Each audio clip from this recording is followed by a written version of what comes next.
Werster's recent high streak. Now, this is a little bit of a spoiler because I know that Werster doesn't actually lose for a while. I know that it's a successful run, which does bias the cast slightly. I want to start off by saying, might as well play this. Start off by saying that no one plays perfect or close to perfect, and I'm giving my analysis, but my analysis can be wrong. What I say shouldn't be taken as like definitely correct. Werster is a good player, but he will miss things, and in analysis, I will also miss things, and this mostly serves to highlight. This mostly serves to highlight just how difficult the factory actually is to play perfectly. I'm going to focus more on areas I know that Werster is weak on, because it'll be more informative. But I'm also going to try and make sure I don't skip over good decisions that Werster makes, because in the past, I know when I've reviewed people's gameplay that it's come across as overly negative or nitpicky, but I'm just focusing on what I noticed. So I'm going to try and be more balanced in terms of calling out what is good and what is bad.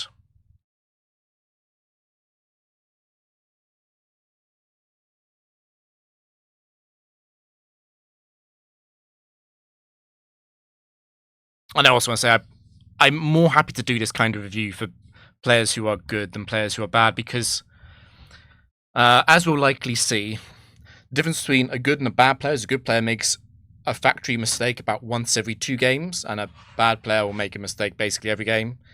Really, really elite players, maybe a mistake once every 3 or 4 games. That's where the human limit sort of caps out in terms of how good people are, though.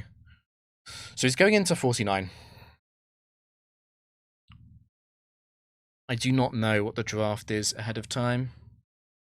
Snorlax is a good start. It's Snorlax 1 is the best one. Skarmory 1 is bad. Okay, it's that's not quite true. It's not a good draft though. So Snorlax 1 is an exceptional lead with Yawn. It also has very reliable matchups. It's the wrong ability though.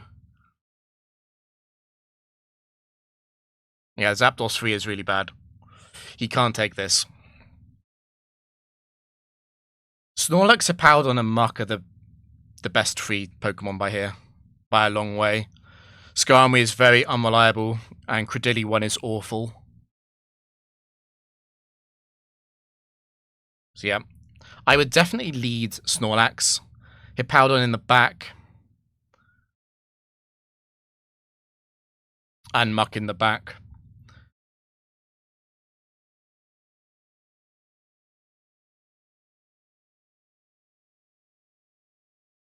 You want to lead Snorlax because you don't want it to be interfering with Sandstorm from Hippowdon.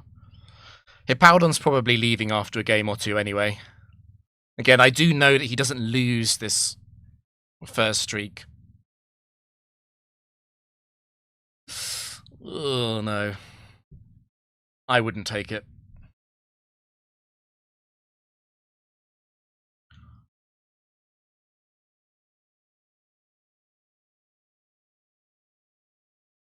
I'm just thinking whether or not Skarmory 1 is even better than Zapdos 3.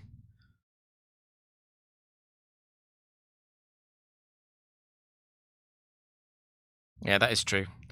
The one positive about Skarmory 1 is that the Ockerberry, the AI is blind to Ockerberry. It doesn't understand it.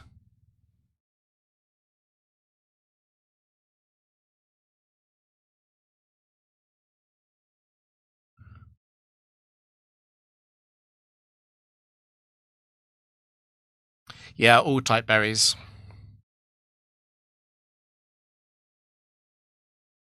You can't take Credilli 1.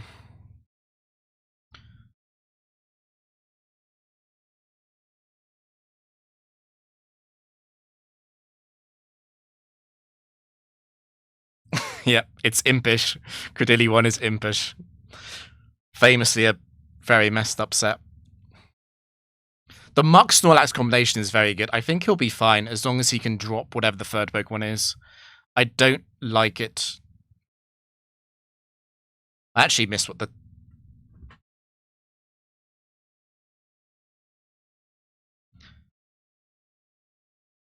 Hippowdon. Hippowdon is really good against ground moves. But the Yawn lead is exceptional. Snorlax 1 is a heavily underrated Pokemon, I think. You have delayed Spore, essentially. Okay, he's going with Skarmory. I'll update that.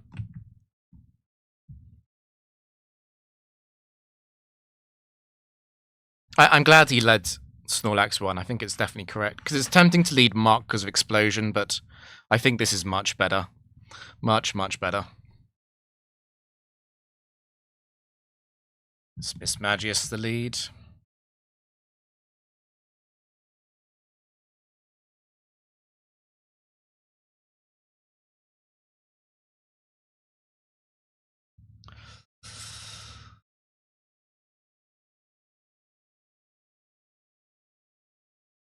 I'm not going to cover the live run, I think. I can catch that at the end, maybe.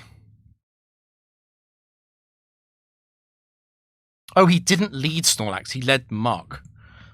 I missed. I would switch to Snorlax here. Because Shadow Sneak is not... Yeah, it's Cassib, so it's... Yeah, set 1. There was no great punish for going Snorlax, really. It's only Mismagius 2, which is complicated because it can Perish Trap. This is a lot of damage to take on Mark. It's still fine to switch now, though.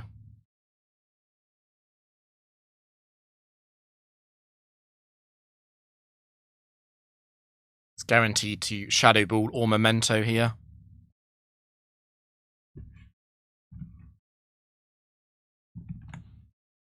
You can do that.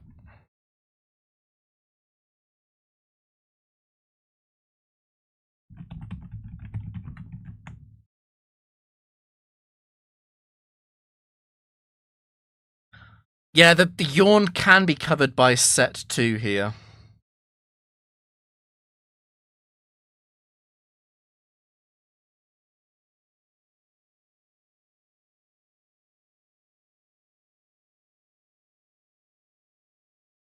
The thing is, you'd end up PP stalling Executor 2 anyway, so I think you do Yawn.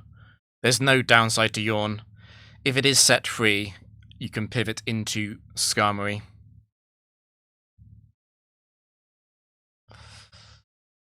This is a little bit dangerous into Executor 4. But yeah, it's Executor free. So it's very likely to Trick Room here.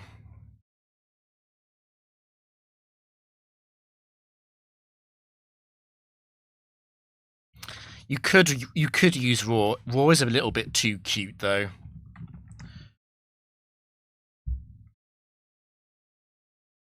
The AI won't explode this high on HP. It's like 2% to explode. I would just double Drill Peck. Drill Peck is unlikely to put it below 30%, which means Executor is very unlikely to explode next turn. Yeah, that will be above 30.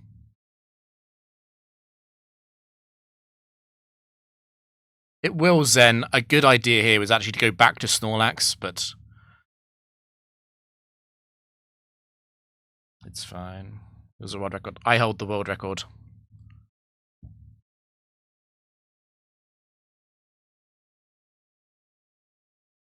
Very rare footage of Skarmory 1 being used. Gliscor is quite scary as well.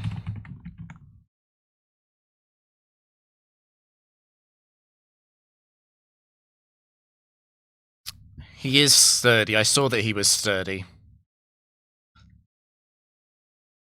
Mark can explode. It's kind of over. He just needs to do damage.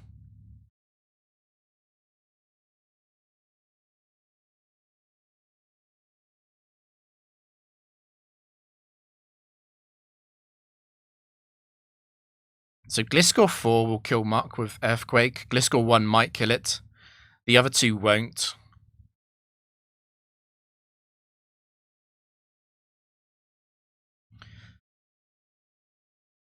Honestly, the best thing to do is actually to switch to Snorlax here.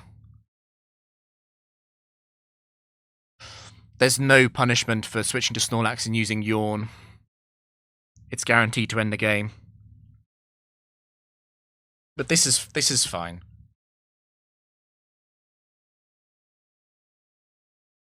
Okay, it's Gliscor 2. Gliscor 2 is a really good Pokemon. Just as long as you don't use the fangs.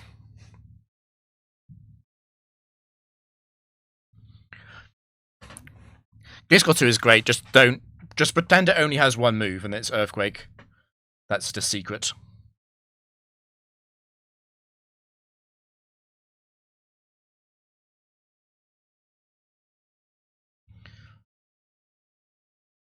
He kind of has to take Executor. Or Gliscor. Can't take Mismagius. Oh, water.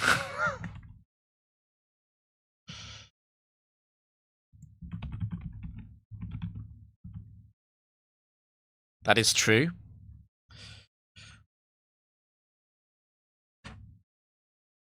I agree. I agree. I don't think you can drop Muck.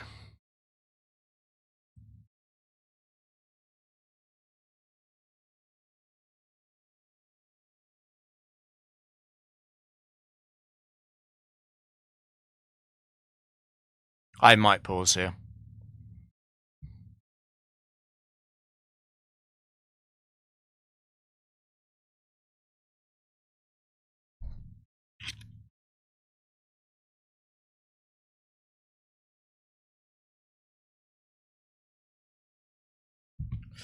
So yeah, I mostly agreed. The complicating factor is, I mean, Skarmory definitely has to go on a water spec. Because so many water types will outspeed Skarmory and two-shot it, even without a move like Thunderbolt. They're just going to use their stab move and it'll be over. Mark against water is a bit nervous as well because of Damp. Damp is not a rare ability with water types. And while Snorlax is good, you don't want to enter those kind of trades, and Trick Room fixes that a lot. It's a bit of a shame that Gliscor is being left behind, but I mean, it's a little bit of a product of picking Muck as the lead. I suppose you can say that having Snorlax in the back helps with the Trick Room, but I think Executor's got to go no matter what. Got to come in no matter what.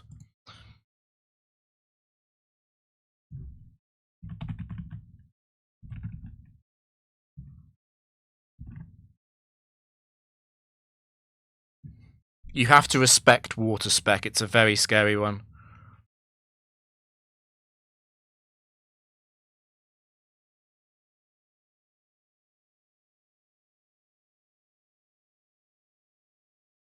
Gliscor 2 is actually okay into water.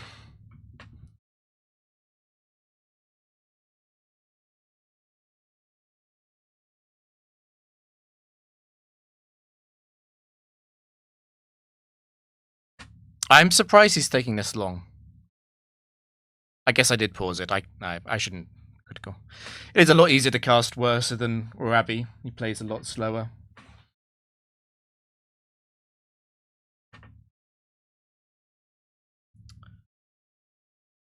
I don't know. You can miss Gunk Shot. Gunk Shot.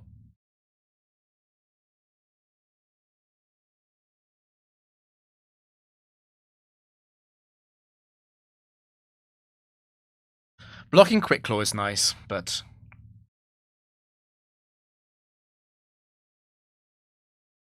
I really didn't think it would take.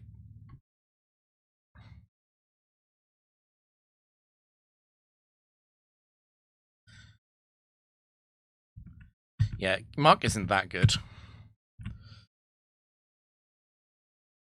I'm just surely you take it.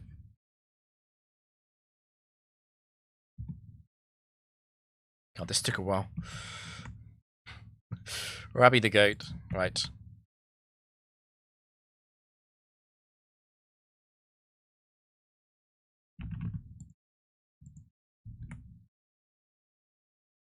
I'm not sure that's true.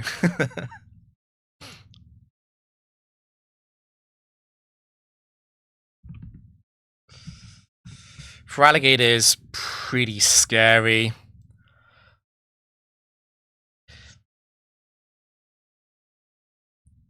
You can't switch because of the Dragon Dance set. It's a bit awkward because Woodhammer's going to be an Oko roll.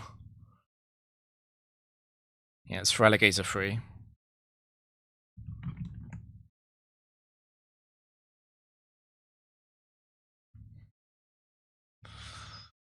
I mean, it's fine. You survived the recoil. It's probably about a 50-50.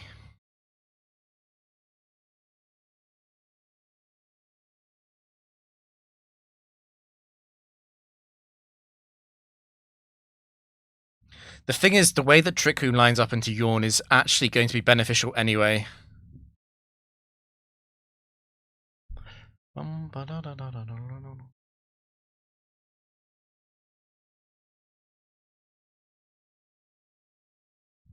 I have no idea. I'm casting his run from like a day ago or something. I have not seen any of these fights yet.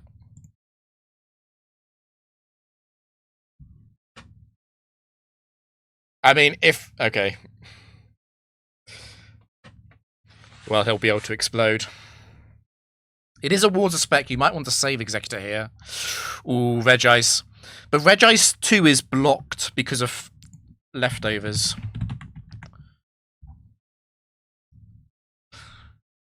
Regice... Yeah, Regice 2 could survive Explosion, but it can't be Regice 2 because of Item Clause.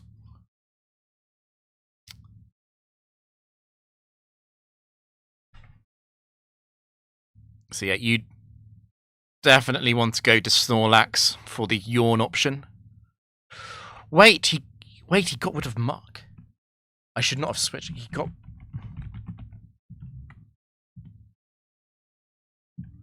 Did I see that right?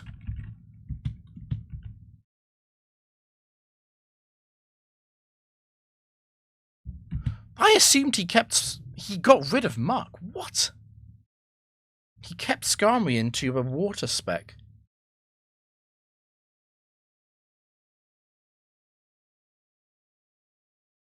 Jesus.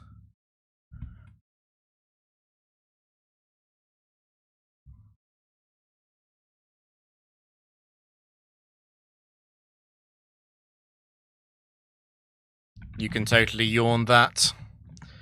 You want to Yawn it as well. Because of the double team and bulk up threats. And Poliwrath Fork and Hypnosis.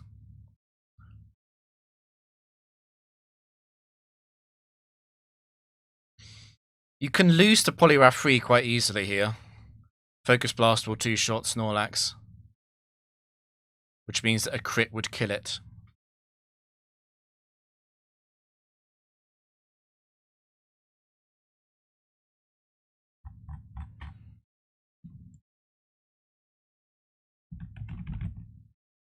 It's not true because Skarmory's Poliwrath is a speed tie. They're both base 70. Poliwrath 3 would be pretty deadly.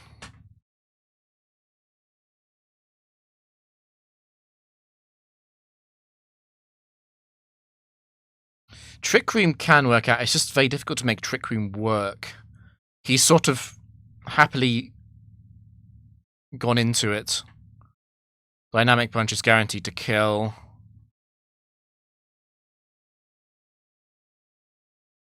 Dynamic Punch crit can probably kill Skarmory as well.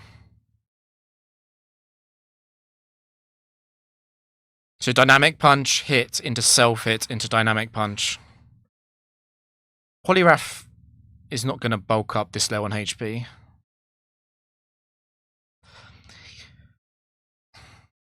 He would have won this very easily if he'd used Yawn.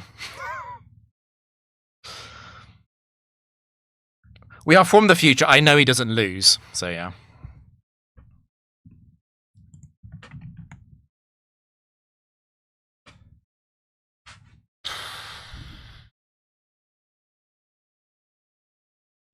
So we can actually work out a little bit more there. Executor was out. No, we can't work. No, it can't be any. It could be any Reg Ice.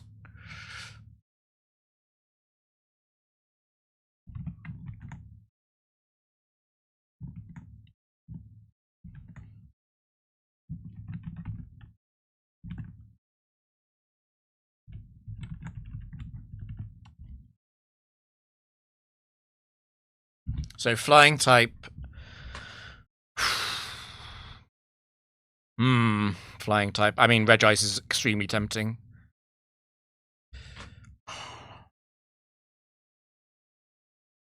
It's hard to say what the best Reg Ice set is. I mean, I think it's between 3 and 4, but Reg Ice is very easy to overrate because it's kind of slow, but you do have Trick Room. The traditional Reg Ice problem is that you get 2 shot and you only get 1 attack off, but it is a flying type spec, and Stab super effective Ice Beam basically kills everything. It's obviously it's a bit over 2/3 for Executor to be facing a flying type, which means Trick Room Boom Reg Ice is quite likely as a path, and because of the switch in logic in Gen 4, the other flying type is very likely to come in second, which fits for Reg Ice. So going in with the plan of Trick Room Explosion, Reg Ice should almost always win.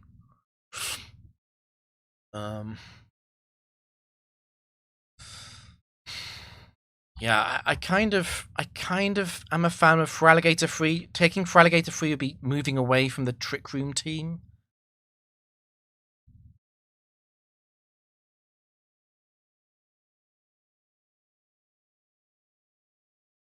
He doesn't need to worry about those Pokemon.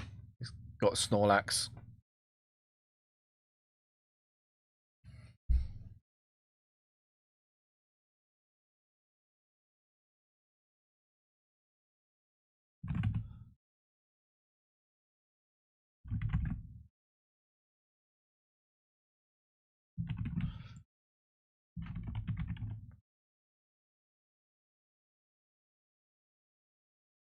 It can't be the physical one because of item clause.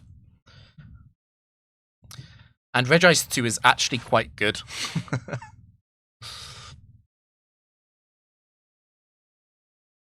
I think this is the clear decision. It's interesting. Throwing away Mark was a risk, but the risk is now sort of paying off. You can take those kind of risks early on to a draft.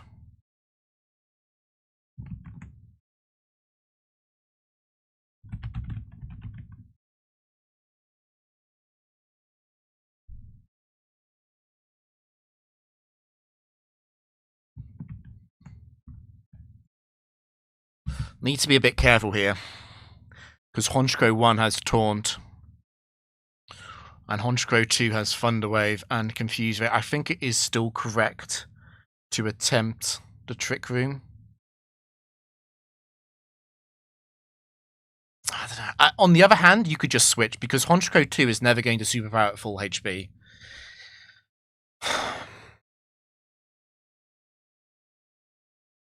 Let's see what the Regice is.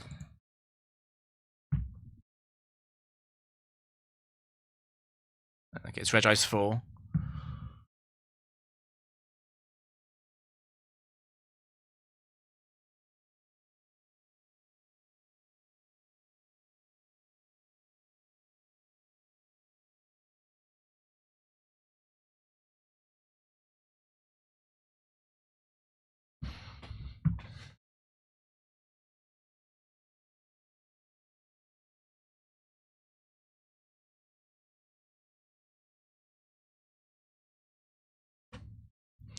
I guess Dark Pulse Flinch would also be really bad.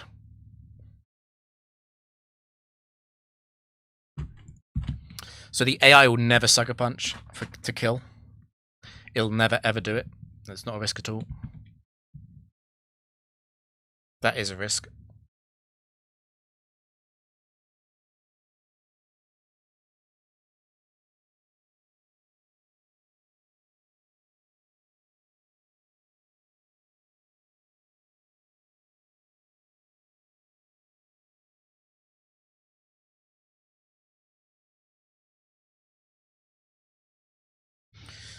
I thought he'd be playing fast in this. I'm not criticizing Werster, I'm just speaking out loud.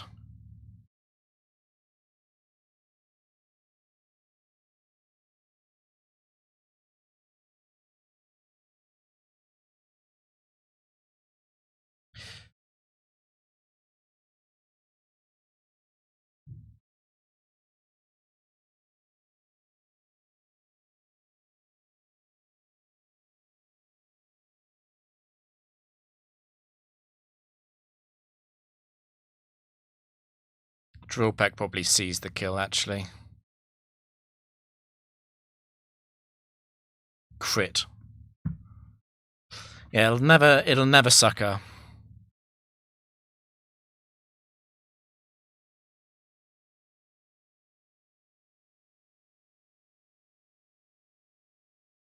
So yeah, like we said before the match, this is excellent because the flying type, we know there's a flying type in the back. Not every, but the vast majority of flying types in the game have a flying type move, and the ones that don't actually will still have a super effective move against executors because it's so common. And that the way that the AI switch logic works is that, like, so many Pokemon with flying types would win the switch in check for executor and come out second, which is really good because we can just go Ice Beam. Normally, you'd probably bias towards Snorlax under Trick Room for Yawn, but against a flying spec, you definitely want to go Regice.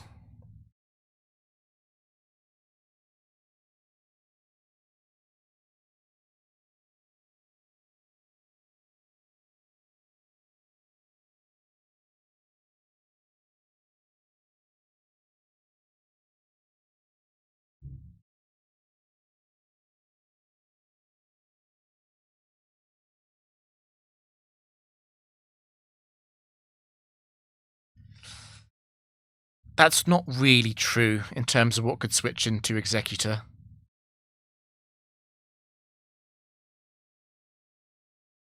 Okay.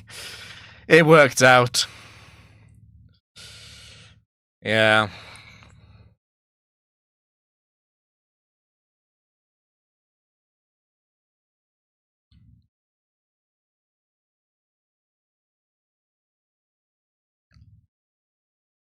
I'm wondering, actually, if he should have used Curse Return. The problem with Charizard 2 is quite a big one.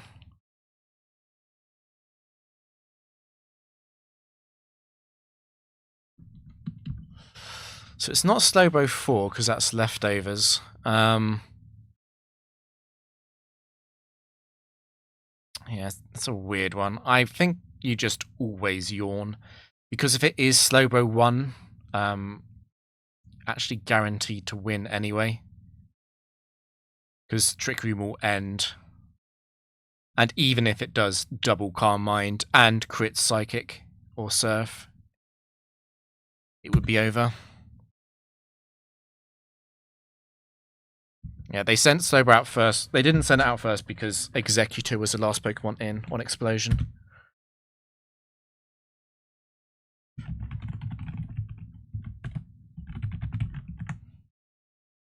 Doing a bad job of updating the overlay.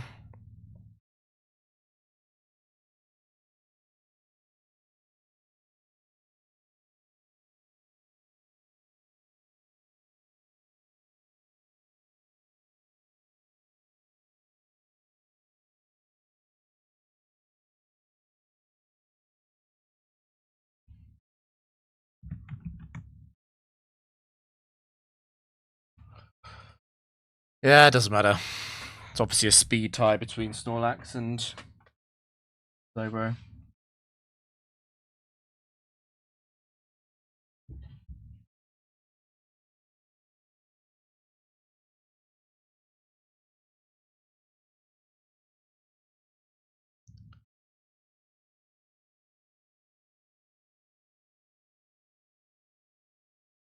Yeah, I think Slowbro 1 or 3 would have been taken, but Slowbro 2 you probably leave.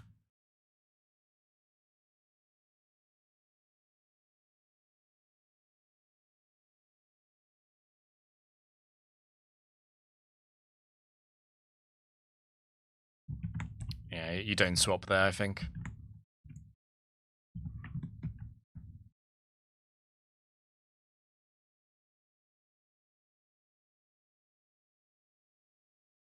It wasn't Charizard free. It must have been a special Charizard. Charizard free is scope lens.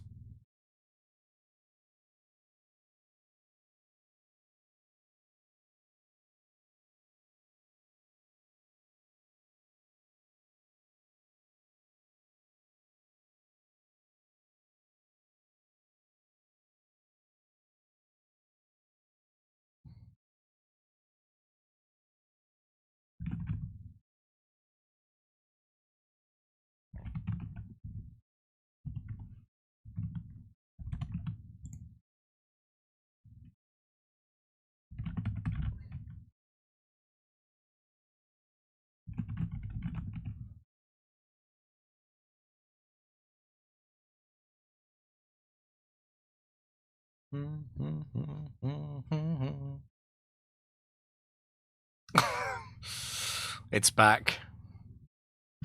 Does this change? We've got Regice in the back. We've got Regice 4. It would be switching into Ice Fang. Let me get the sets up on the overlay. It'd be switching to Ice Fang, Shadow Claw, Ice Beam, and Ice Fang again, or Dragon Dance.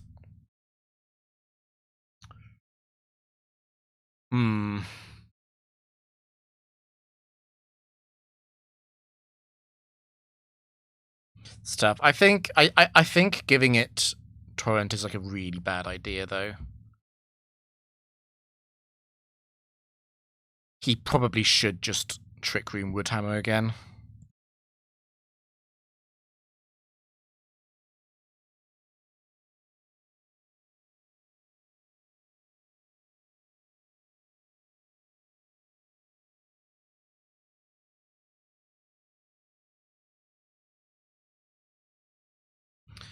It's quite a lot more likely to be for Alligator 1.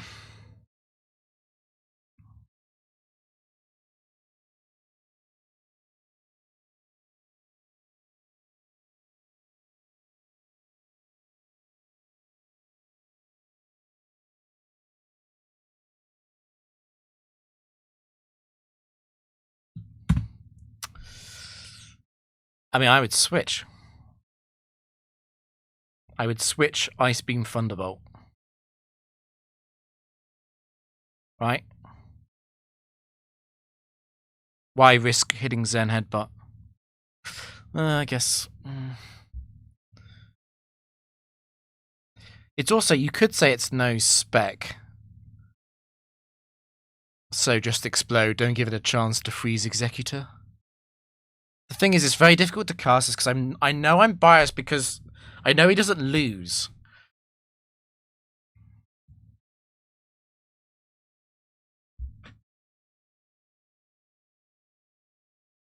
If it doesn't Dragon Dance again, it is almost definitely for Alligator 1. That won't be Zen Headbutt range, though. He'll live Woodhammer.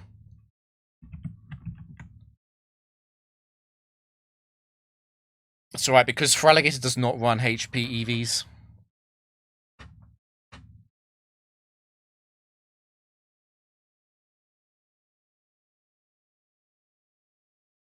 That's probably a good guess.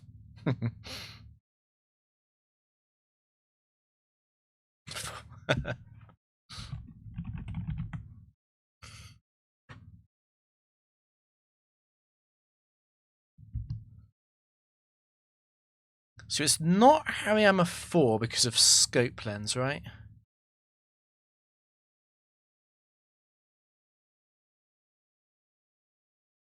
Just thinking, because it's switched in, it's very likely to be... Because it's switched in, it's very likely to be one or... it's very likely to be 2 or 3 because they have super effective moves. So I guess the worst case scenario would be set 2 using Fake Out.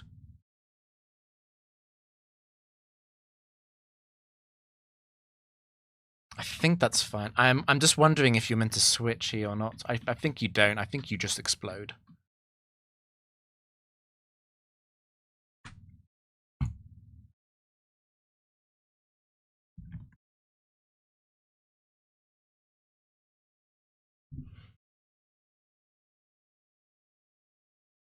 super, super unlikely to be Hariyama 1.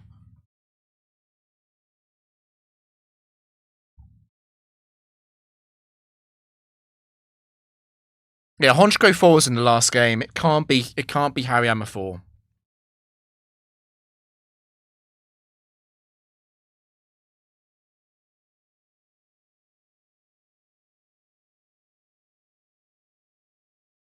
There's also a lot of the thing is, Executor is a weird lead.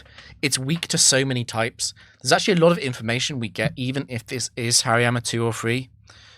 Because, you know, it's very unlikely the final type is Bug, Flying, Fire, Dark, Ghost. These are all basically locked out of being options.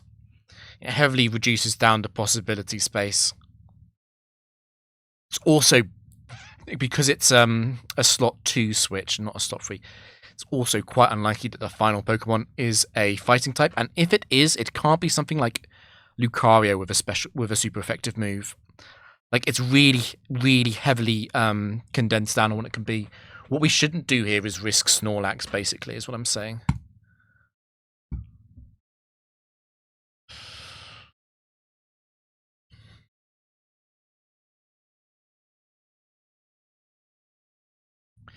If it uses Fake Out, it uses Fake Out. It's about 60% to Fake Out.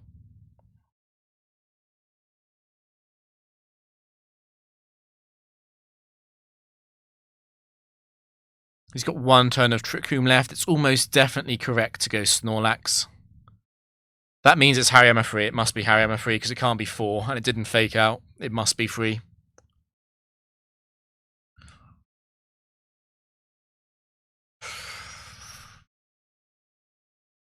Oh, wait, could it? It might be 2. It might be Hariyama 2 because Revenge could have got the +2 on the kill to get +6. Incredibly likely it's Hariyama 3, though.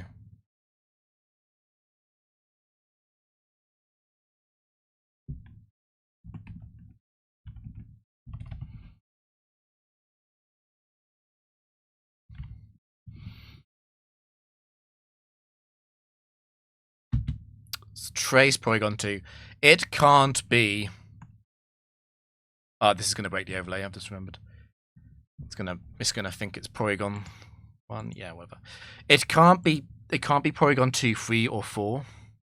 Set 3 or 4, because they both have super effective moves and they have a better type matchup against Executor. So it must be Porygon 2, 1 or Porygon 2, 2.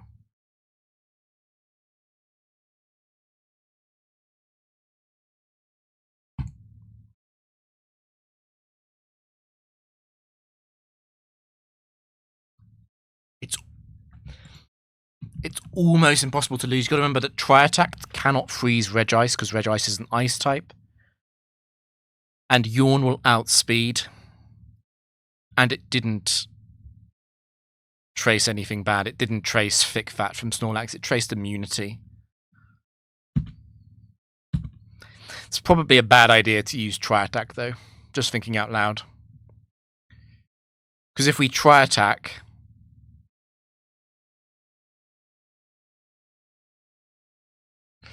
Sorry, bad idea to return, because if Porygon 2 Tri-Attacks and we get hacked out by Freeze or Mega Paralysis or something, then we can be locked out of the game.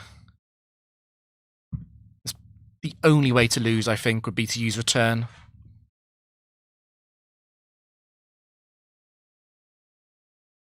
Mega Paralysis.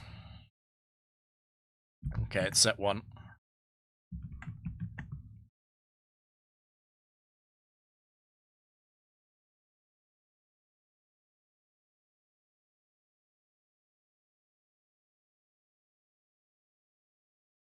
It's mostly just an observation that Return Ice Beam won't always kill Porygon.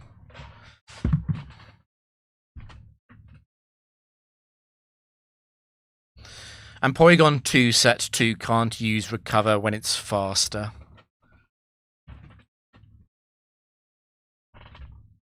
Da -da -da -da.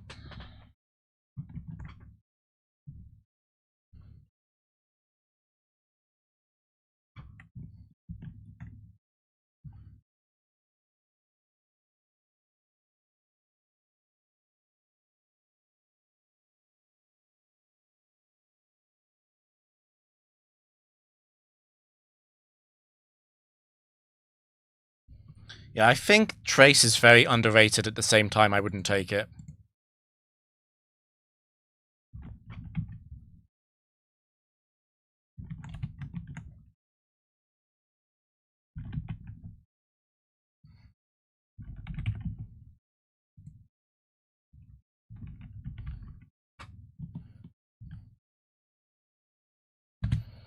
Executive's faster than Ride-On. It can't be the Focus Sash set because we're Executive free. We have Focus Sash. So Item Clause comes in. I really think you just would hammer. There is one potential punish, which is Ride-On 4 getting the Quick Claw Mega Horn in. I think you've got to accept that risk.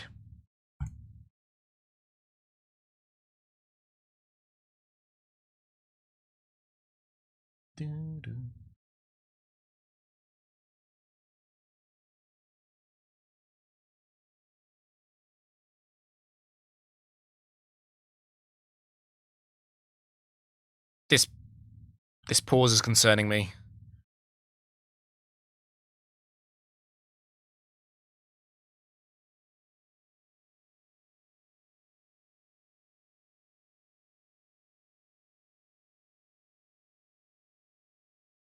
It can't.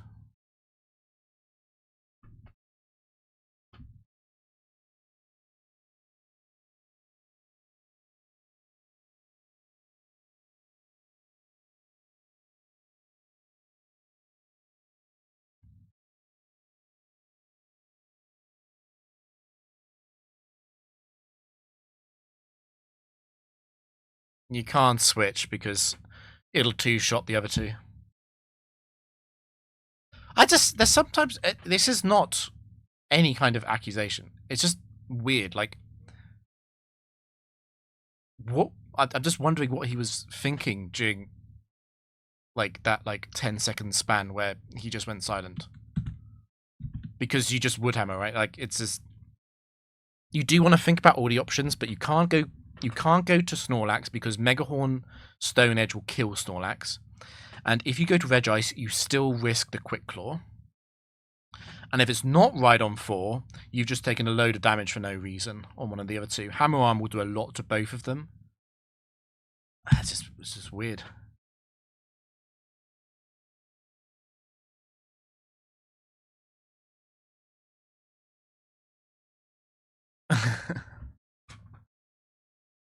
So, no Quick Claw.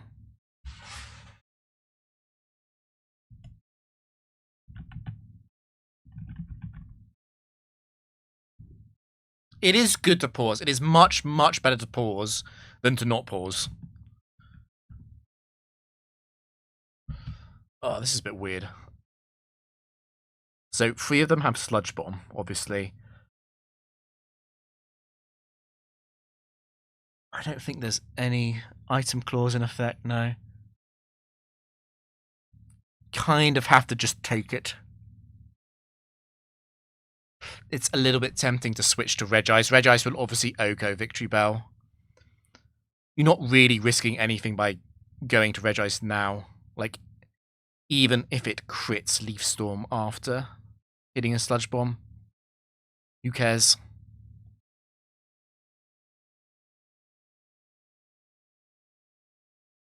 You gotta remember it's a because it's types, there's no type spec, so there's no ground and there's no grass in the back.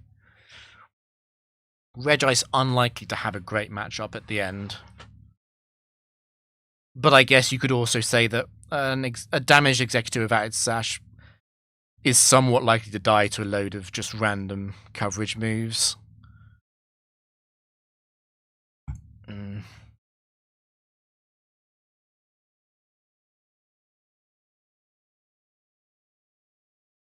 It's basically certain it will Sludge Bomb because Victory Bell 2 would be so unlikely to switch in as the option. It's like above 99% to Sludge Bomb.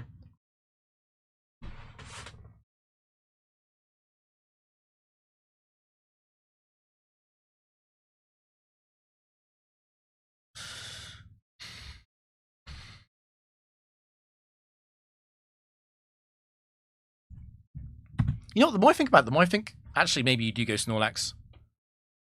Because you can go Snorlax, Yawn, return, and then switch to Executor and Trick Room.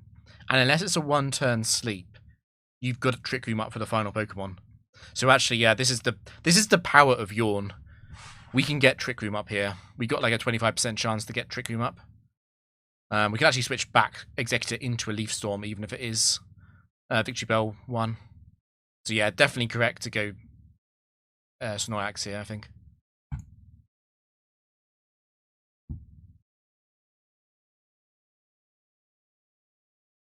Okay, I mean, it's only scary if it's set 1.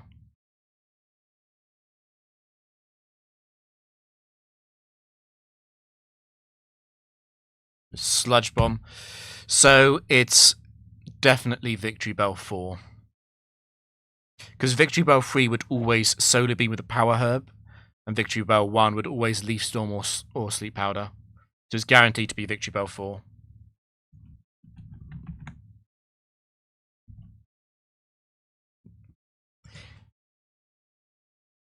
So it could live on Focus Band.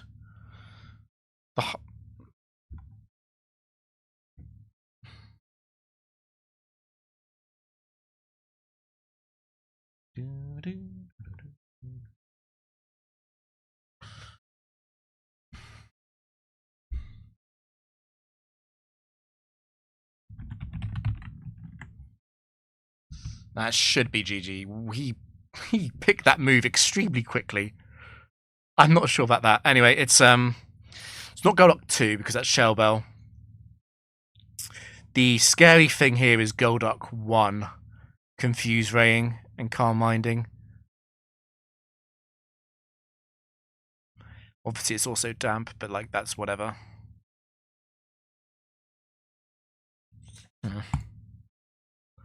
Okay, that's set 4.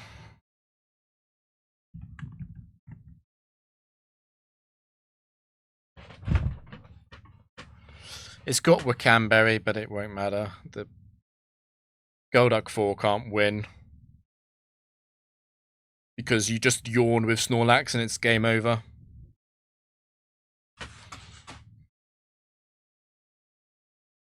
So even if this Hydro crits, it's over.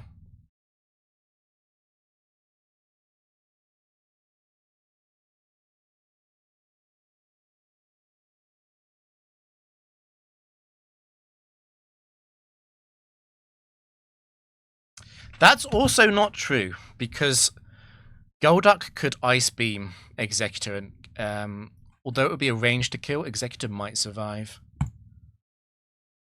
So there is always utility in keeping Pokemon alive.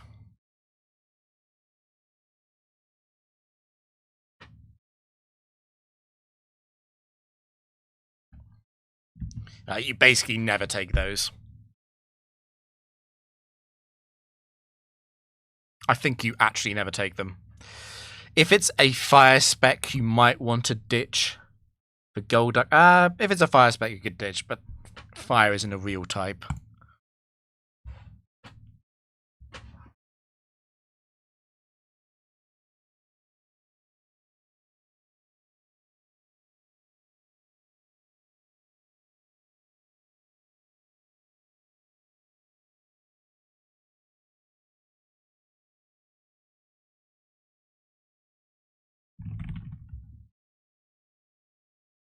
It's not very dumb. It's easy to forget item clause.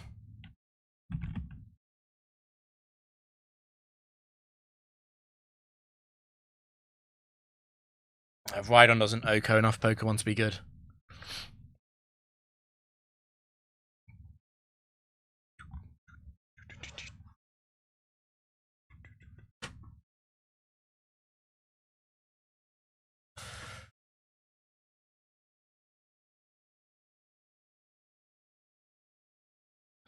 If we knew it was Rhydon 4, maybe we could take it.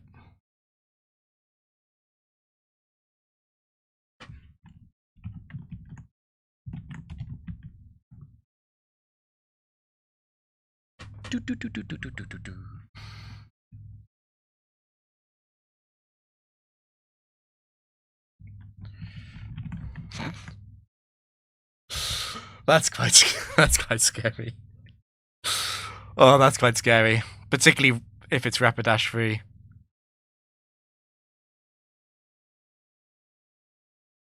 Oh, that's quite scary. I guess the upside is at least Rapidash 1 is not guaranteed to Flare Blitz. Because it can Mega Horn as well. Yeah. It's so scary that we'll have to risk the... Okay, that's Rapidash 1. Don't have to worry about Bright Powder anymore then. So if this burns, it's still pretty bad. We'd have to, like, curse return. Okay.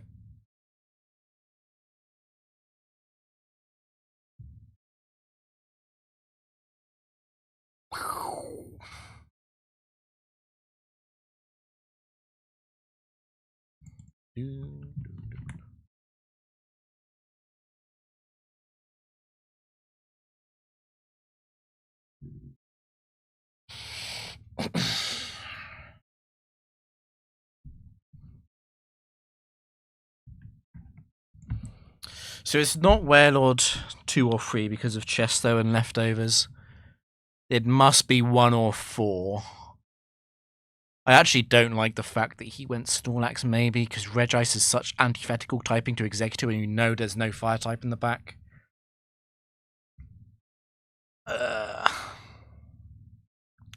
It's obviously Werelord 4 is properly scary.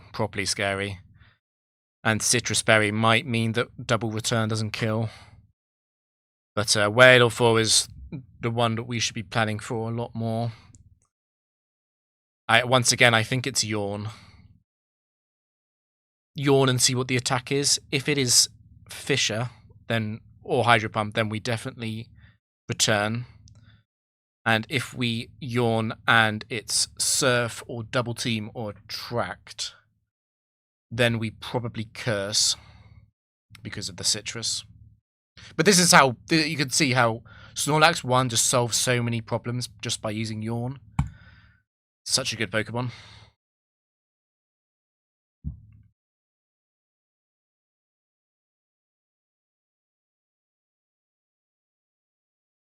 Can't really switch. I think switching is too dangerous into Fissure.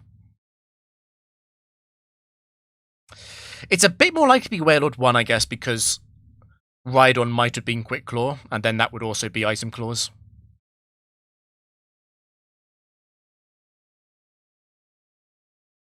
You could also Rock Slide.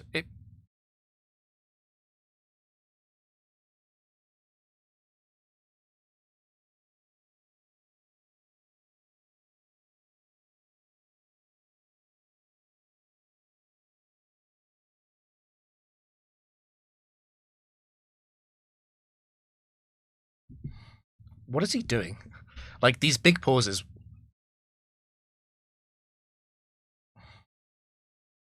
Might be able to 2-hit KO Werelord 1 through Citrus anyway, I guess.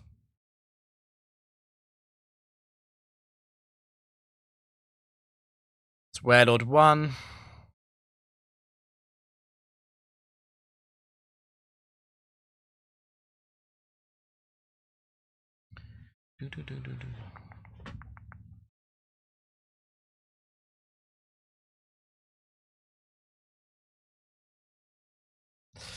It's very unlikely that Curse would matter to win the match or not.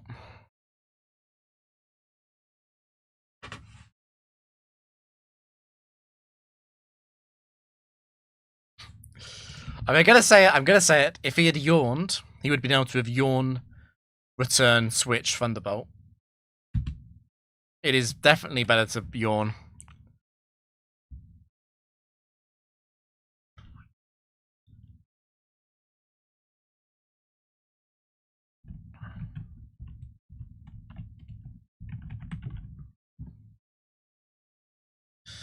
Yeah, that's GG.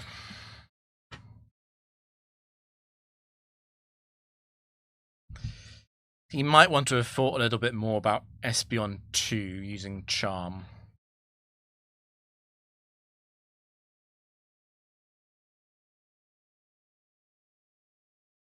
The problem is if you give Espeon 1 a free turn, it can go badly.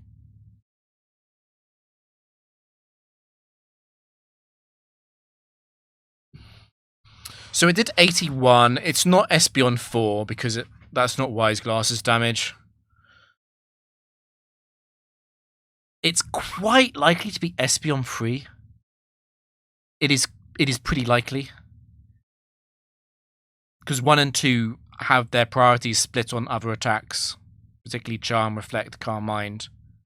It's pretty likely to be Espeon 3.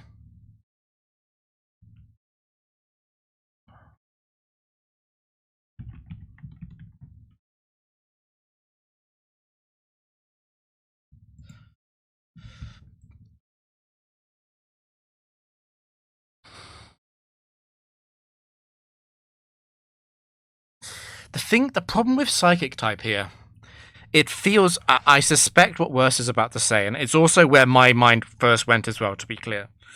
It feels like Psychic type is safe because Executive is a Psychic type that beats other Psychic types. Regice is generically good into things like Alakazam, and Snorlax is generically good into all special attackers and even a few of the physical sets. But like, what I would be really scared of here is specifically the combination of Medicham, Metagross, and Bronzong, because we got to think about our team.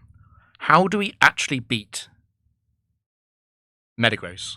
And what do we do if Medicham comes out, Trick Room isn't up, and it's not Medicham free? It's pretty dangerous.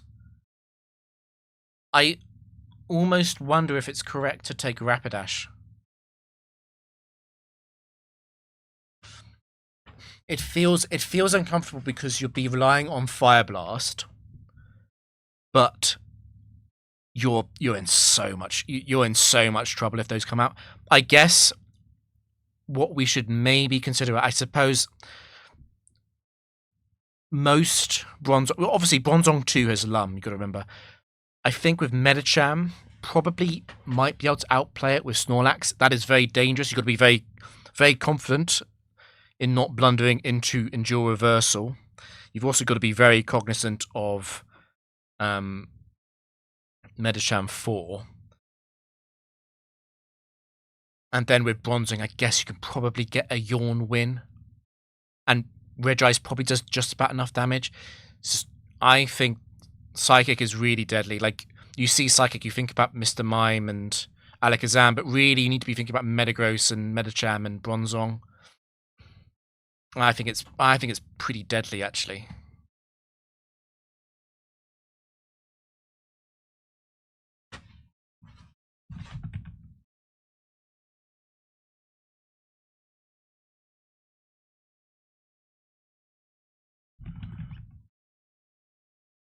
But like, what would I take?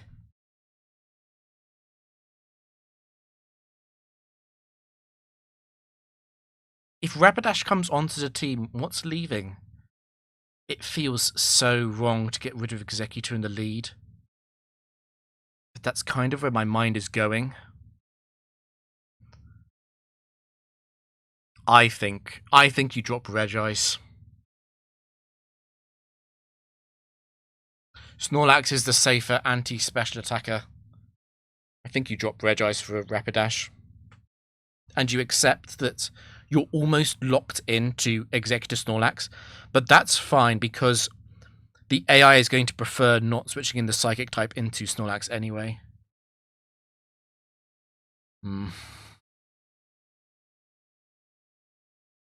Okay, he's thought of that. That's good.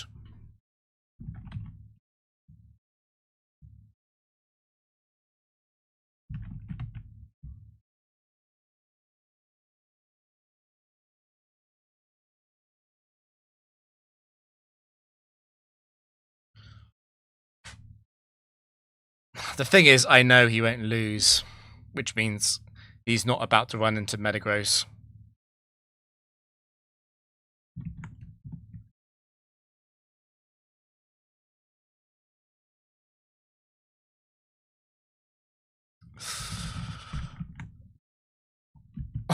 That's quite scary. So yeah, because it was very likely to be Espeon 3, it's probably not Latias 1. It could be, but it's pretty unlikely.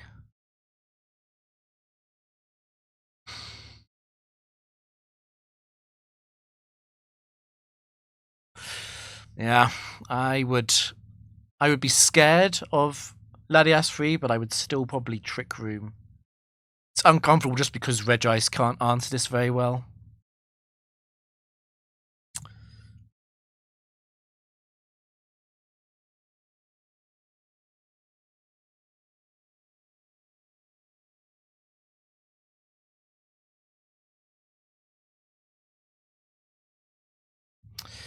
If Latias 4 drops a Draco, I think you go Regice and then Snorlax.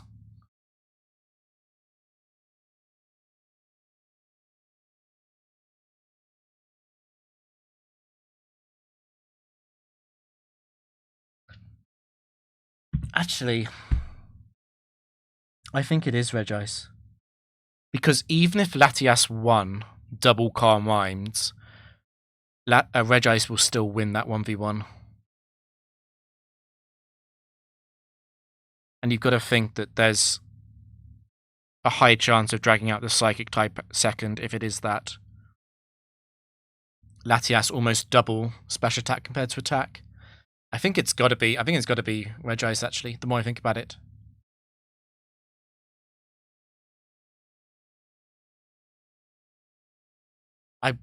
It sounds like he won't do it.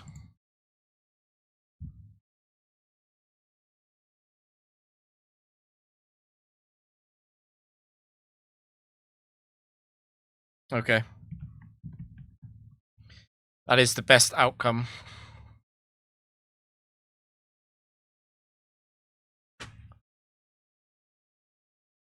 Do you even explode? Because you can switch to Snorlax here. It won't be attracting. I think you explode. I think it's fine. I think you explode.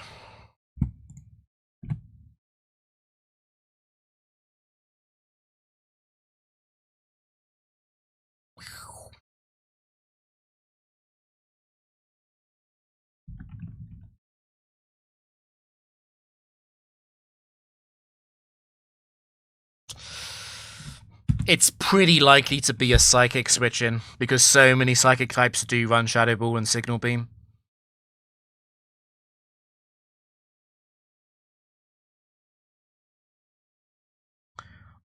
I'm not sure which one is better here. It's very, very close on which one is better.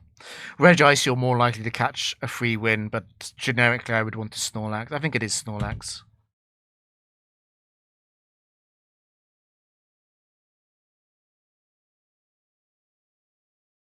Ooh, what ability? Intimidate.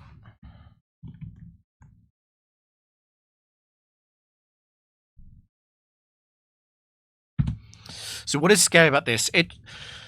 It'll never superpower before taking damage. You can perfectly play around superpower quite easily here. I think it is very obviously Yawn once again. Like, there is just no punishment for using Yawn. It's the safest thing to do against hacks. It's almost all of them are going to Thunderfang anyway. Yeah, it's always Yawn. What's a bit awkward is that after Yawn, we are intimidated. Return will be a free shot. I think there's a good case for switching to Regice. It is very likely to be... no. Just thinking about the possible Psychic types in the back. Don't really know anything about the Psychic type in the back, actually. It's fine. The AI can't superpower at full HP.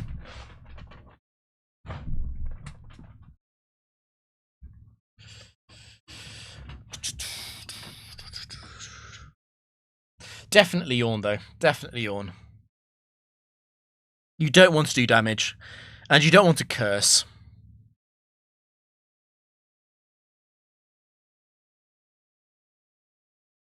The pause is scaring me.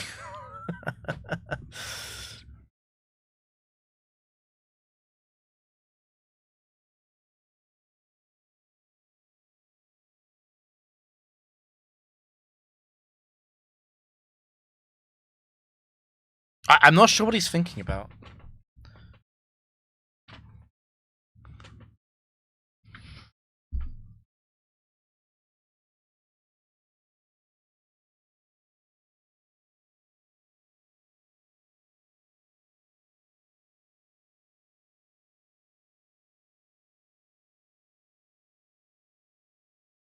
Okay, it's Luxray 1.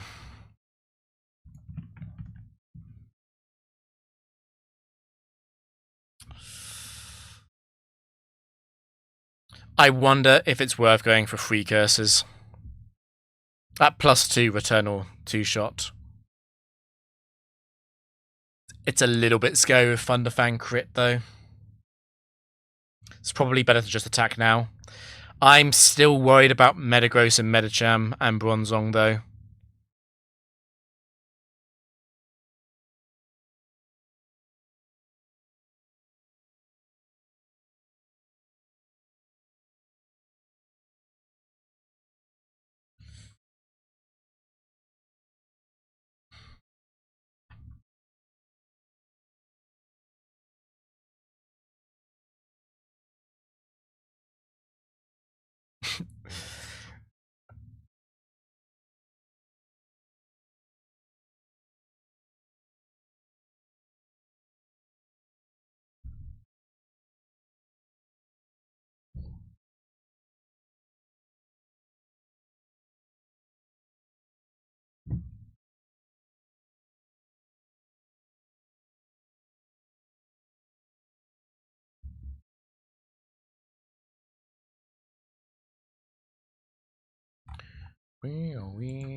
The factory always does this. The factory always does this.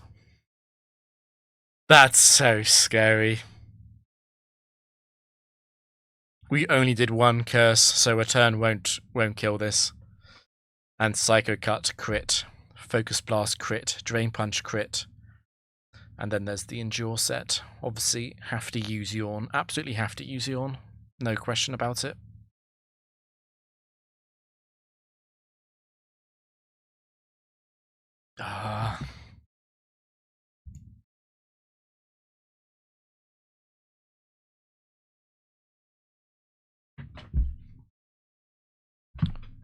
There's a lot that can go wrong here.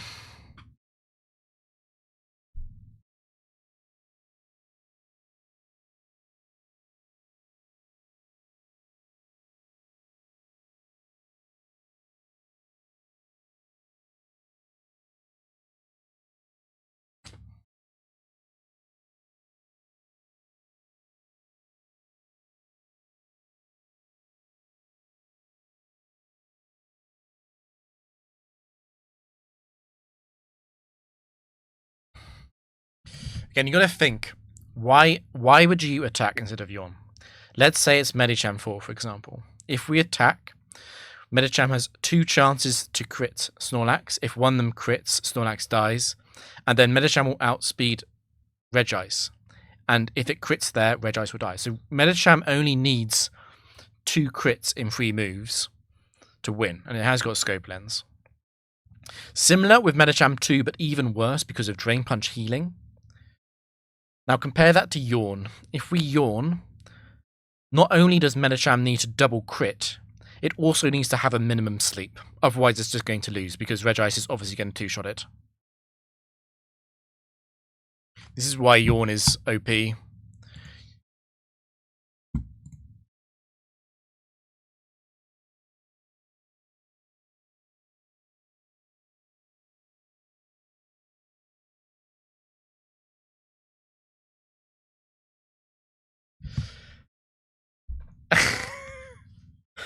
These pauses... It is exactly the amount of time he pauses and changes his, and then after pausing changes his mind. It is the exact amount of time you need to do something else, which might make you change your mind.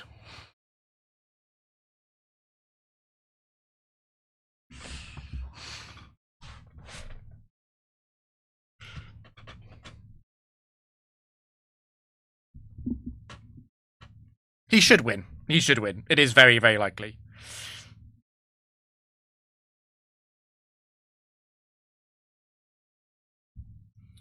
Another thing that's scary here, actually, is that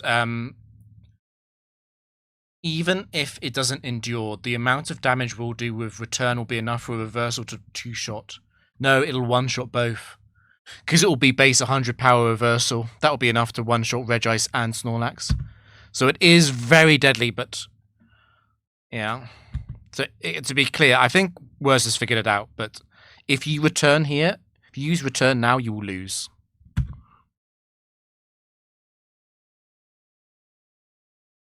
Unless you crit.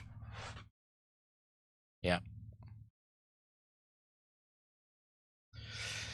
Zen Headbutt can flinch, I guess.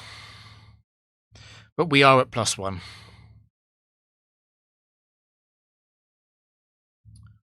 That's GG.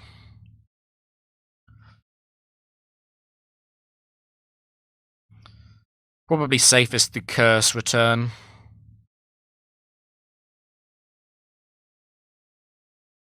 Return would win. The only reason you'd want to curse return is in case you're scared of, like, misclicking. Which is a real thing that sometimes happens.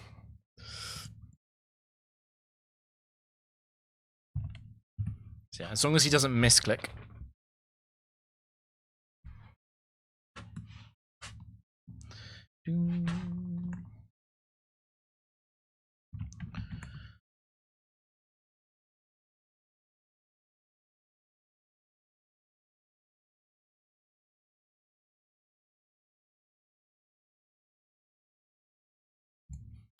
And I think you can appreciate, it doesn't make it correct. It's very hindsighty to say this, but like, obviously with Rapidash on the team, it would have been a lot less scary because Rapidash would have outsped. We still would have had to worry about Selak, but we could have played around Selak.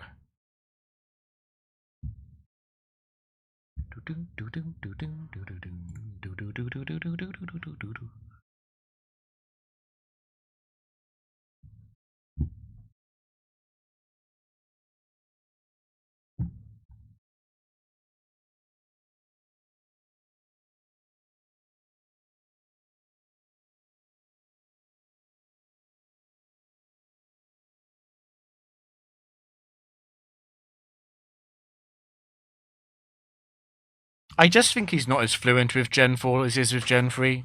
There's nothing wrong about that.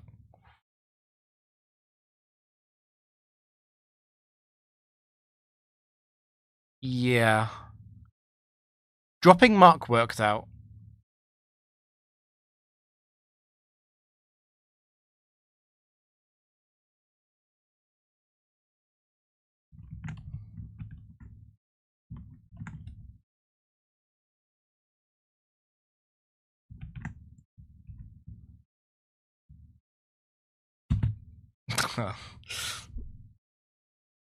I'm just looking at it. If that's...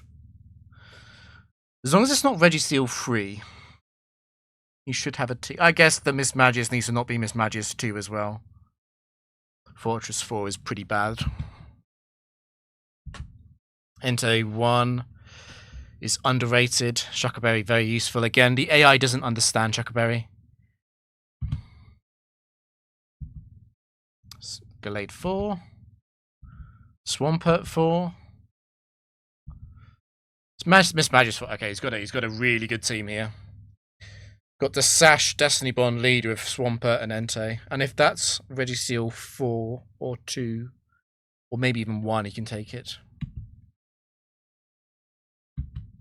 Okay, unlucky. It is Registeel 3. That's not good.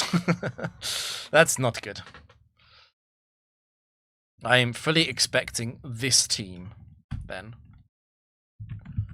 Mismagius 4, Swampert 4, Entei 1. Really, really good team. Mismagius can pick up a kill. It can become a 2v1. And you've got to think, like, what goes through Entei 1 and Swampert 4 together like this? It's a very short list of Pokemon. Entei 1 is very fast. Very good Pokemon.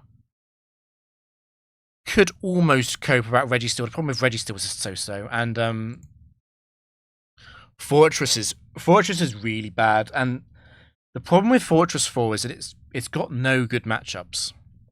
So if you think about Fortress 4, it's like, what is Fortress 4 hoping for? Are you hoping to face like an electric type so you can earthquake it?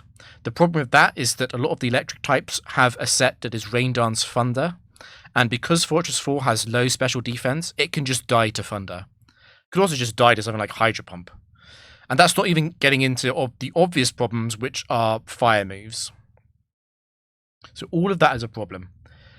And even then, it's like, even if you avoid that, you need to be able to explode quite often. You can't explode into ghost types. Most rock and steels will survive it, and you cannot safely earthquake a lot of those rock and steels. Fortress just isn't strong enough. Like even something like Rampardos. Like if it's Rampardos 3, you're in so much trouble. And then even if you forget Pokemon that survive explosion and don't kill Fortress, like what is left? It's things like Umbreon, or even like something like Poliwrath. Or even if we ignore Damp on Poliwrath, what are you doing as these Pokemon? A lot of these Pokemon are going to threaten to Confuse Ray. They're going to threaten Double Team. They're going to threaten Bulk Up or Curse, and Fortress just sits there looking like an idiot. Having said all that, what Fortress can do, which can work out, is you can swap into Fortress against certain Pokemon, often physical sets which can't kill it. So you can swap into it and then explode, and then you sort of transpose the position into a 2v2. But you don't want to lead Fortress. And Fortress isn't like unusable. It's not like really bad. It can beat something like Shuckle and Dugtrio. But it's bad when something like Focus Blast, Mr. Mime can just OHKO Fortress. There's too many Pokemon like that. So Entei is really good. You could also maybe take Gallade. So Gallade is a little bit like Fortress, where it's on the special side. So if Gallade can get into a special matchup, it can do really well. And a lot of the weaknesses that Gallade has, Swampert can sort of cover. The problem with Swampert is, although Swampert is very good at 1v1s, it is pretty slow. So if you get behind, if something like Staraptor comes out, you can be in a lot of trouble with Gallade. It can sometimes do nothing. But generically speaking, Gallade fairly often can just attack. And Gallade occupies a speed tier where it's fast in the slow things. So it's pretty good. So I'd be expecting Mismagius, Entei, and Swampert. But Gallade also an option over Entei, probably. But Entei is really nice because a lot of opponents think that Earthquake kills Entei, but it doesn't. It's true that a lot of these Pokemon, Entei can't two-shot with Fire Fang or Return. But you don't need to two-shot them. This is the thing. Like, let's say Mismagius is out, or we swap out, or, Swampert does some damage. Entei can finish them off. And Entei is very fast. So it's a good team. This is like a 7 out of 10 draft. Yep.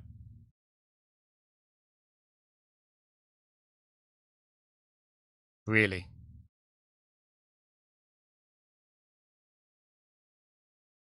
Yep.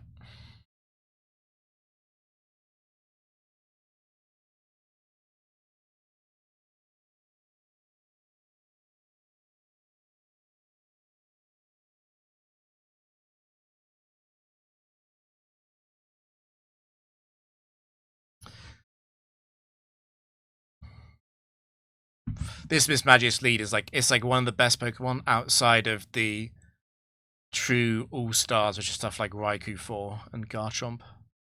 But yeah. Sash, Destiny Bond with Timid Nature. Incredible Pokemon.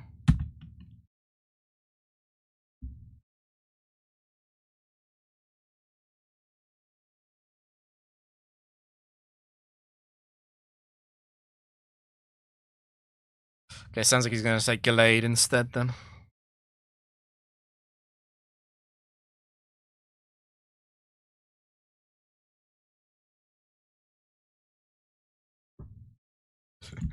Is that true, though? Think about it. Is that true? How many Pokemon with grass coverage moves can then chonk Fortress?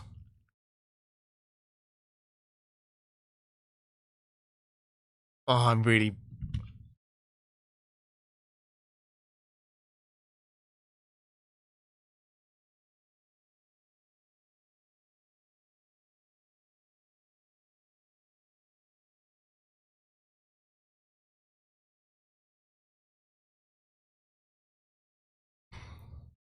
The problem I have with Fortress, I said this already a little bit, but like even in the good matchups, and the good matchups are matchups where Fortress survives and can explode. Because you get hit first, you can get crit, you can get paralyzed, you can get burned, you can get frozen, whatever. Fortress is always running into these problems. It's just too slow.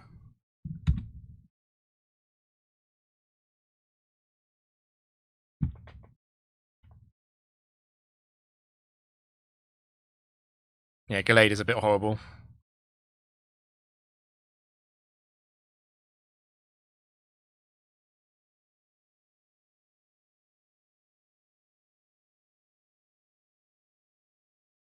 I mean, it has no speed investment. It's obviously max attack, max special defense.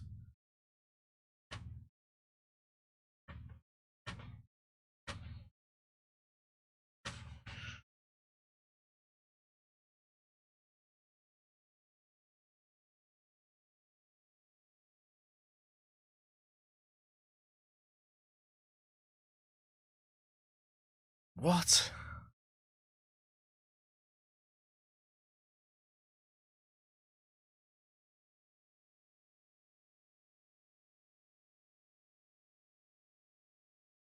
Yes. I wouldn't say always.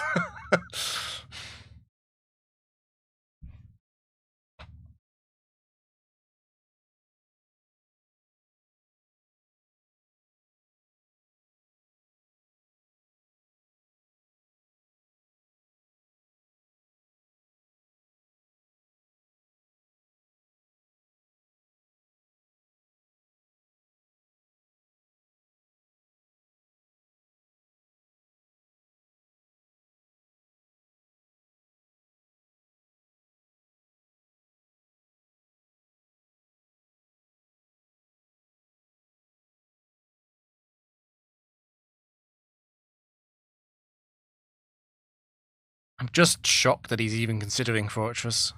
I'm also shocked that he's considering not putting Miss Magis in the lead slot.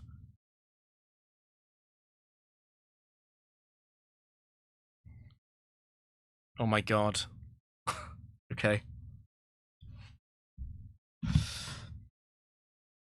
The problem with this is that... Okay, Fortress is leading, right? Let's be optimistic. Fortress leads and it creates a 2v2. Okay. And then we switch to Miss Magius. And the switch in is something that Miss Magius does not want to face. It's going to be something that either Thunderwaves Miss Magius or Confuse Rays, or we're worried about something else, or it has, it sets up like Sandstream, like it's Tyranitar or something. All of those situations, we're going to want to swap to, and we're going to want to swap to Swampert, which should be fine. The problem with that is that we're leading to situations then where Miss Magius is out last. And suddenly Destiny Bond is hard to use. Like, if you're swapping and then using Destiny Bond, that's a lot less consistent. I don't know. Anyway.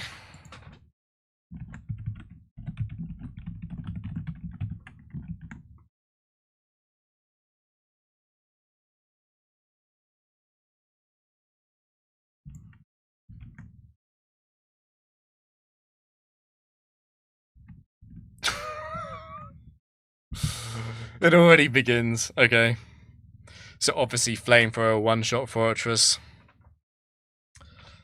Fire Punch crit. Very difficult to switch out of this as well because it might be Earthquaking. Ugh. I think he's got to switch in Destiny Bond.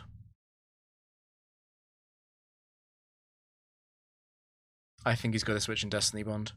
He won't have to do that against all sets, but I think you've got to prepare for it to be set 4. I guess you can... Against set 4, you would be switching and going for the drop or the crit from Shadow Ball to see if you can get the 2-shot. Anyway.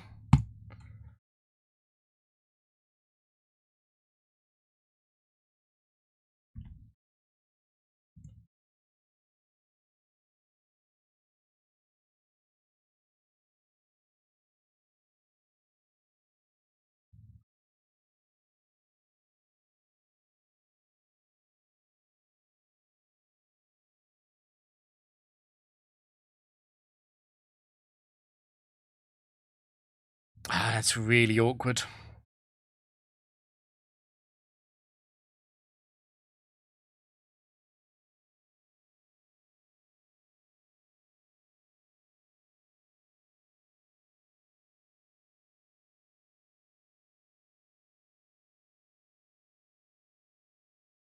I'm a bit biased because I know he doesn't lose.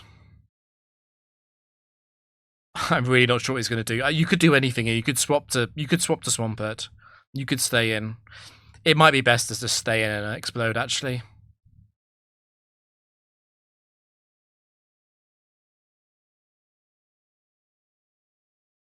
There's lots of problems with Swampert, though.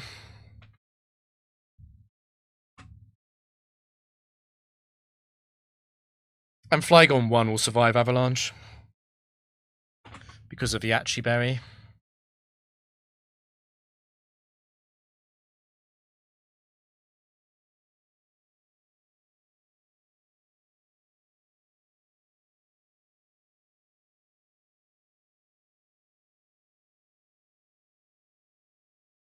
What does he mean by it won't 2-hit? Surely Earthquake Outrage can kill Swampert.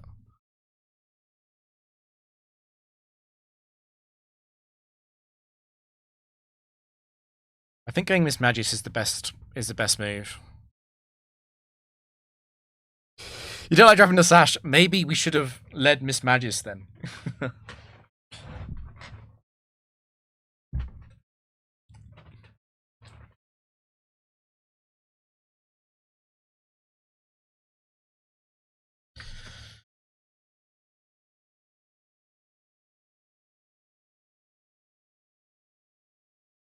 So, to be clear, Werster's a good player, but there is this thing that happens in Factory a lot where you make a small mistake and suddenly things get way worse. So, I would say leading. Let's say it's fine. Let's pretend it's fine to take Fortress. You would still want to lead with Miss Magius. And if we were leading with Miss Magius, we'd be totally fine here, because Miss Magius would be able to go for the Shadow Ball on all Flygon sets. And if you didn't want to do that, you could risk the switch the other way around. And switching the other way around dramatically changes things, because then Fortress is switching into Dragon Claw or some punch. It's never going to be switching into Flamethrower, and we survive Fire Punch. Or we could just take the Destiny Bond. So there's this effect where, because we made a small inaccuracy, we find ourselves in a worse and worse position, and decision making gets harder and harder and harder.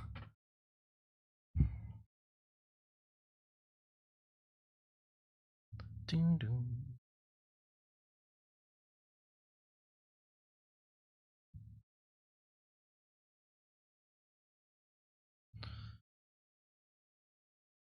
Oh, it's Flygon 2. In some ways, that's the worst case scenario. Because Fisher is really deadly now. It's going to Aerial Ace. Honestly, once again, might want to go Miss Magius. We're switching into Fisher or Aerial Ace. Another idea was to go back to Fortress and just explode, because again, Fortress has Sturdy for Fisher, and Fortress will never feint to Aerial Ace Fire Punch. I think you actually go back to Fortress and explode. Because if you stay in and Fisher hits, I think it's over.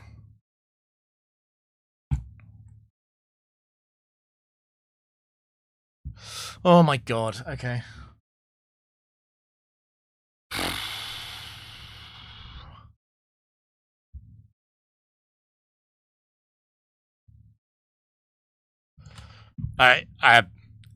If that hit, he probably loses. Because if that hits, Sash is definitely getting broken. That's really scary. Venusaur, okay.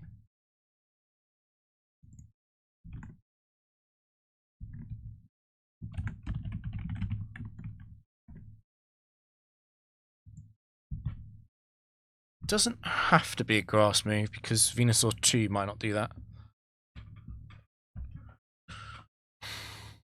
Hmm.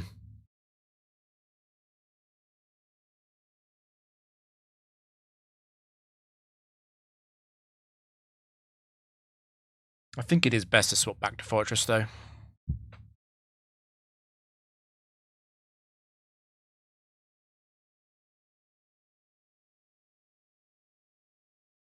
So Swampert would survive the grass move, but the AI doesn't understand that Rindoberry exists. Okay, so it's set 1.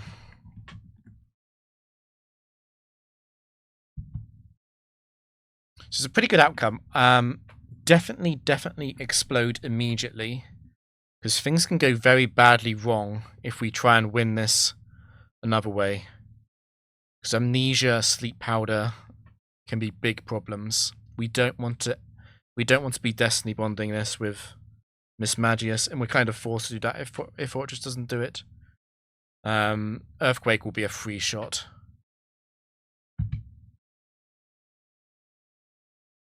Yeah, definitely just explode. Explode and go Miss Magius. You've got Destiny Bond ready. It's game over.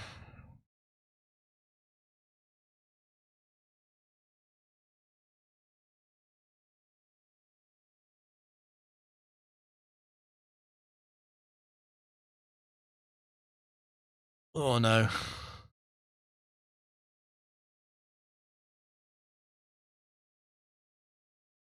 Yes, exactly. What is the point of winning? Fortress is going to be low on HP and... Yeah. Yep. Good logic from Werster. I agree.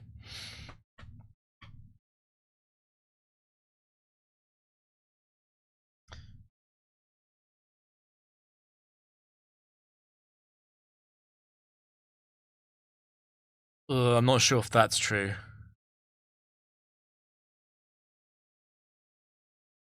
It can sleep powder Miss Magius as well. This is not OU. It can sleep more than one Pokemon at a time. It begins with amnesia.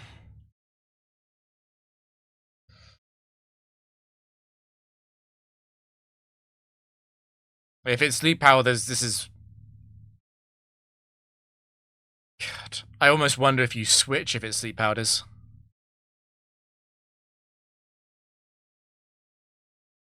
God, what do you do actually? I think you just explode.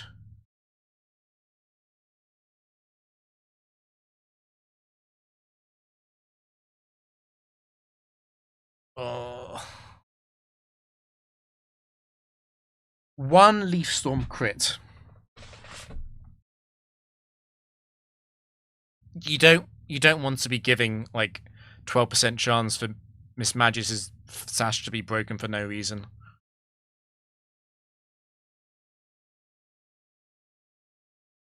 And its damage, it's not going to amnesia anymore. It's not gonna... Oh. Okay. No punish.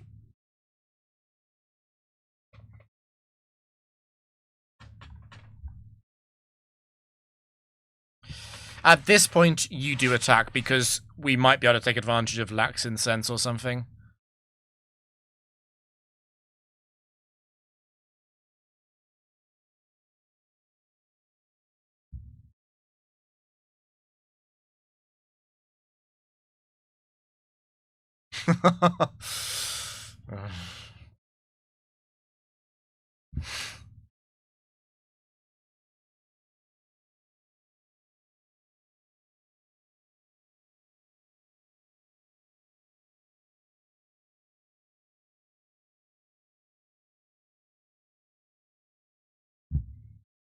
So Venusaur was a swap-in for Swampert. That tells us basically nothing. Could be almost anything in the back. Pretty much just Starmie 1 that can win here. Starmie 1 gets really lucky with the traditional Starmie 1 bullshit. I think anything else can go wrong.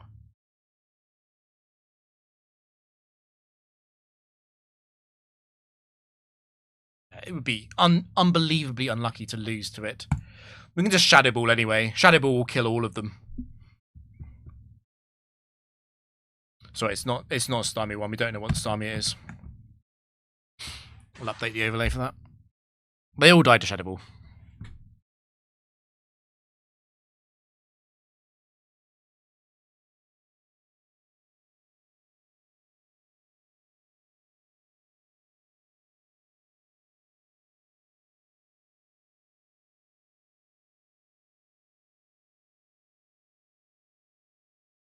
It's a suspiciously long pause.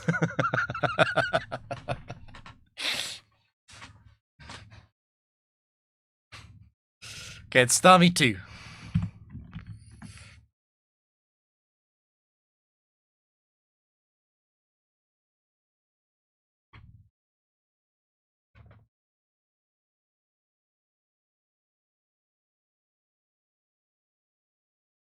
I actually have no idea. Does Werster like Starmie 2? It has the classic upside of having 88% accuracy Hydro Pump. I mean, it's incredible when it doesn't miss. It also has Recover, which actually can be used a surprising amount of the time. I would be desperate. I would be so desperate to get rid of Fortress here. I think I'm desperate enough that I probably take Venusaur. But yeah, we'll see. Let's see what Werster says. Okay.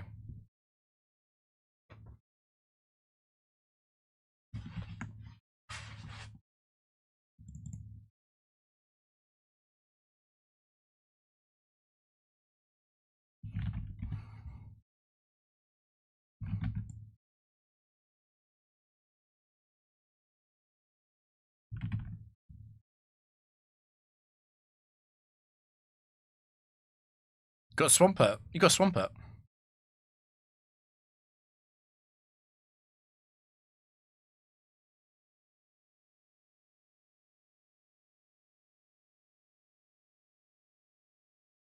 I think Venusaur 1 is really good.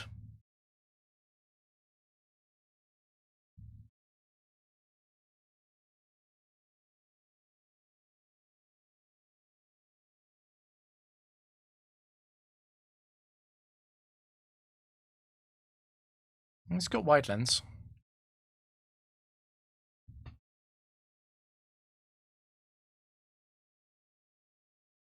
I would take a Venusaur.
Yeah, I agree. I think Fortress is much more devious, but whatever.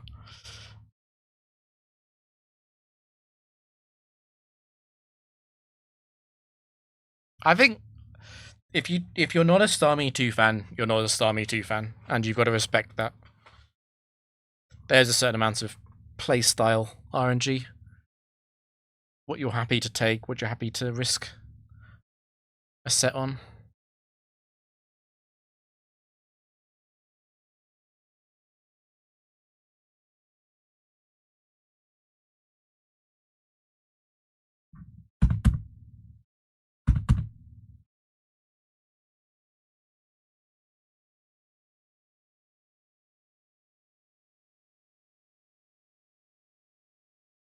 And buffering.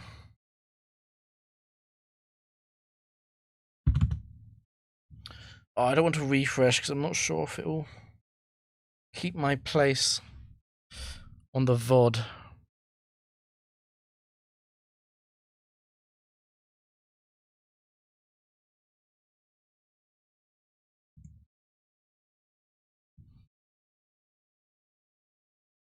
Thanks, Twitch.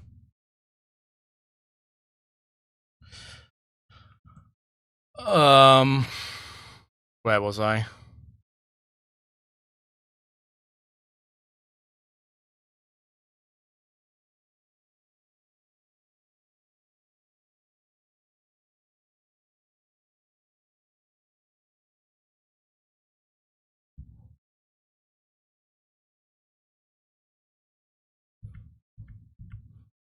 Yeah, he decided against it. Fine.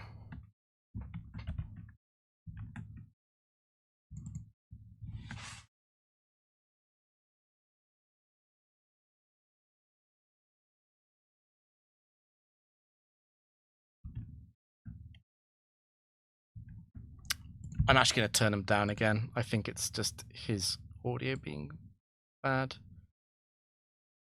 I'm going to turn him down a bit, yeah. Permapass.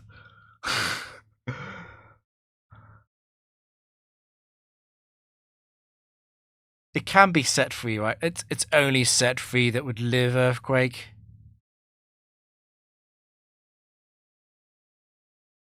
I guess there's a small chance of being crit on the speed tie.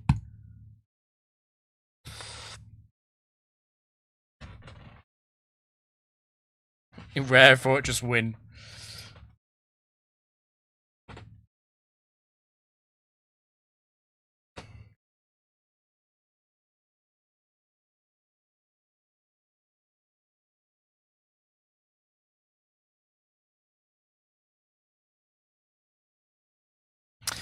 You'd rather Fortress get burned than Swampert, though.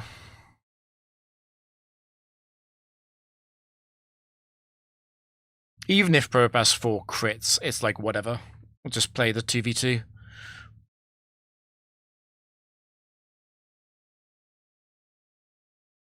That doesn't matter.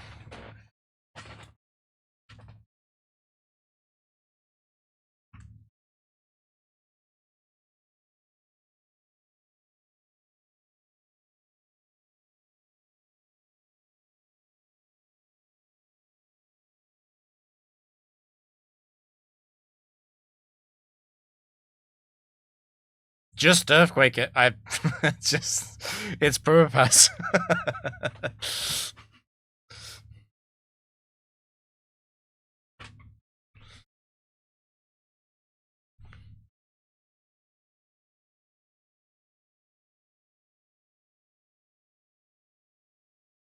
Really? It's Magnet Pool.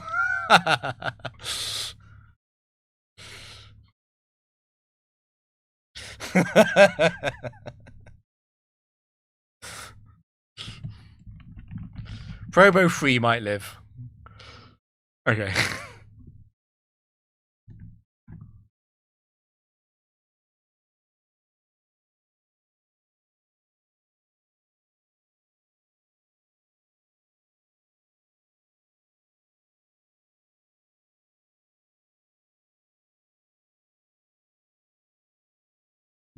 It's very, very likely to be Dragonite 2 or 3. Very, very likely. I think the best move is actually to go Miss Magius. Because you've got to think, Dragonite has a pretty bad type matchup into Fortress, and it is the middle swap. The final Pokemon doesn't have a fire move. So I think you just go Miss Magius and you Destiny Bond. And then you go back to Fortress. And it's like, it's incredibly likely to be game over. I can't think of a Pokemon that OHKO's Fortress but would also beat Swampert.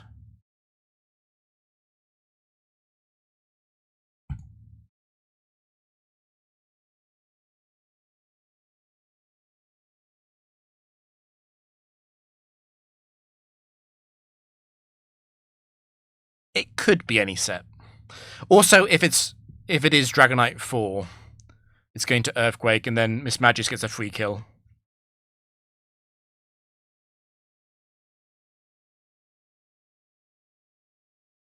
You gotta think, in a 3v2, we're so far ahead. The only way we could really lose this is probably by getting burned. on Swampert or something on the Switch.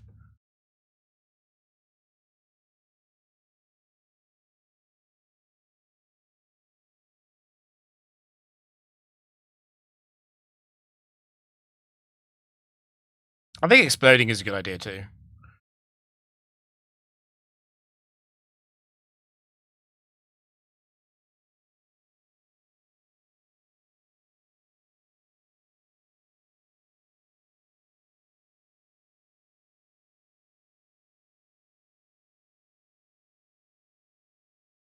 So banned Earthquake crit would kill Swampert.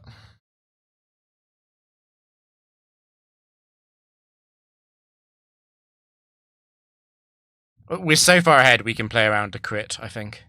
And we can play around burn. Okay.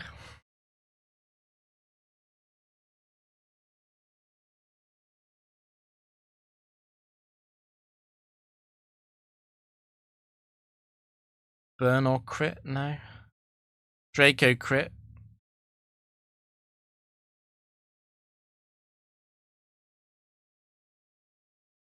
I prefer going Swampert than staying in, but I think Miss Magius was the better call.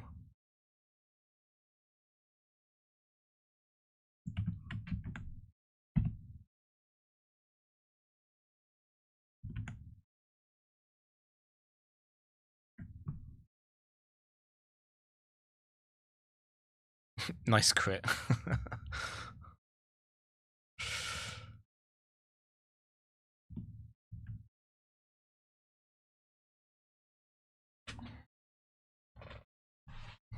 Sceptile 4.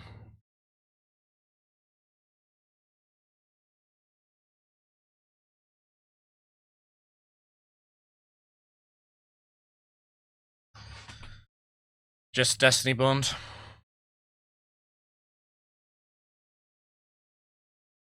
Leaf Storm misses 5 times.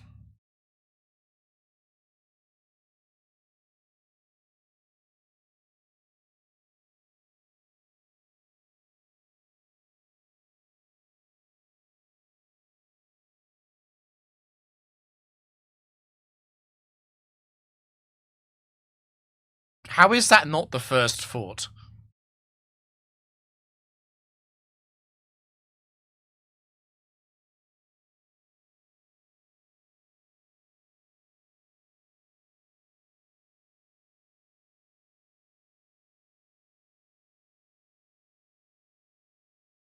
Do, do, do, do.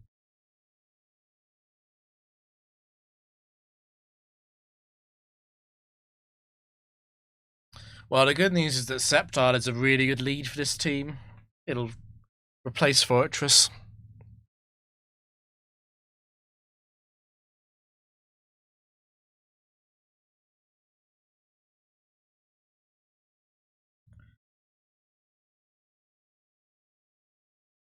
There are no super strong ice types. I mean, even like Weavile, we have Swampert for it. And the special ice types are also fine. We've got Bismagius.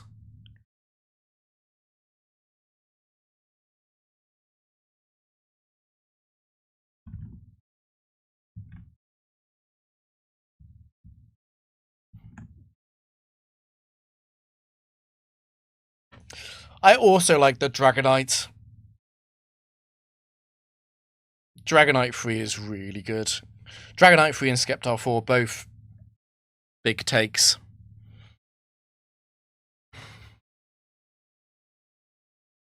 He'll never keep Fortress.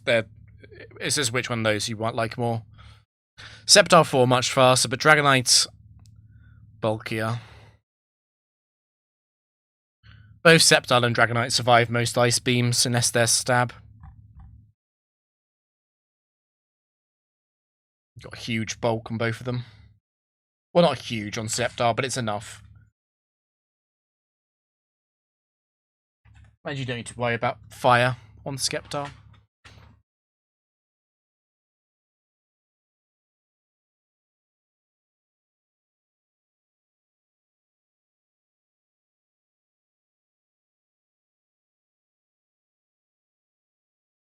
What? What?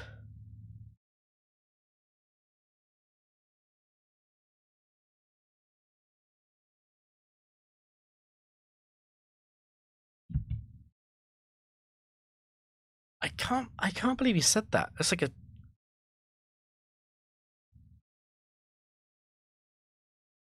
the thing that Werster always does quite well is he's always quite good about being an intuitive calculator, like intuitively understanding what wins what 1v1s. Dragonite 3 is actually not scared of most coverage moves. It's too bulky for that. And it's not fast, but you know, base 80 is good enough.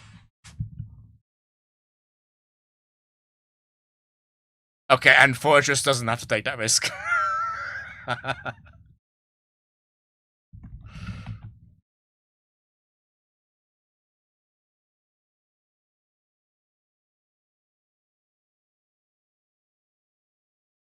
What?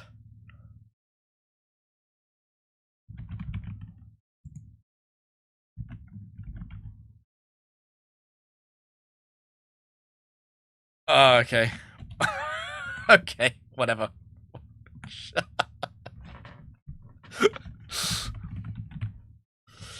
It's a set 4 trainer.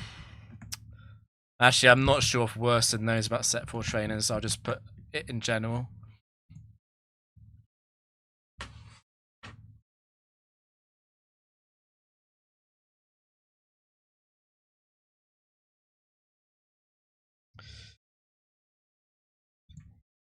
So there's two ways to approach this. I'm not sure if Werster's going to say it's a set 4 trainer.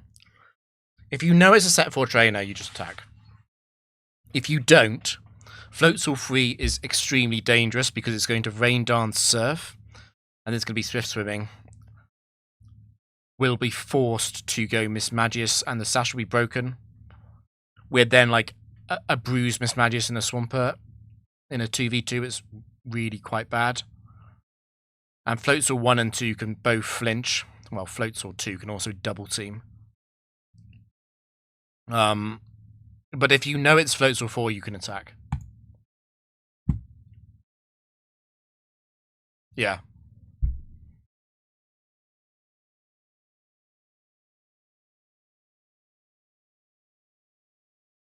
Okay, so maybe he does know it's set 4.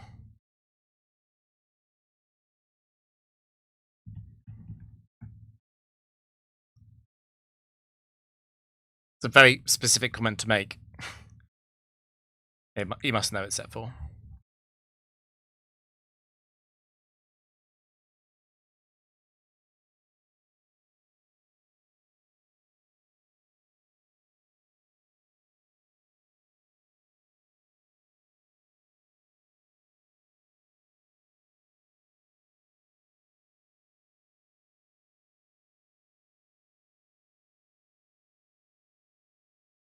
Scarm 4.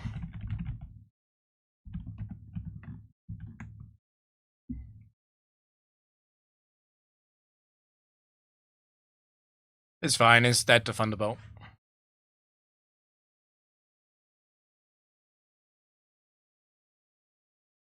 What is this pause?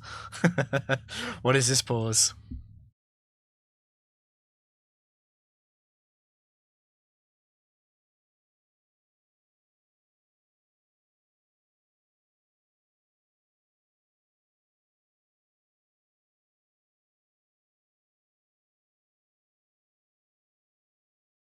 You can go for the Lax Incense Miss also, I guess.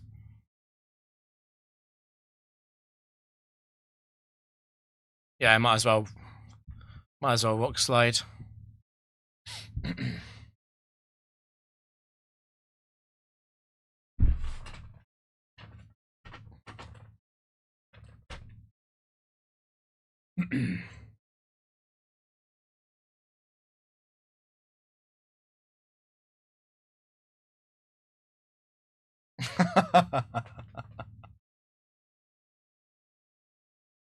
Yeah, of course it would. The Lax Incense.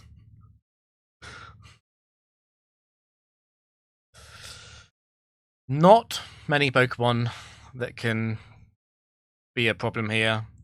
Biggest one would be Tyranitar, but I think it's fine.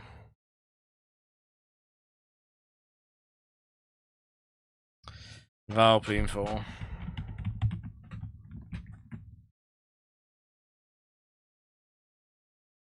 Yeah, well, Psychic will two-shot it.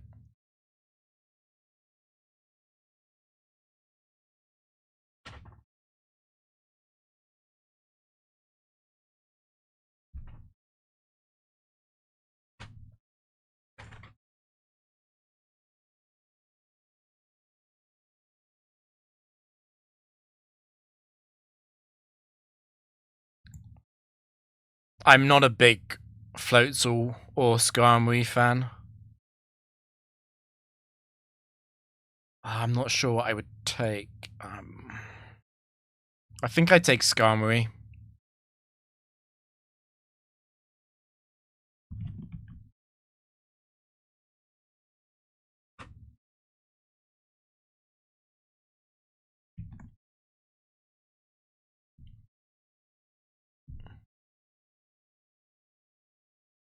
I think Skarmory's is better than Fortress, but yeah, whatever.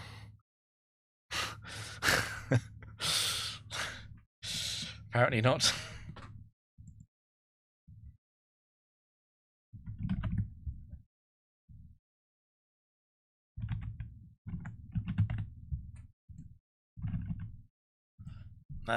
That's not really true. How could you say that about Skarmory but not say the same about Fortress? Anyway. Oh, I accidentally muted it. Ah, this is a classic. Okay, so it's not Togekiss free because of Wise Glass's item clause. Because Valplume had Wise Glasses. Let me put it in the overlay. This is like the classic problem with Fortress, though, where Air Slash is so deadly. It's really annoying, though. The problem is if it's Togekiss 4, he's in a lot of trouble, right?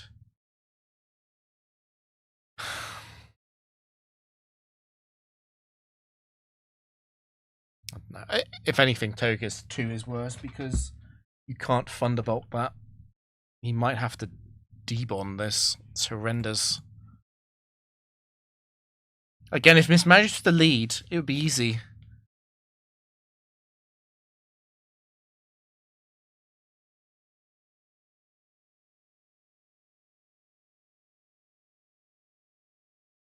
It can't be set 4. It can't be set 3.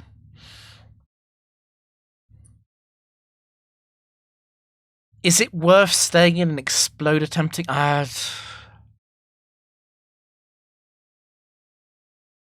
think just go Miss Magius.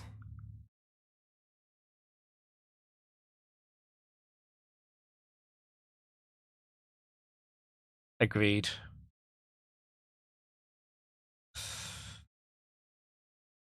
It's a little bit sad because there's no normal and there's no flying types. Miss Magius should have been good.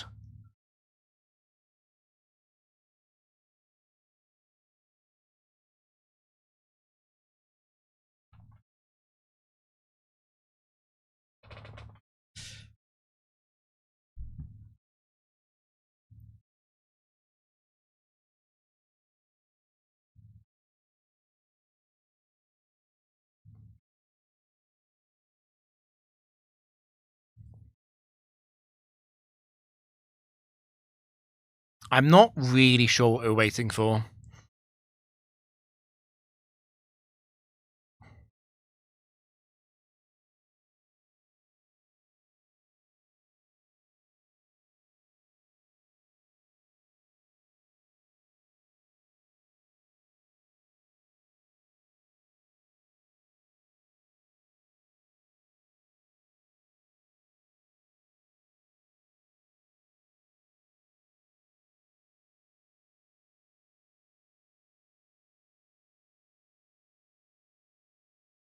I mean, it's only like 40% to flinch with Air Slash.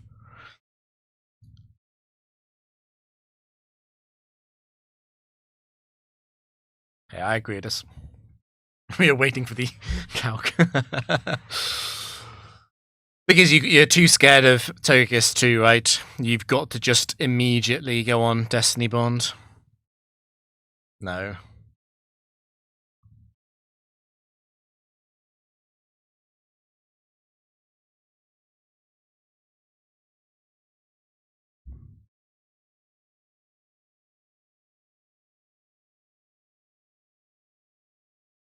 Yep, and you have to go Fortress because you have to try and explode.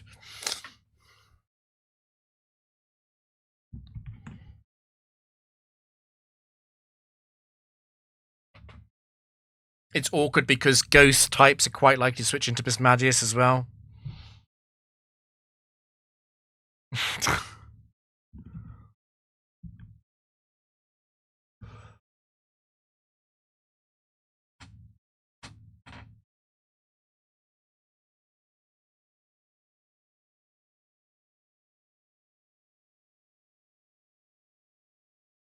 I'm not sure if Earthquake would kill them all.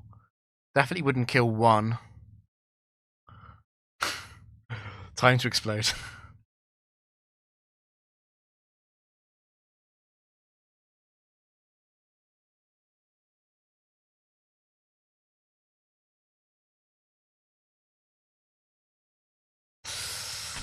Yeah, this is quite bad.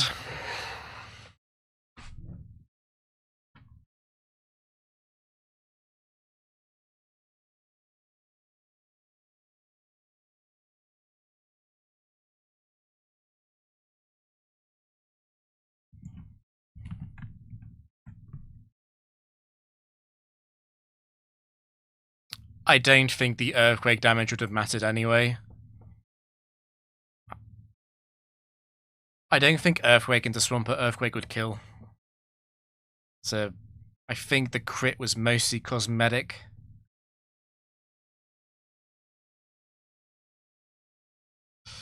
Time for Swampert 4 to prove it's broken.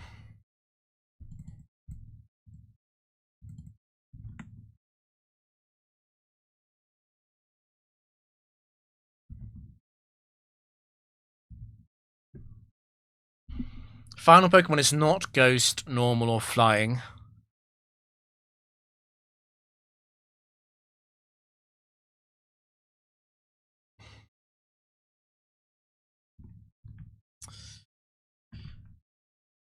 Should be a win.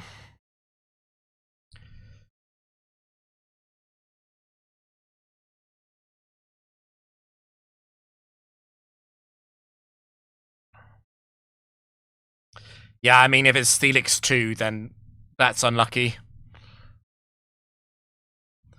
Yeah, if it's Steelix 2, that's unlucky. You have to Earthquake, though, because Aquatail won't two-shot all of these.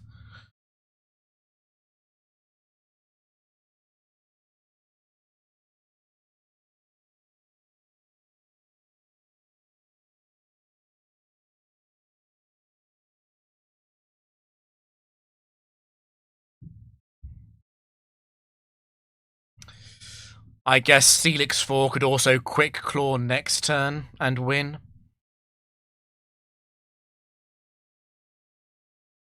Oh, crit.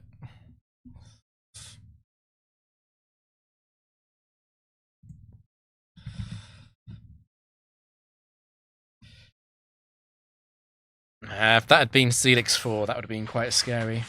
You've got to take...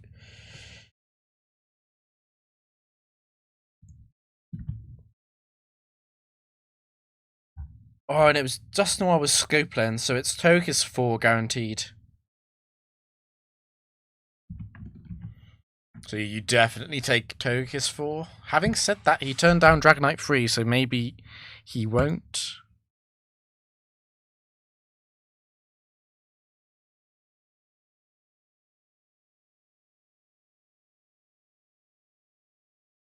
It's Togekiss 4.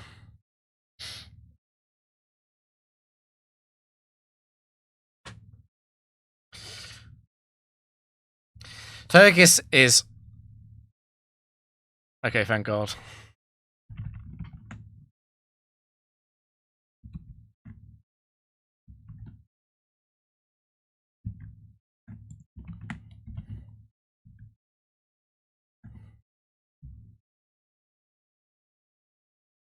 The thing is, Togekiss is so specially bulky, you don't really need that anyway. It's the rock switching you'd want much more there than the electric anyway. It's not Togekiss free because of item clause. So it had Wise Glasses, and Vileplume in the match before then had Wise Glasses too.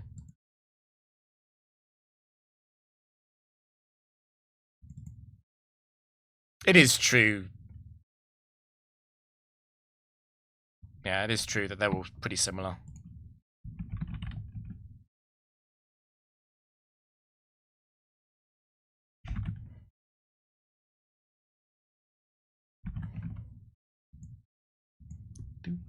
Do.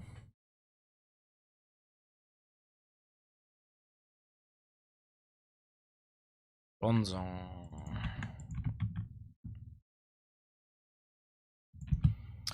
Trick Room quite likely.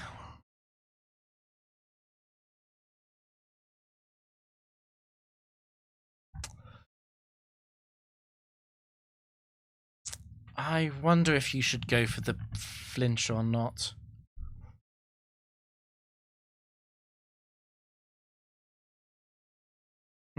We'll see what he says.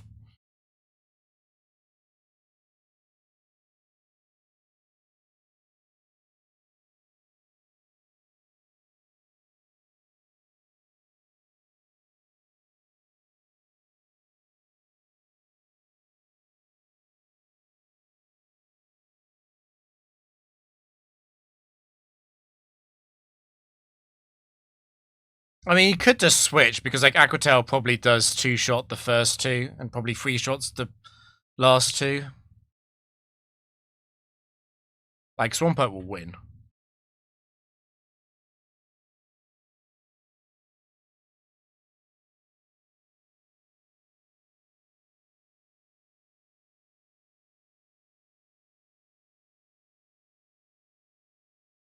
I don't hate staying in. I think I would switch.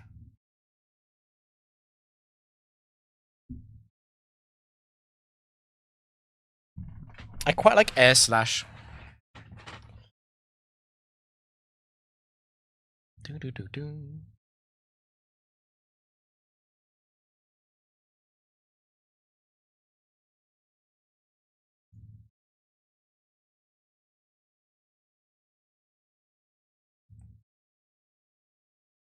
Okay.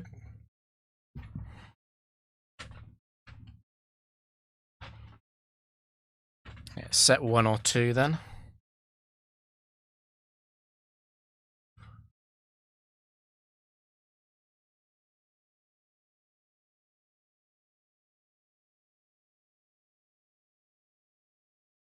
It might be Bronzong 2.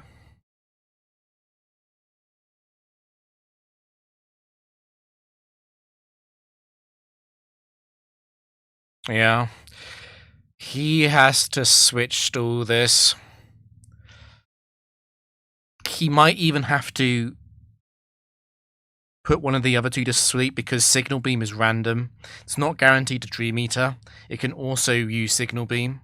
It's about a 10% chance. Oh, this is going to take forever. I'm not watching this. He's switch stalling.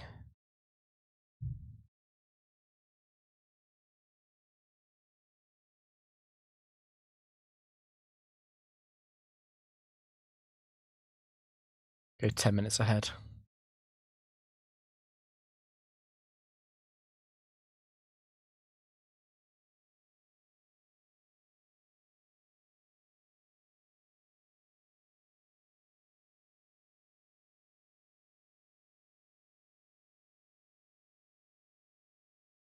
You don't want to get hit by Dream Eater ever.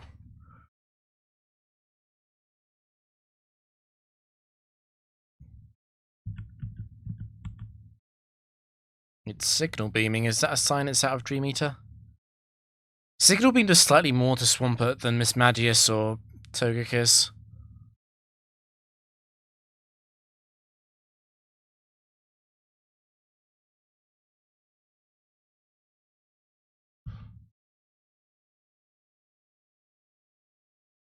I don't even care if I don't think I even care if I spoil the next matchup.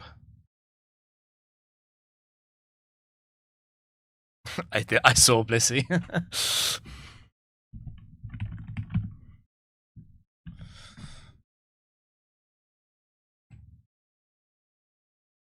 Okay, so what he...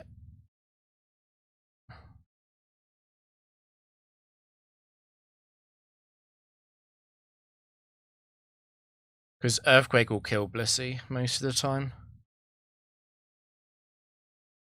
Okay, that's what he did. Okay.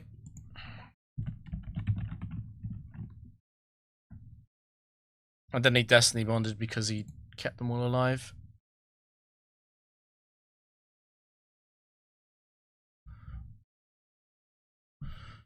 What Luxray set was it?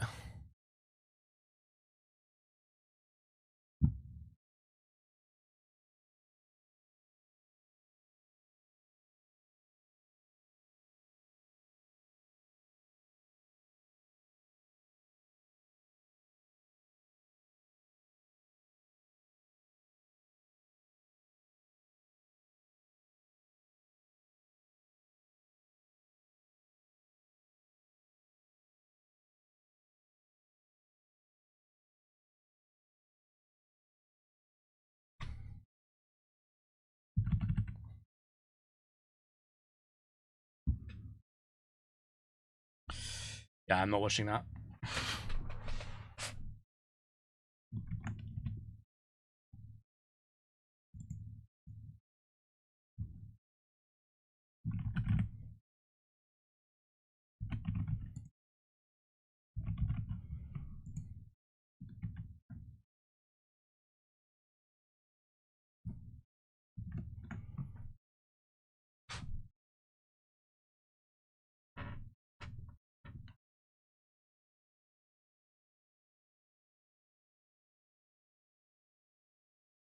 Yep, I don't care. Yep. I'm pretty sure this is his PB.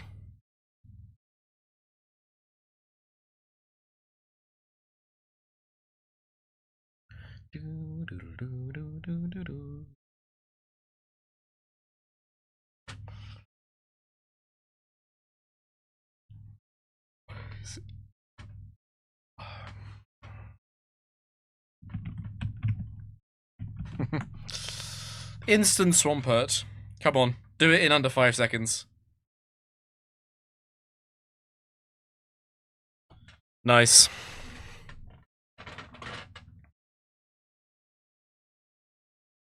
That's fine. It's quite likely to do that twice. Focus Blast crit would be a punish, but whatever.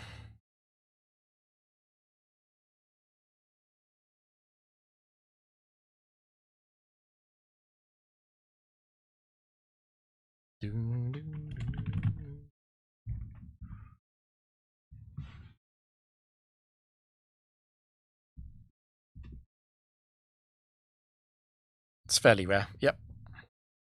He is correct.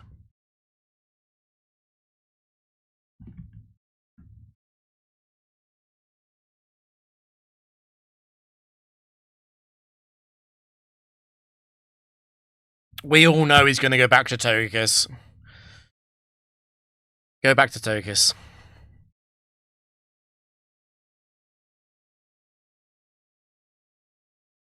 What?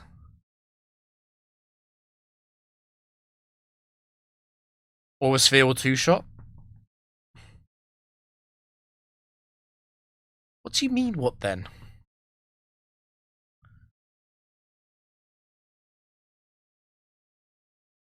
Togekiss will survive Stone Edge.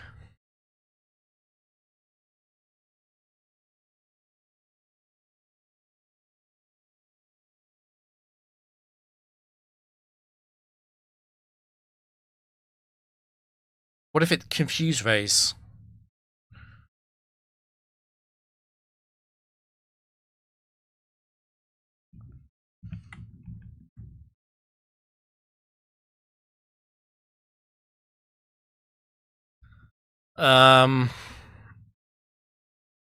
It's probably better to stay in, at least until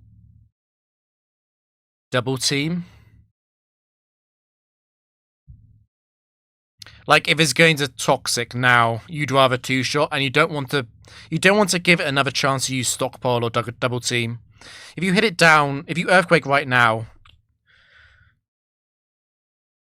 if you bring it below 70, it won't use stockpile or double team anymore. You're about to kill it easily.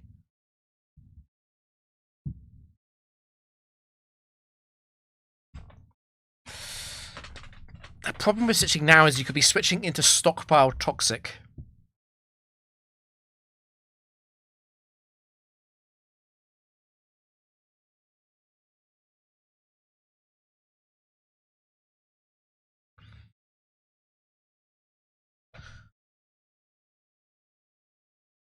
You can't really use air slash. You do need to aura sphere.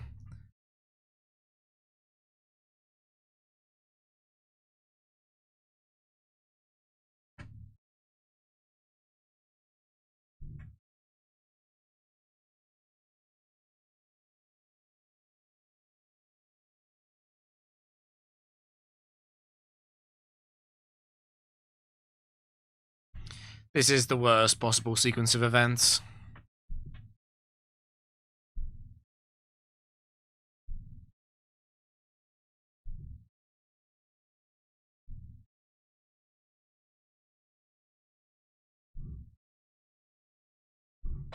I guess, to see the other side, if Swampert got poisoned and took 2 turns of poison, how bad is that? I don't think it's that bad at all, really.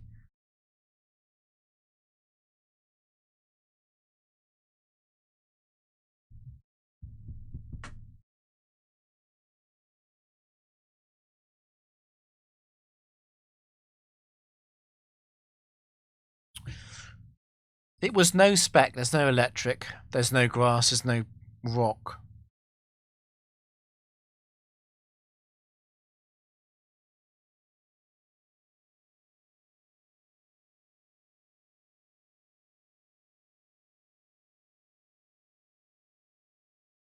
I thought that might not kill.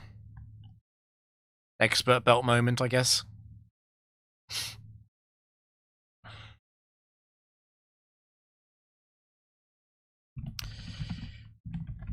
That's an easy win. It can't get past Destiny Bond.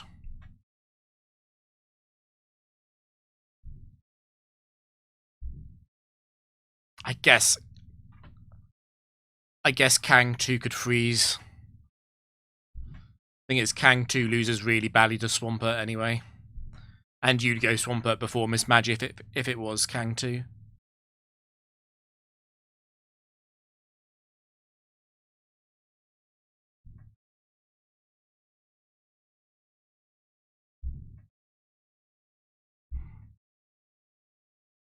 Well, set 1 and 3 are faster than Togekiss.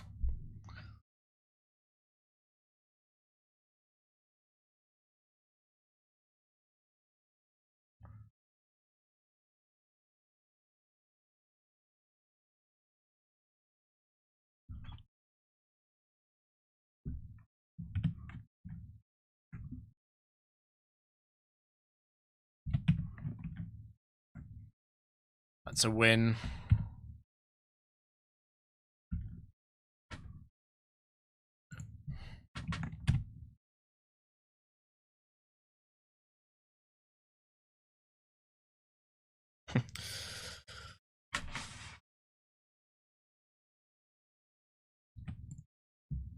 Ground. The thing about this is that you are specifically scared of Gliscor and Garchomp, which is what you're always scared of. But I kind of like taking Kang. The problem with Kang 2 is that it's obviously very much slower.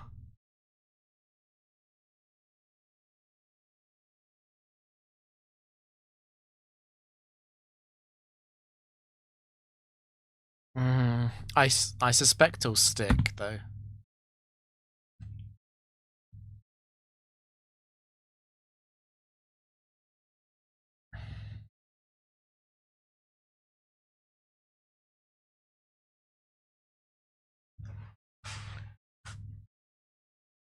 Garchomp 1 would be incredibly scary.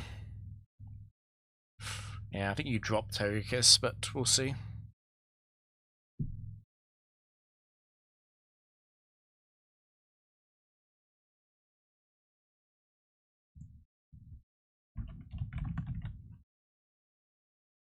That's a speed tie. You definitely Psychic instead of Air Slash, but do you want to risk the speed tie here? I think you just go Swampert. Worst case scenario, going Swampert is you get hit by Focus Blast, and if it is Focus Blast, you would then go Miss Magius, and Miss Magius can beat Blaziken 2 in a 1v1.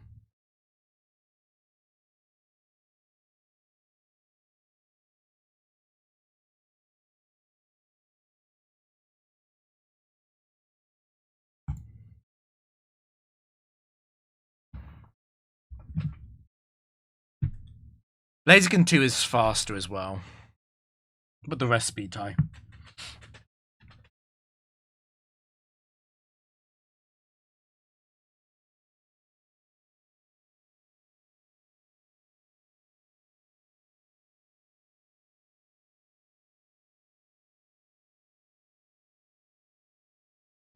Yep, definitely Psychic. That Psychic is better if you're going to stay in.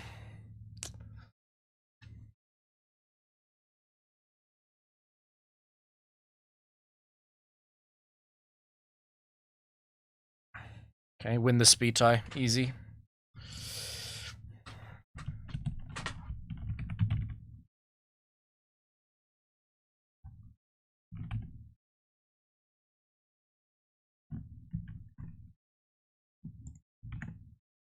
It's not set to. There's no Sash. It can't be Sash because Miss Magius is Sash, so you just Aura Sphere here. You're dead to Quick Claw Stone Edge, but, you know, that's just the reality of Flygon. I mean, Rhydon. The reality of Rhydon 4.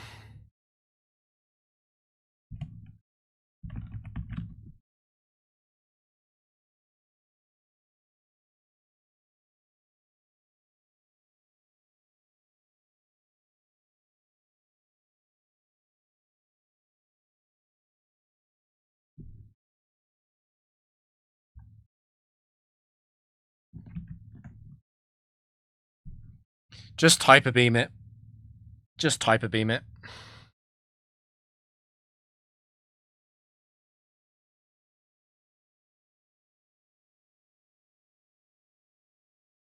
Why didn't you take a 5 to 10 second break and then come back and say over mod it is correct?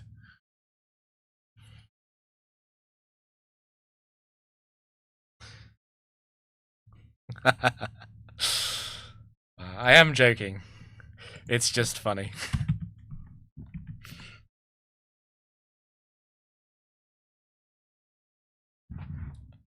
I mean, it's dead. It's definitely dead.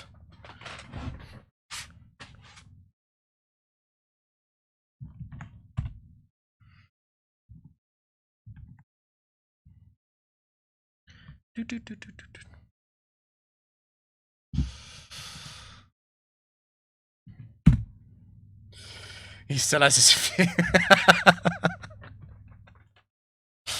Oh my god. Right. Have I got this lined up? I went on to another tab when it's loaded.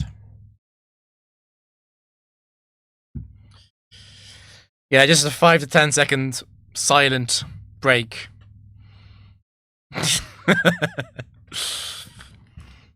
For inspiration.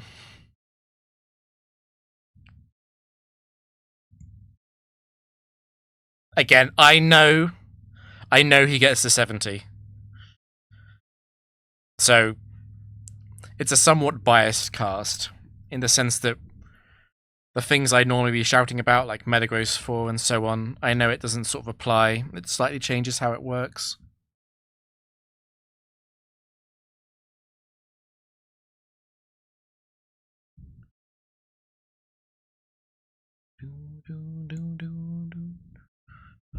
Oh, he started a new save file.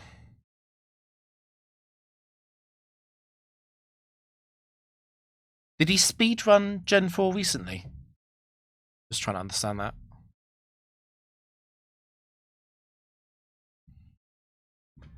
No type spec.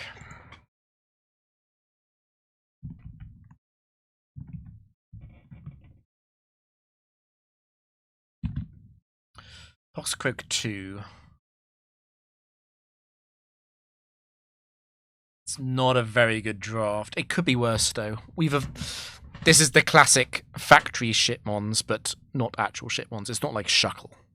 So there's no Shuckle, there's no Dugtrio. There's just bad Pokemon. Gardevoir 2, Arcanine 2, Weezing 1, Slowking 4.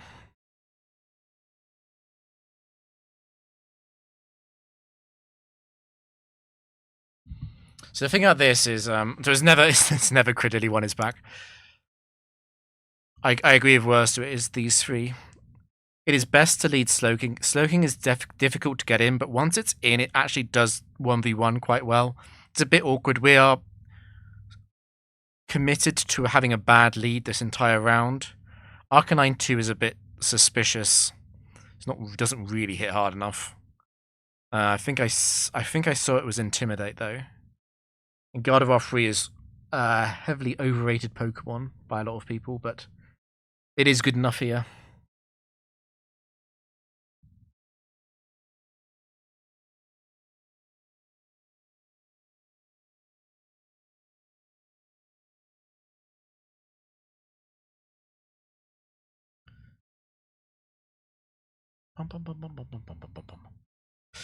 You could maybe take Weezing.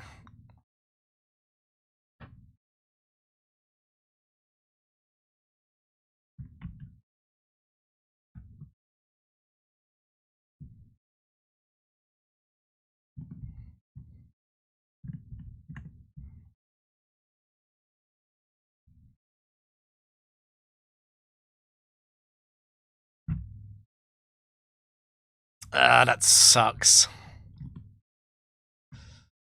Licky Licky's really bad, because Licky Licky 4 is going to win with Power Whip. Licky Licky 2 is going to win with Thunderbolt. And you can't really switch, because you got to keep in mind, if you switch, what if it is Licky Licky 3 and it curses? Not so concerned about Licky Licky 1. You got to think, if Licky Licky 1 belly drums, that is a little bit scary as well. I guess Arcanine can answer, but you have to sort of stay in for Curse. It sucks, though. What was Gardevoir? Was Gardevoir Synchronize or Trace?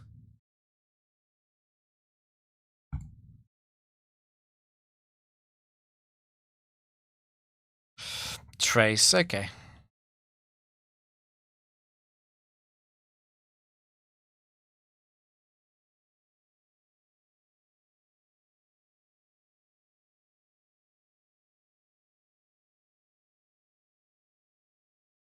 Going for Psychic for the special defense drop, since Surf were in 2-shot.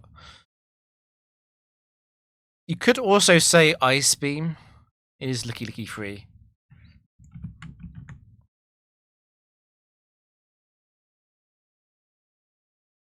Rewarded for the correct move.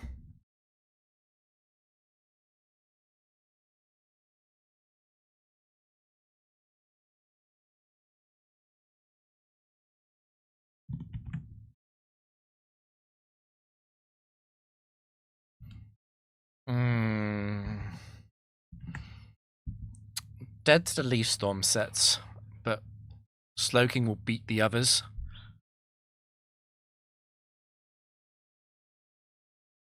I do think you just switched to Arcanine, though.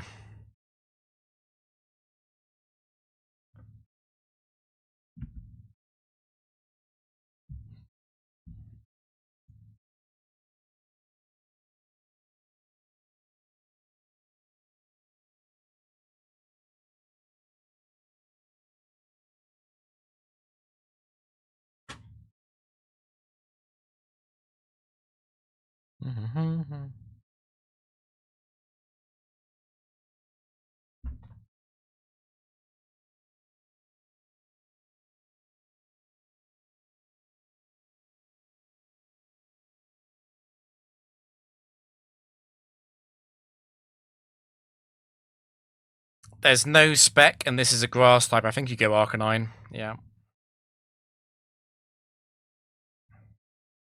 If Leaf Storm crits Arcanine, that would suck.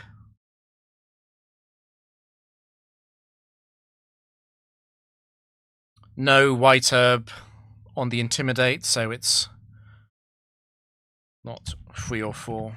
It's Roserade 2.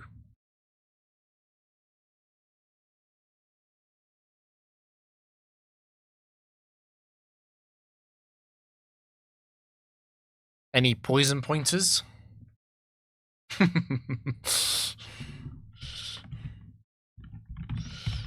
Very unlikely to matter. It's just a bit annoying because it turns off reversal. Okay. Well, GG.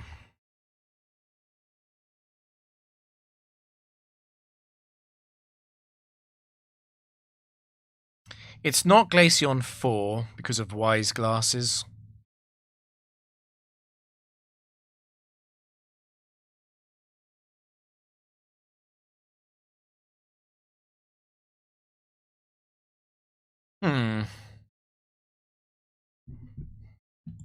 I think Licky 3 is an underrated set. Mostly just off the back of the power of Lumberry with Rest. Like, you can return return fairly often. It's not a great set, though. Like, I think I'd rather keep Gardevoir. You could take it. The other two are terrible.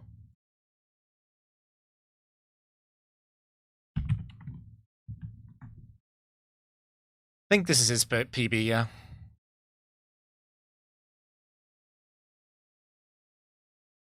Yeah, that was fast. I think it's, yeah, it's already a PB.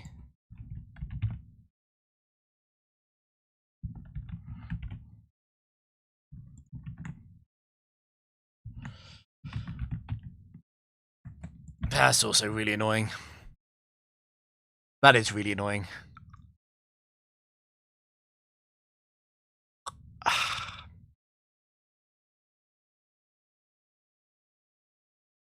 Like, Slowking loses to set 3 and 4, and set 1 and 2 can potentially Lovely Kiss. And Flamethrower won't kill. At the same time, I don't think I'd go Arcanine. I think I'd be too concerned about Lovely Kiss. Maybe you could... Oh, it would have to be set 1.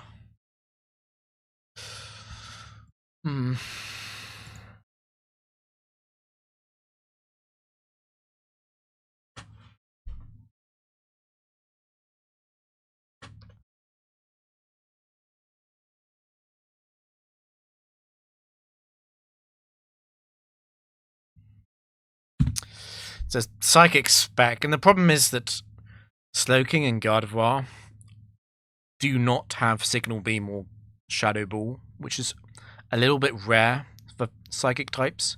So they both kind of suck into Psychic. Obviously, a lot of Psychic types are fairly weak on the physical side. I think there's quite a high incentive to keep Arcanine alive, which means you probably do stay in, even if it is set 3 or 4.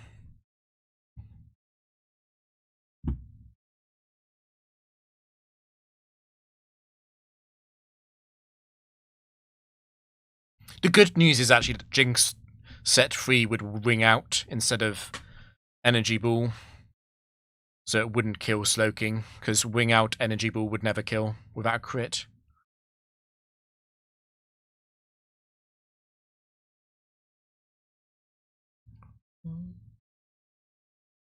And like Jinx 2 is like a fake threat. worst case scenario, Arcanine has to take the recoil damage.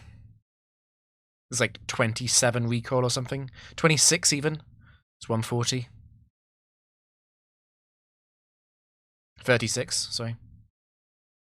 So it is set free. It's quite likely to ring out again.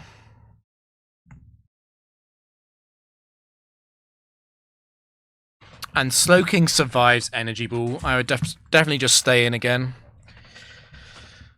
Ooh.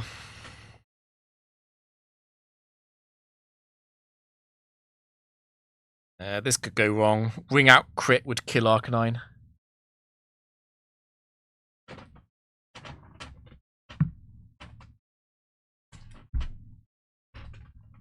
Ring out is not a regular damaging move in the AI.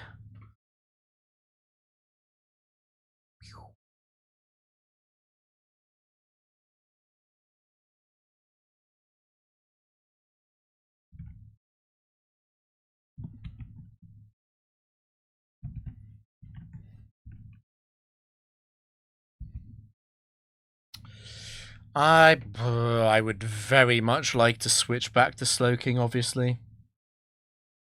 Again, the problem is that Arcanine is probably needed against the last Psychic type fairly often. Slowking was oblivious, not own tempo. So Golduck 1 could be annoying. The rest of them are fine though, like the rest of them are just whatever. It doesn't matter if Slowking doesn't win the 1v1, it just needs to put it into Flare Blitz range for Arcanine to finish it off.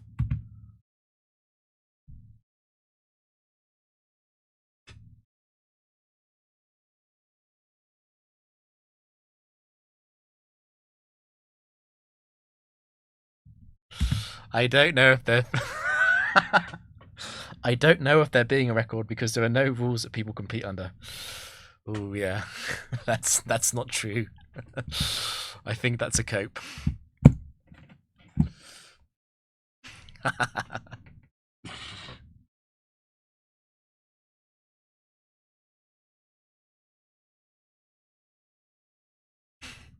It's like 10% of the chat is just, what's the world record? What's your PB? What's the highest streak?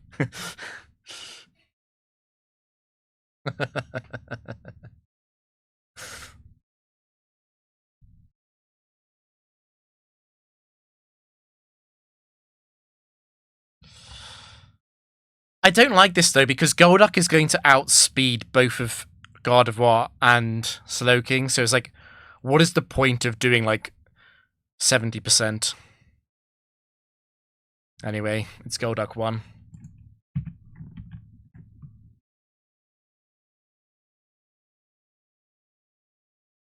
Crit would be nice.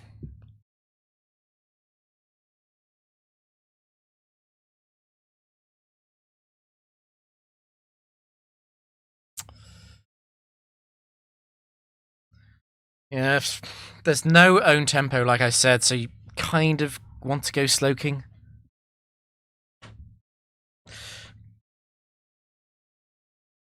Oh no, I wouldn't do that.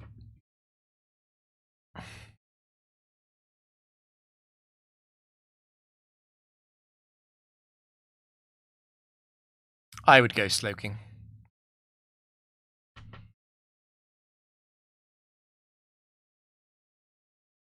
Because the AI doesn't understand that you have Oblivious. It can sometimes guess own tempo. Reduces the chance.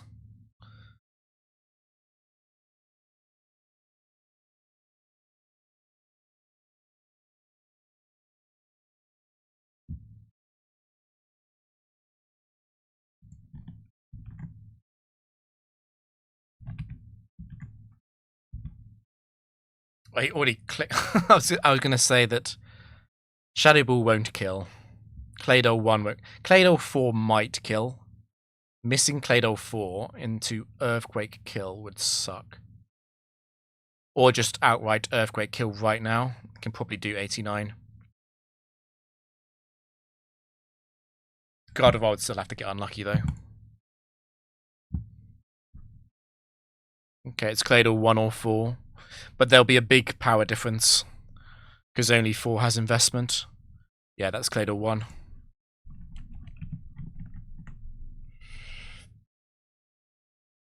It should live.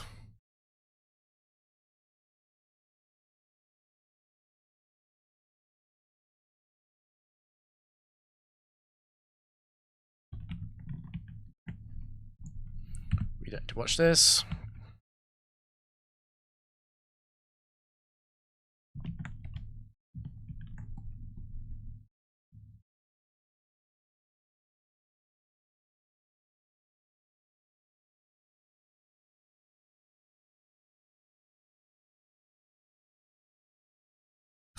Fire.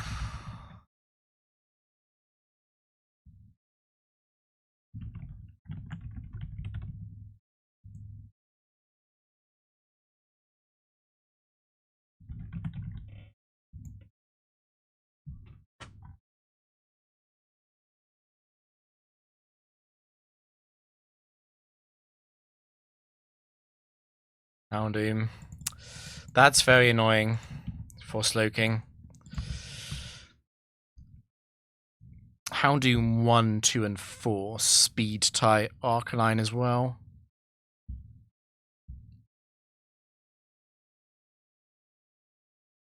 Perhaps he should have thought a little bit more about taking Golduck 1.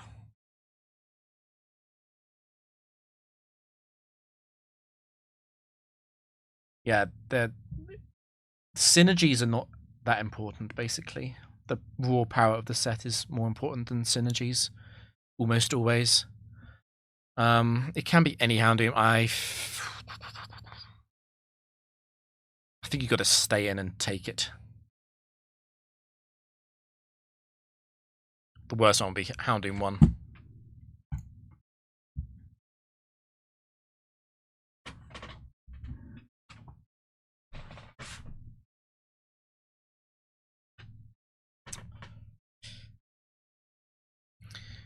Houndoom 3 shouldn't be able to kill with Shadow Ball. So Houndoom 1 is the worst case scenario. Houndoom 3 double Shadow Ball, I don't think that would ever kill.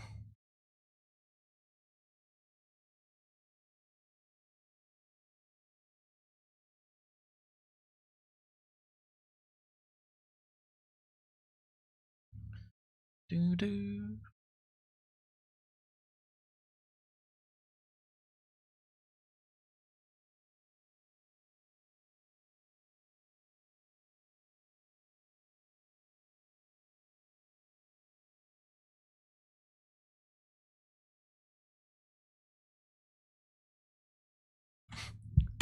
Why would you say that when you're not looking at Arcanine on the DS?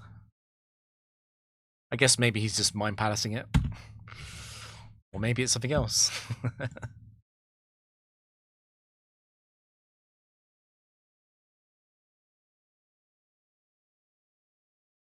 We went first. It must be Houndoom 1 using counter or raw.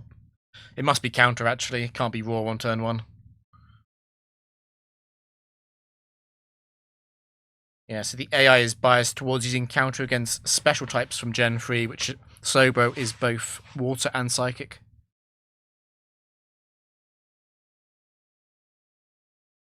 Definitely switch. Definitely switch. Intimidate. Keeping Slowking healthy against the fire-type spec.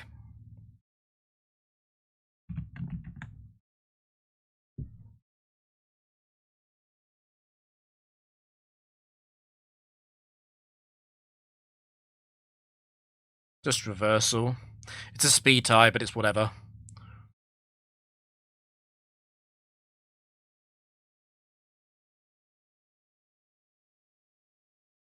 Pretty unlikely to see the other fire type coming out against Arcanine, obviously.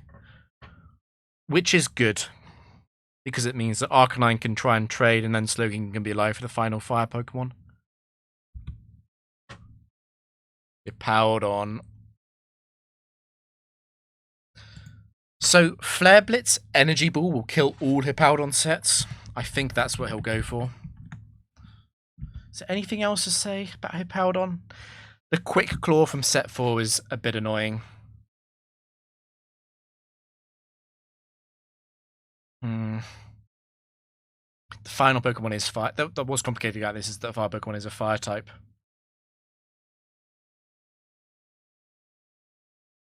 You can't really switch. I think you've got to stay in and Flare Blitz Energy Ball is always going to kill all of them. He doesn't need to worry. We might get a 10 to 20 second pause though here when Werster is consulting his friend.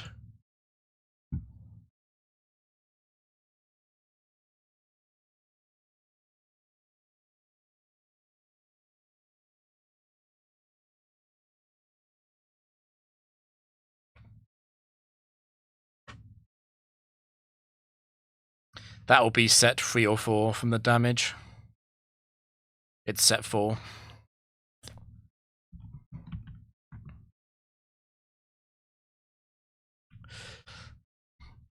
There's a few risks here. I mean, Gardevoir is dead to Quick Claw Crunch, even without Sand potentially. If that happens, it's kind of game over. We can go Slowking. Slowking won't die, but Slowking can die to a crit. Slowking is naturally slower, so we're always getting chunked. So it really is. That's difficult. Do we want to risk the 20% chance on Gardevoir? It's not 20%, it's more like 18% because of Bright Powder. But do you want to risk that on Gardevoir, or do you want to go to Slowking to get the more sure kill? The problem is, if he goes Slowking first, he might actually be in quite a bit of trouble against certain fire types because, for example, Infernape, Blaziken, Flare Blitz will one-shot Gardevoir and they'll outspeed it. So if you're in range of those, which you will be after Crunch and Sandstorm from Hippowdon into Slowking, you can just lose. It can't Thunderfang against Slowking because Crunch does more damage and the AI is quite predictable about how it uses moves. Goes to the strongest damaging move. I think you have to go Gardevoir. Energy Ball will kill. If Hippowdon 4 gets the Quick Claw Crunch kill into Gardevoir, that's just bad luck.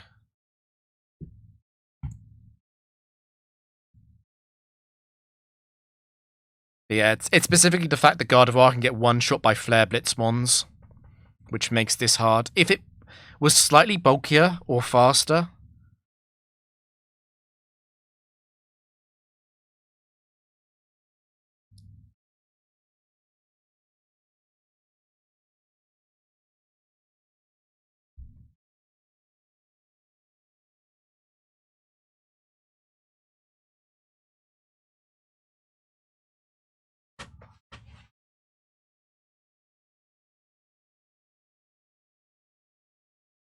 No Quick Claw.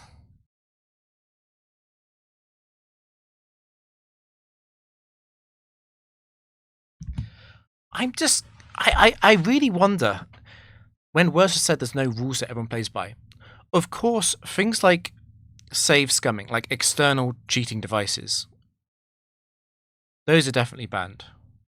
And reading memory and other kinds of cheating, that's definitely banned too. What other rules would there even be? Like, it would make more sense if it wasn't coming from Werster, but Werster does Pokemon speedrunning. He's very familiar with the rules in place for stuff like speedruns. I'm really curious what he even means by it. No RNG manip, yes, but RNG manip has been banned on Smogon for over 4 years. What's the final Pokemon? It's Blaziken.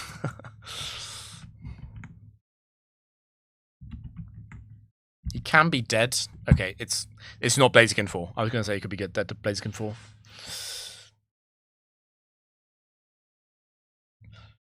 Yeah, well, yeah, maybe it's that. So it must be Blaziken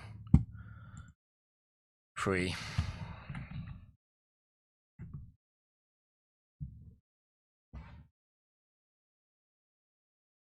I don't know. being able to damage calc is not some mythical skill.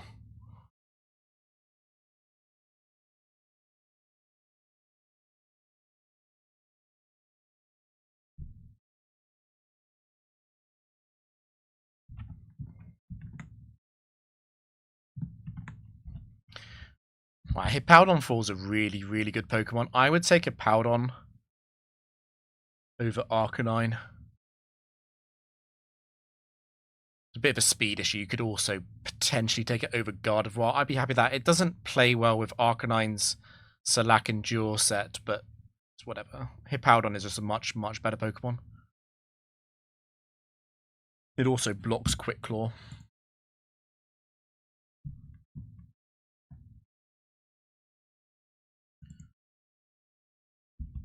Okay, good to Dark is. I would definitely get rid of Gardevoir here.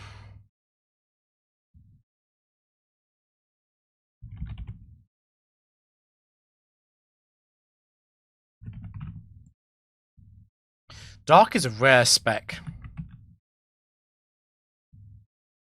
Dark is a really rare spec. You just saw Houndoom. There are not many other Dark types in the Frontier.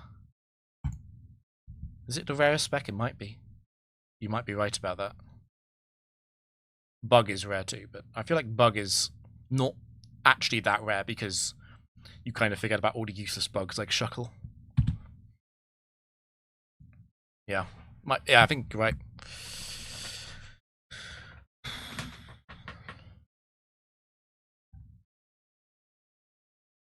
What about Hippowdon? What about Hippowdon?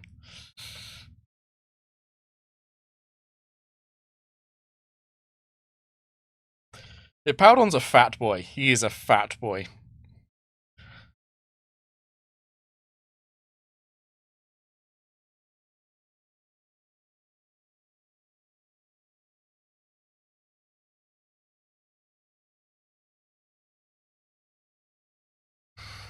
You know what? Just dropped Arcanine. Arcanine's bad.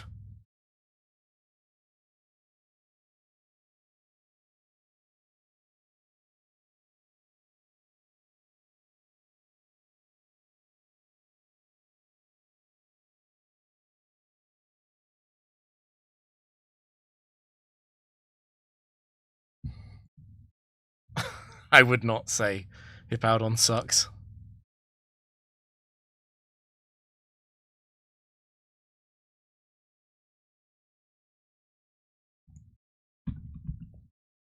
Why Blaziken 3? Blaziken 3 is not a good Pokemon. That feels like starter bias. I'm not saying this about Werster, but there's a starter bias where because people like if you think about like Blaziken, a lot of people their experience with playing with Blaziken is destroying the game with Blaziken as an overleveled starter Pokemon, which means they think Blaziken's really good. Now, Speed Boost Blaziken is good, but outside of that, Blaziken is very mid Fire type, and Fire types are horrendous in the Frontier. Too many, basically too many Water types, and also Ground is really common as well.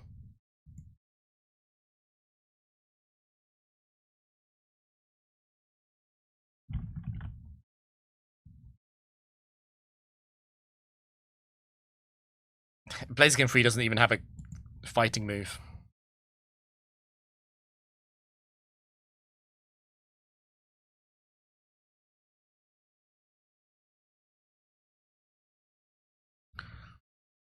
Okay, let's see the Dark types. Shiftry, maybe. Umbreon is probably more deadly than Tyranitar.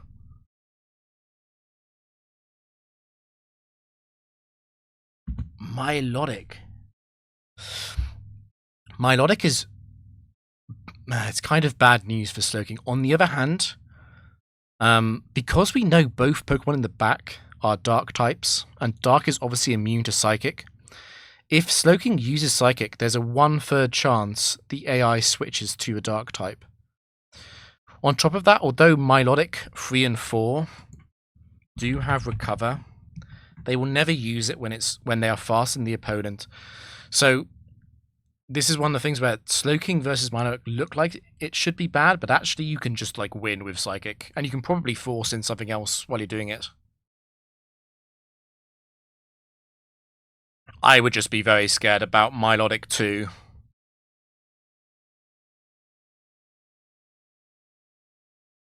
Like, if Milotic 2 starts setting up, I think you just got to stay in Psychic.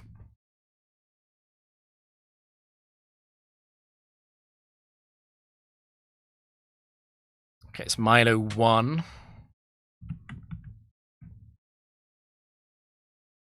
Do you switch? I don't think so. When Hypnosis Attract is active, that sucks.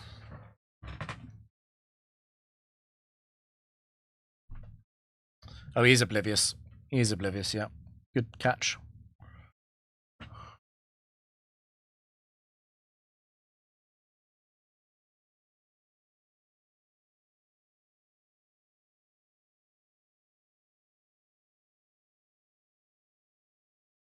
It's a 1 in 3 chance, but yeah.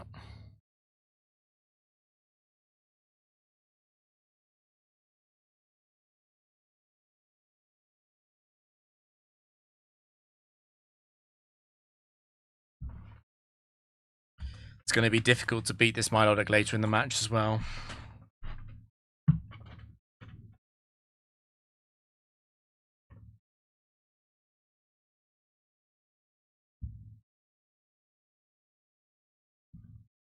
Yeah, he's at basically 0. It doesn't matter that Milotic can kill. It can still switch. It doesn't matter that it can kill.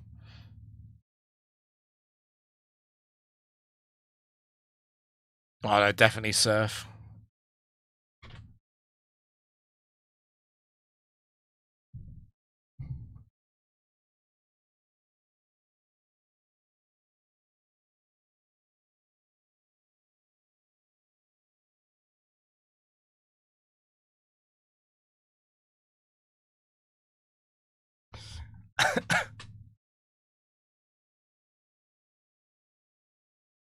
It's a good catch.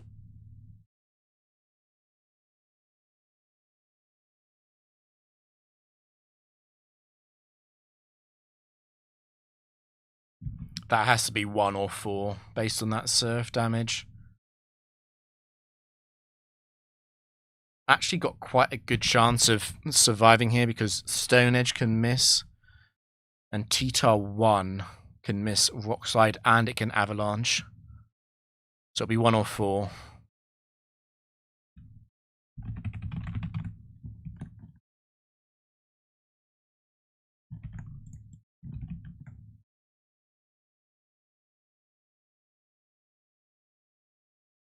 Avalanche.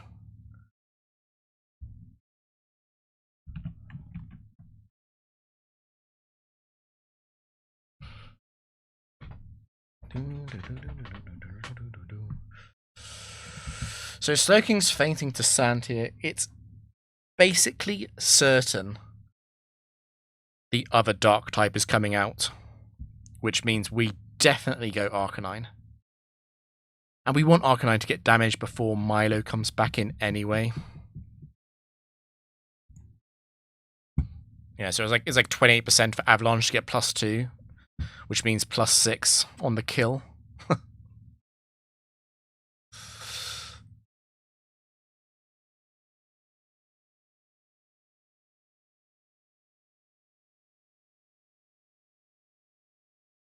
Arcanine gets a lot of free kills against the final dark type. Not just Shiftry, but even like Absol. It's only really Umbreon which would be a problem.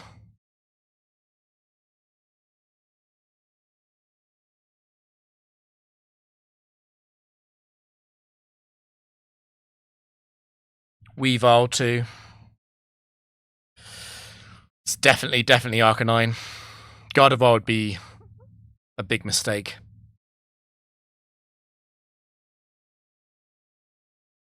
So the AI still thinks Slowking is in?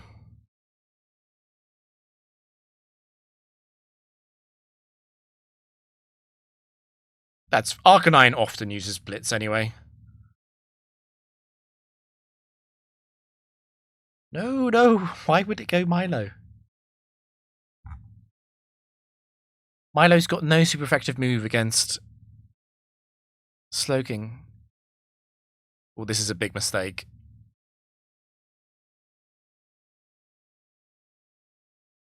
I don't think Werster understands Gen 4 Switch AI. Oh, this is pretty bad. You have to switch. You just have to switch. There's no decision to make here. You have to switch. At least it's. You know what I've just realised? So Milo 1 has Shell Bell, which heals based on how much damage is done. As long as Absol doesn't crit Arcanine, because Arcanine will obviously kill it with Flare Blitz, it actually reduces the amount of healing that Milo can do when it uses Surf on Arcanine at the end. So Werster's actually benefited from this sequence of events, unless Arcanine gets crit. It's pretty funny, because of Shell Bell. I don't think that was Werster's reasoning, though.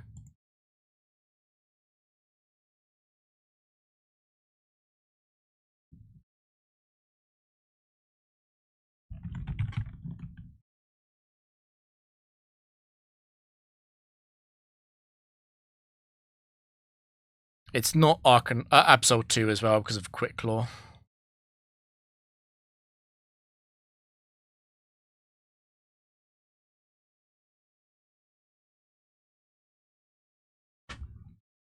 Low key, it's better to get hit again. As long the problem is super luck. I can't. Was Absol pressure? I can't remember. If it is pressure, I think there's some logic to say that you get hit again on purpose to deny Milo healing. But you don't want to get randomly suckered as well. I think you just Flare Blitz.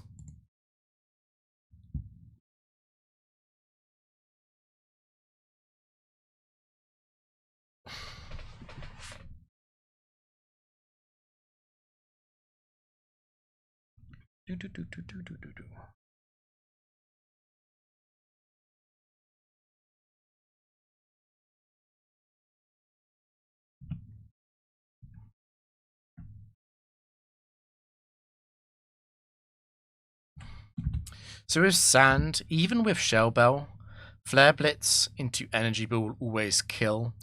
Obviously, Milo is base 81 speed, Gardevoir is base 80, so Milotic is faster than Gardevoir, which means that there is the risk of being Hypnosis on Gardevoir, which could go bad. I think you definitely Flare Blitz, though. Thunderfang is sort of like a pointless risk. Like, it's healing out of range of Sand anyway. You're always going to have to hit 2 moves. Obviously you can't endure because of the Sandstorm, so it's definitely just Flare Blitz into Energy Ball. It'll always kill. Werster might take 10 seconds to consult his friend about the kill, though.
Flare Blitz burn would also be a win.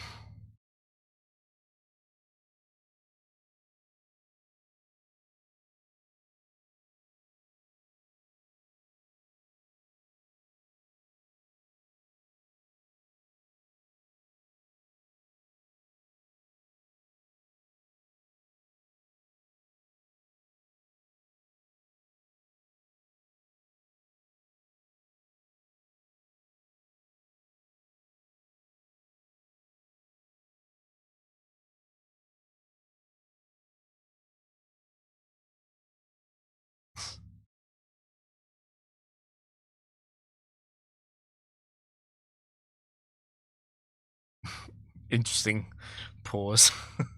He was correct at the start, though.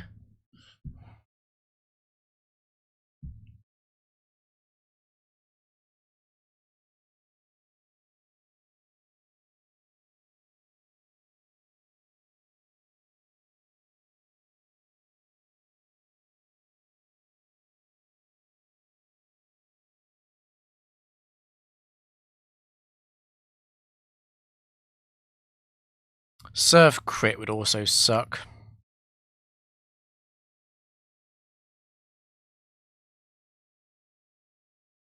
It's not necessarily GG. Now it is. GG.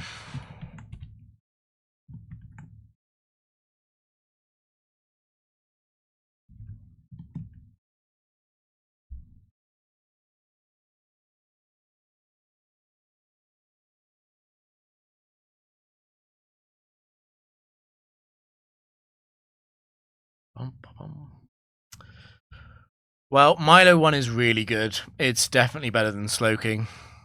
And it's definitely better than Gardevoir.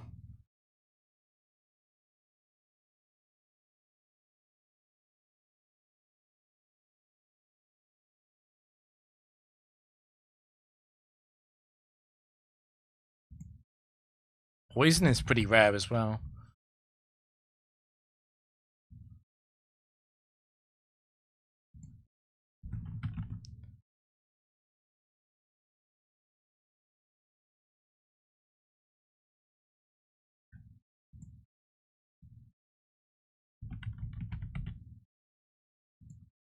Worse is chat talking shit.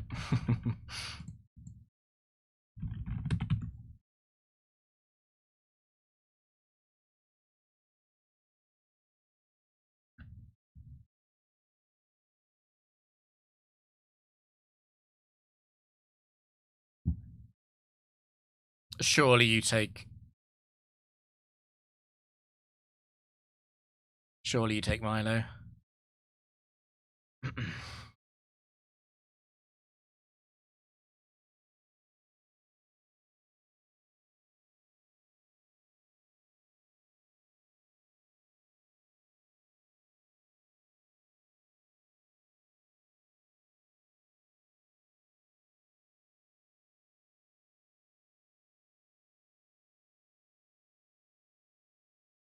I mean, Milo isn't perfect. The Nidos are fairly threatening. Tentacle would be a bit of a problem as well.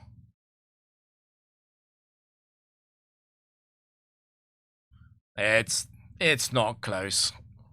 Milo is much better.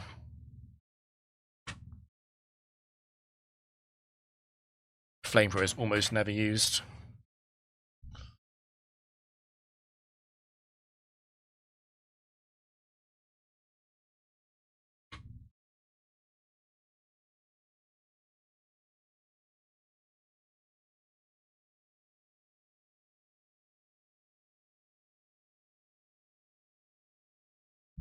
I don't believe for a second he'll keep Slowking.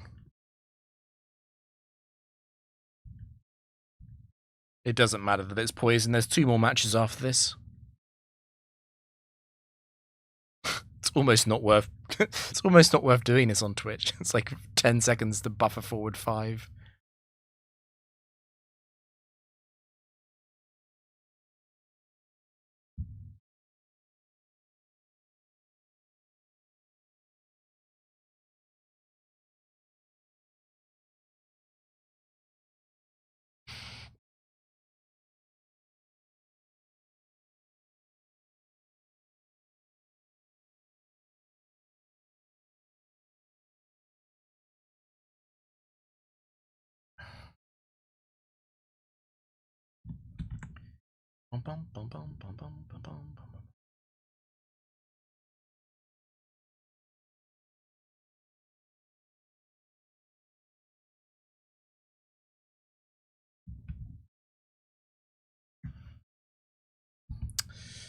They'll all die to. Well, Valbloom 2 might survive too, but the others will all die to 2 ice beams. It might be correct to go Gardevoir. I think I just stay in an Ice Beam, though. Particularly knowing that it's a poison spec.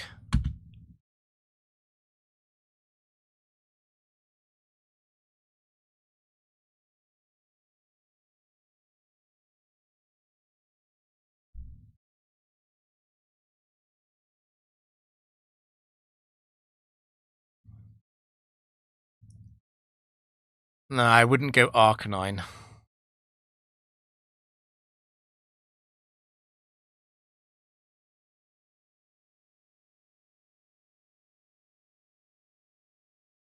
It's not Vileplume 4, though. It's not Vileplume 4.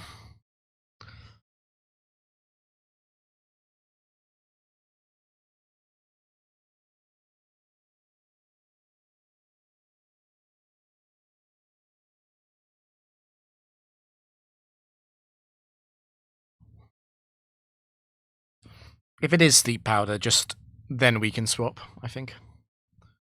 Okay, it's... It might be dead to 2 Ice Beams anyway.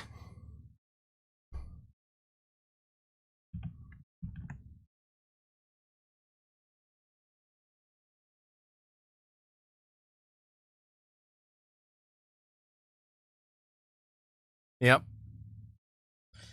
Man, Vileplume is is bad. Oh, and it's Fortress as well. That's an easy.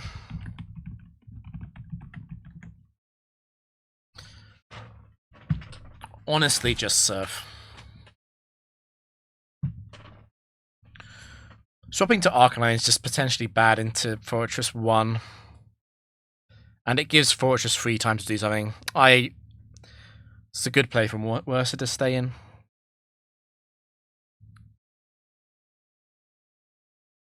It's Fortress 4. I wonder if he's going to take it.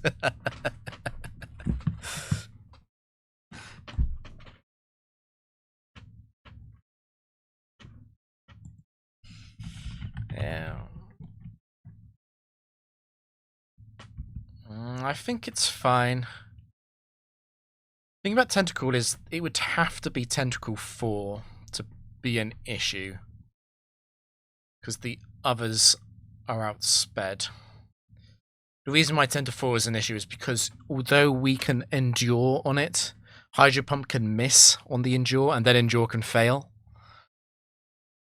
Having said all that, like, it would be so unlucky to lose. And Tentacle 4 is going to ring out versus Gardevoir anyway. It's not even going to go for the Hydro. Yeah, this is over.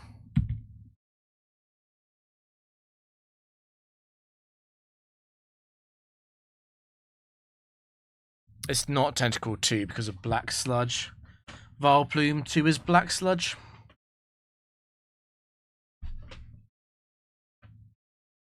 What is the best thing to do? You just need to chip it, right?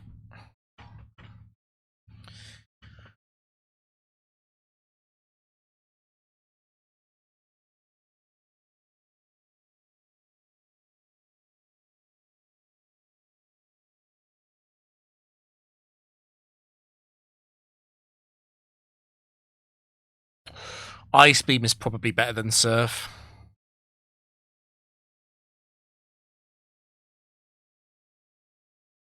Yeah, Ice Beam slightly better than Surf, but it's fine.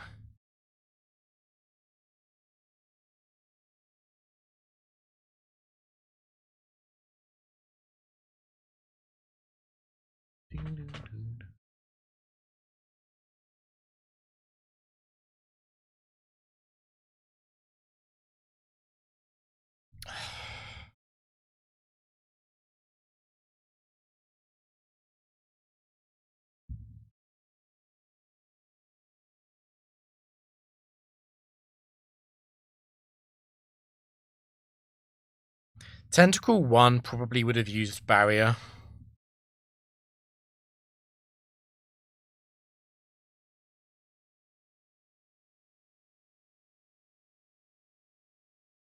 It's probably Tentacle 4.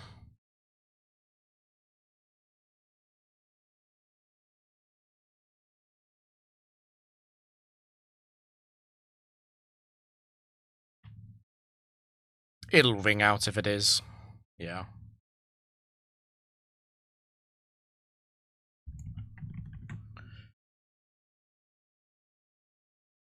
Oh, good point. I forgot to do that.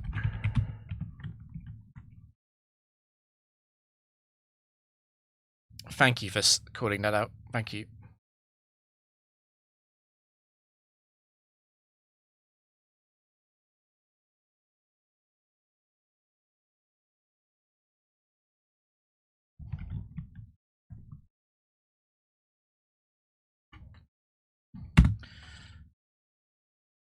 I wonder what the odds are on him swapping to Fortress. Tentacle 4 is quite a good Pokemon. The problem with Tentacle 4 is, like a lot of Hydro Pump sets, we are risking the 20% miss in fairly often. The weak part of this team is Gardevoir, though. Gardevoir is a bit slow and a bit frail on the physical end. On top of that, Psychic doesn't even hit that hard.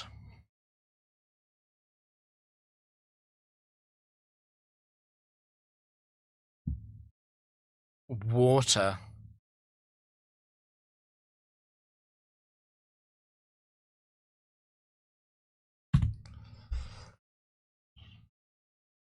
It is very debatable how good Gardevoir is against water. Tentacle is quite good against waters. The problem with Tentacle has is that a fair number of physical waters obviously have Earthquake. But Tentacle 4 is timid, it's max speed, it's really fast. I think Tentacle over Gardevoir was quite a clear decision.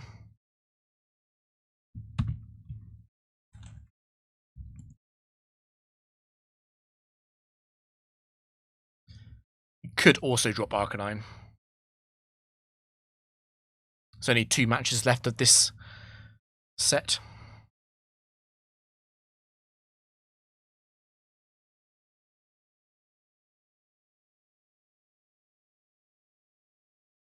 I thought Fortress was the best Pokemon. And Tentacle's pretty good against water types.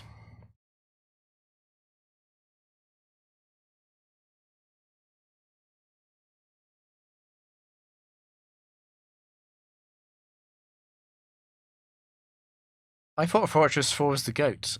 It would be fine against water.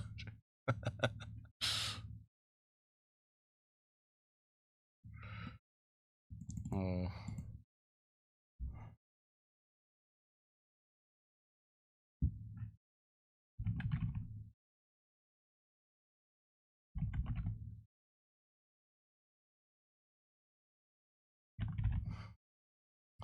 Yeah, that's wishful thinking, I think.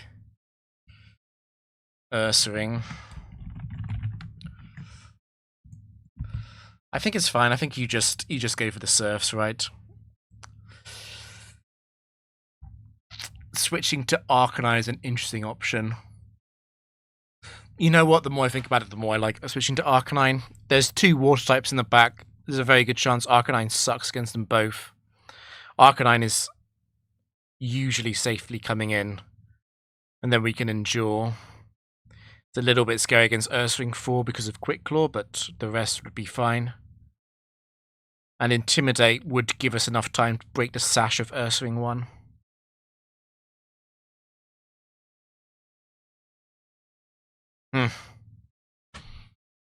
I would go Arcanine.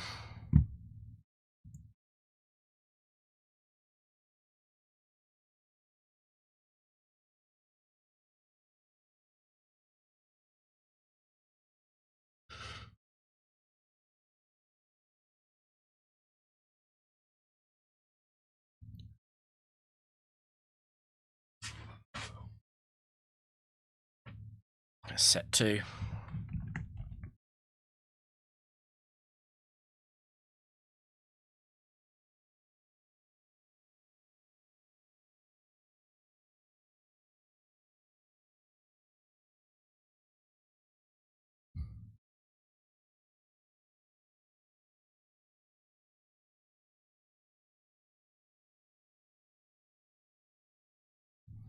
Lantern. That's a bit annoying. Shell Bell Healing is not useful against Lantern because the discharge set won't kill. And the others will kill even if we get a bit of chip healing. And if we surf and we do a 1 HP reversal, that is also not guaranteed to kill. So it probably has to be Gardevoir. And we probably want to surf before Gardevoir as well because of Citrus and Rindo Berry.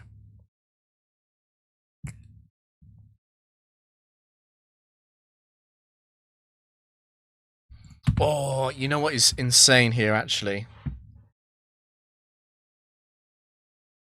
Because we've got to think about how it's possible to lose. Let's just, if it's Lantern 2, we win quite easily. But think about how to lose if it is Lantern 1, 3, or 4. Milotic's probably fainting, and Gardevoir's going to come in. It might be a good idea to not kill it with Gardevoir. Just chunk it. Use Psychic to bring it down. Because then, after we've done that, if the Pokemon in the back is a Trick Room Slowbro or Slowking, or a fast Starmie, which are the main Pokemon that can actually beat Gardevoir and Arcanine together, we encourage them to switch in because of the resist switch on Psychic from Gardevoir. So we would go Psychic and then Energy Ball to snipe the Psychic water switch-ins. It's quite it's a really good idea, actually. I'm not sure if Werster will do that. It is also quite good if we can just kill Lantern, though. If we can just kill Lantern without taking damage. But Energy Ball only do slightly more than half.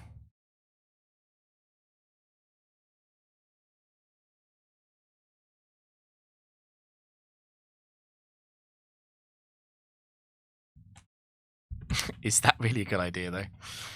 It's going to follow that up with Signal Beam or Hydro.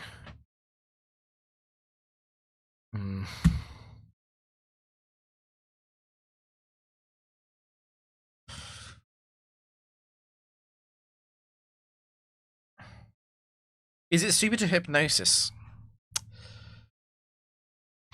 No. The thing is that if it's Citrus Berry, we need the surf damage to make sure we two-shot. So probably surf before Hypnosis.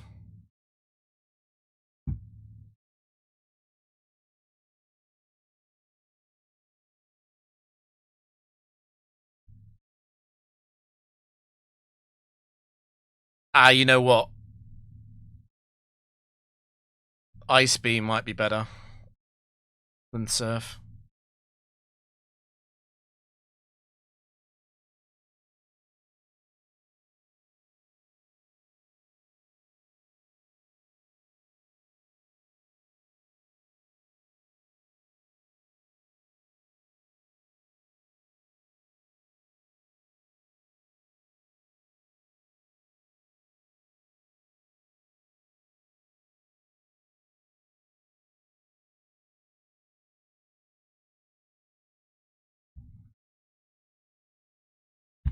There is another option, I guess, which is switch to Arcanine. Because after reversal, we could kill it, and then it's a Gardevoir Milo 2v1 against the water. And Milo's contribution might matter there. I think I don't like that, though.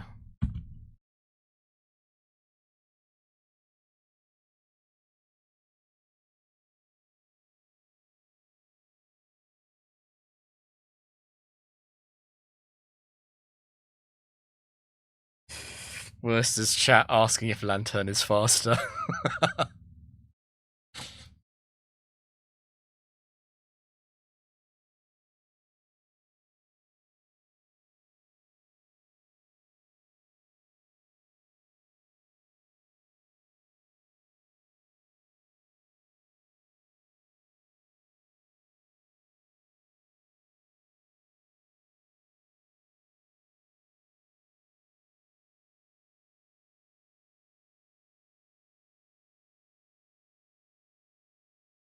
I think I agree. I think Werster is right about that. I think Arcanine is more useful against Milo. More useful than Milo against a Final Water, most likely.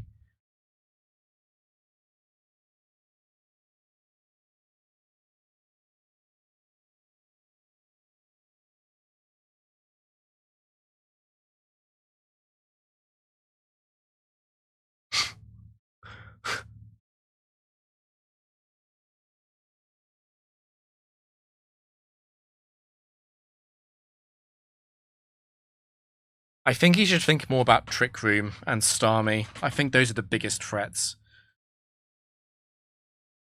I think Surf, Psychic, Energy Ball would be very smart.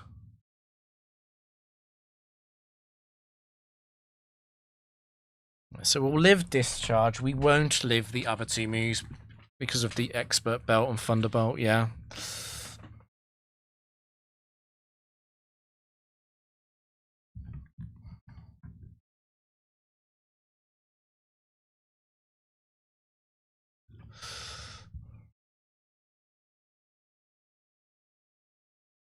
So yeah. Energy Ball won't kill. Psychic will bring it down a lot. And after Psychic, Arcanine is guaranteed to beat it. So we Psychic to bait in Starmie or one of the Slowkings, Slowbro or Slowking. And then we Energy Ball next turn. And if they switch into that, we automatically win instead of losing. Well, we don't automatically win, but we are heavily, heavily favoured to win.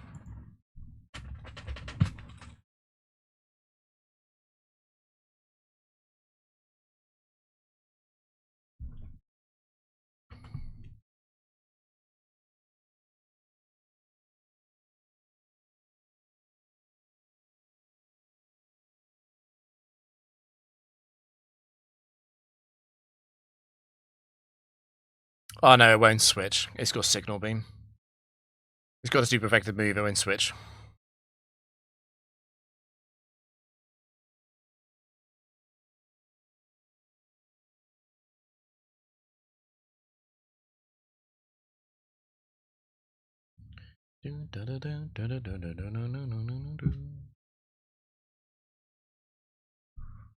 Vaporeon. That should be an easy win. It's a bit tempting to switch and switch back because we can trace Water Absorb. The problem with switching is that Vaporeon 1 and 3 are going to Surf on Muddy Water, which kill Arcanine. So that's just a bit pointless. Energy Ball and Max Power Reversal should always kill Vaporeon. And Vaporeon 2 shouldn't use Acid Armor because it should see a kill with Hydro Pump. I think this is very over.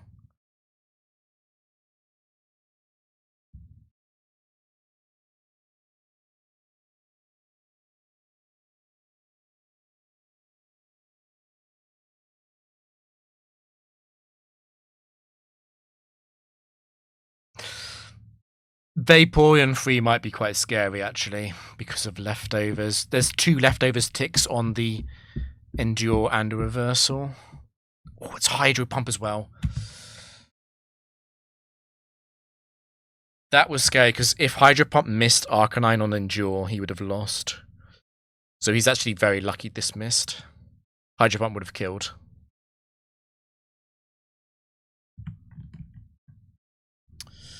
Yeah, Vaporeon 2 was very scary as well.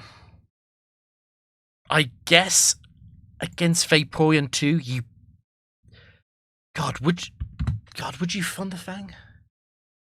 I don't think so. I think you'd have to still Endure Reversal. Oh, that would be so ugly. I guess it'd be like 90% to win. Because even if Hydro misses, you get another 50-50. And then that can also miss, so it's a bit more than that.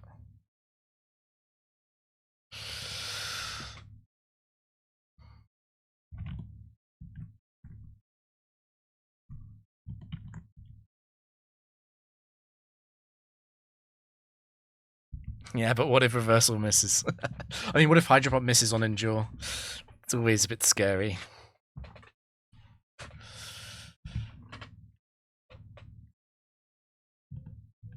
Oh, okay, he did get it. No, yeah.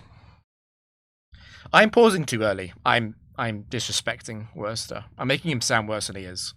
He's doing a good job. He's played well.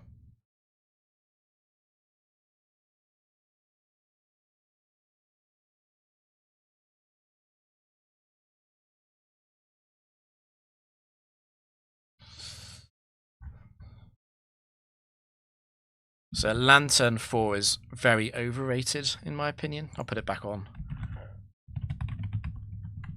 It's got coverage, but I don't think it's any good. I wouldn't swap for it. I think Milo is better.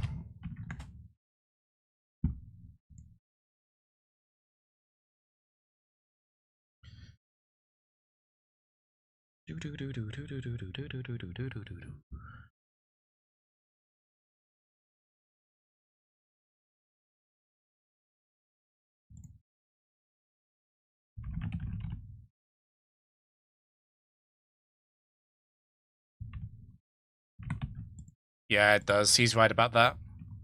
Milo is just better than Lantern. It's a set 4 trainer. I don't know if he's aware. Again, he was aware last time. I think he is aware. Let's just put it in Infernape 4. Like, screw it.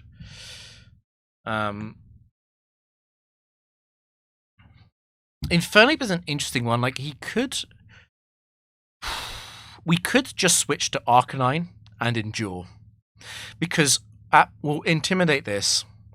And then at -1, close combat into Earthquake will put us into 1 HP. And then we've got a 1 HP Arcanine. And because it's got a defense drop from close combat, we're always going to kill it with Reversal. The downside to that is, what if we switch and close combat crits Arcanine? But the thing is, if we stay in with Milo, close combat crit also kills Milo. I guess, so it's the punishment on crit is similar, but I guess switching would be an even worse downside, because then we also have to take damage on Milo.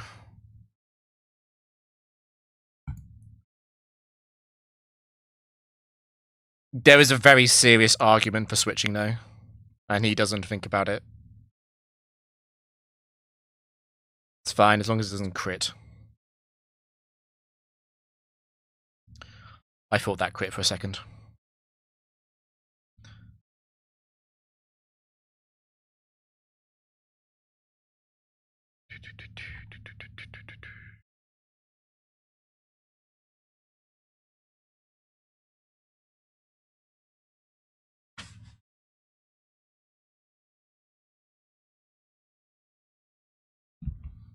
Absol 4.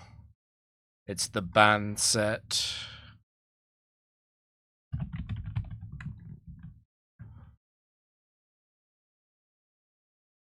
I think it's definitely worth switching here. Like, if we switch now, even if Night Slash crits, because we intimidate it, Milo will survive Night Slash on the following turn from band. And it also might be using Zen Headbutt, which actually would be quite annoying for the setup. So Milo could survive Zen Headbutt here. The fact that it can Zen Headbutt or Night Slash probably means it's better to stay in again. It might be better to Hypnosis. Because, like, the damage is irrelevant. Flare Blitz will always kill this.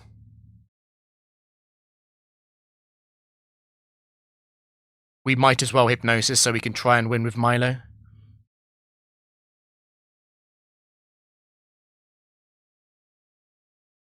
It's fairly likely to use Zen Headbutt.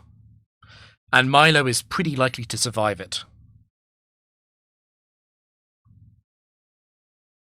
Crit.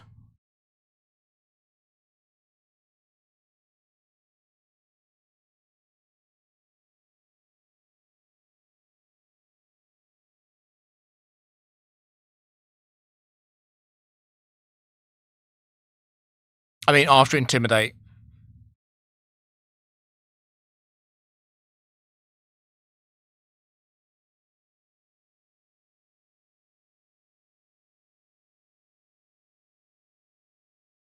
I think you Hypnosis here. There's no reason to Surf, unless you're going for the crit.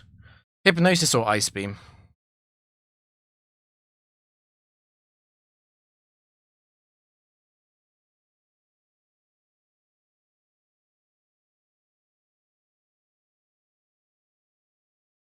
Milo is pretty likely to survive. 103. Yeah.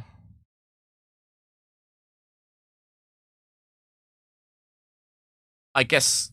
Oh, for God's sake.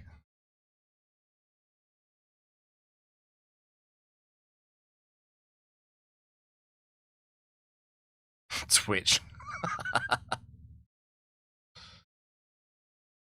I was gonna say at least Surf reduces the amount of recoil we take. Arcanine does not have to use Flare Blitz anymore. But this should have been Hypnosis, really.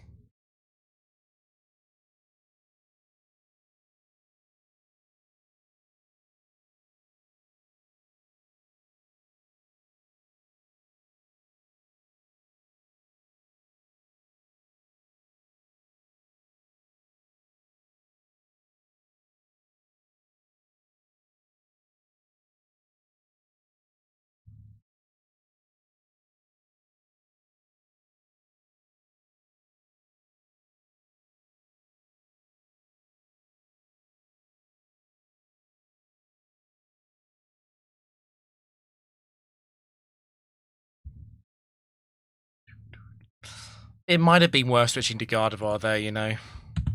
Because it's banned Zen Headbutt. Gardevoir survives. Low HP Milo, yes, but Milo is fast in order to slow things.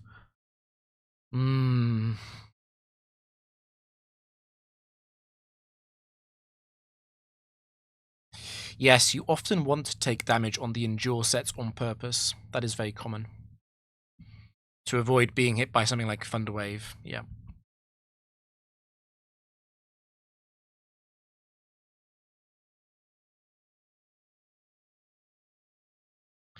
Yeah, and we also use up the Intimidate before the last Pokemon.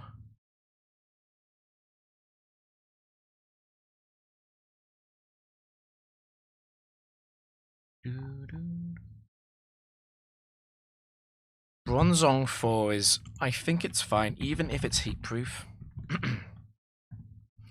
So if it's Levitate, obviously Flare Blitz will kill, but we'll do more than half the heat-proof, and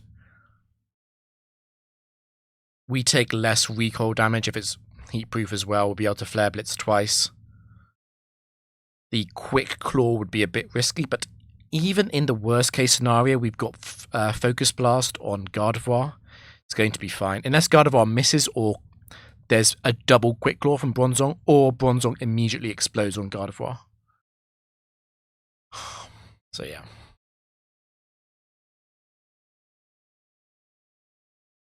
There's one bad idea here, which is to use Endure. Switching is an option, I guess.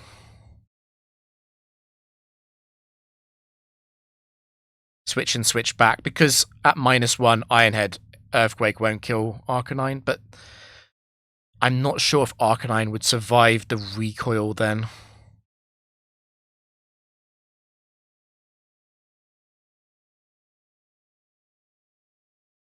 The Heat Proof will be incredibly obvious, because we'll either kill it or we won't.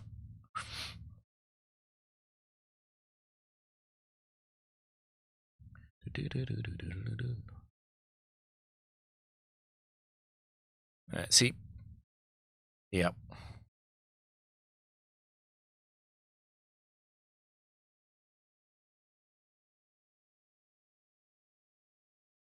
E-Nuclear Claws again. Focus Blast into Psychic would end it. Maybe even just Focus Blast. This is a 24 IV trainer. Set 4.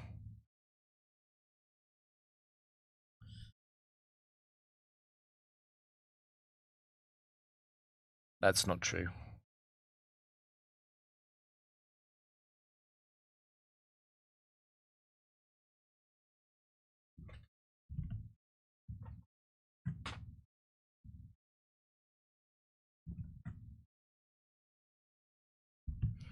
Does the enemy... I know it wins if both Pokemon faint.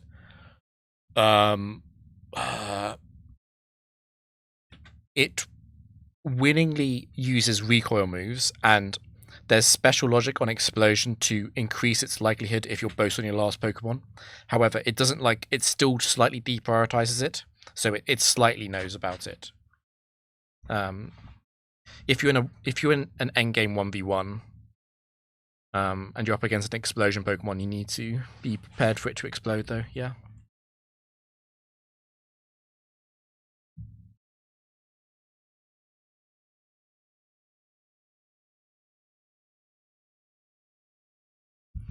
Werster says this a lot, where he's like, oh yeah, I don't care. I obviously it's his prerogative whether or not he cares, but I feel like there's a lot of emotion and effort and a lot of thinking and a lot of going through all of the motions on these attempts to say you don't care. Anyway.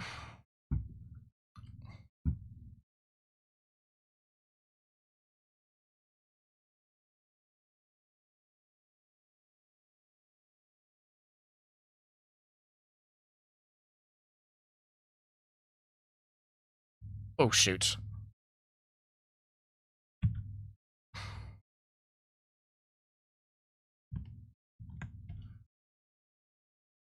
I think he plays one game. I think he plays exactly one game.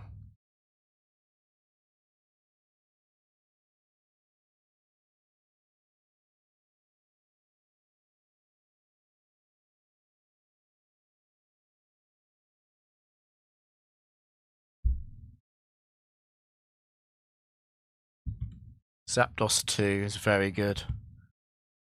Porygon Z4, also very good. If that's Medicham 1, he's completely fine.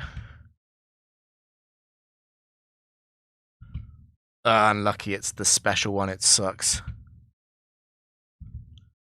It's the Stool Vileplume, Vileplume 2. Flareon 4. What is the last Pokemon? Bastiodon 4 is actually quite good. Because you can just sash Metal Burst. This is a pretty good draft. It's like a 6 out of 10. Above average. Zapdos and Porygon help a lot. What's weird about this is the first match is a normal spec trainer.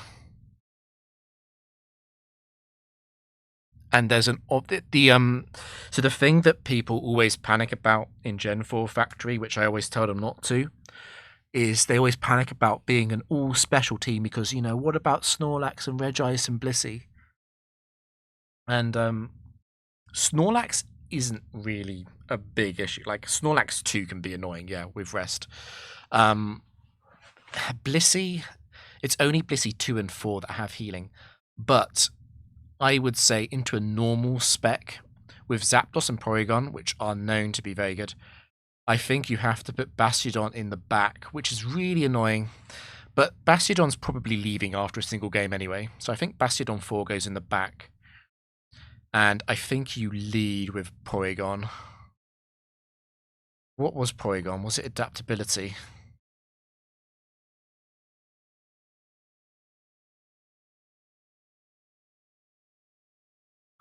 You can't take Flareon. Well, he would take Flareon if there was no Bastiodon.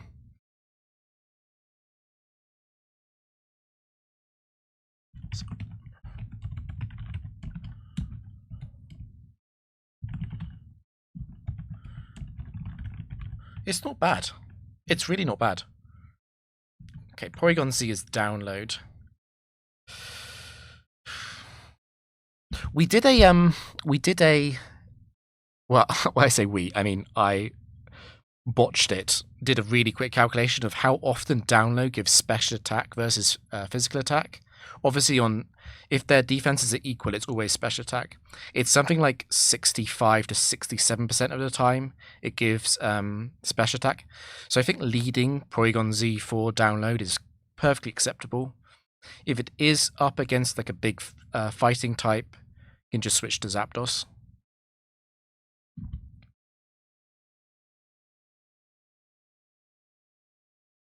I wouldn't lead Bastiodon because you don't want to be scared of Blissey and Snorlax, I think.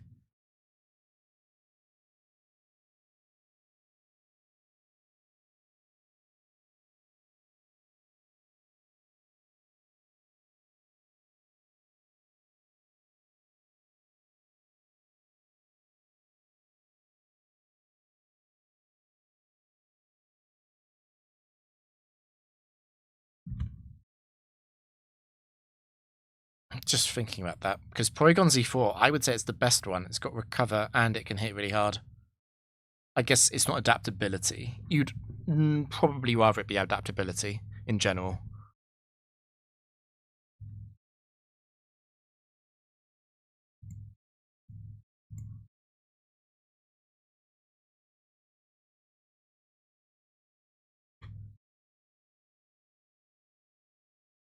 I mean, items are whatever. Most items are whatever anyway, right? It doesn't matter.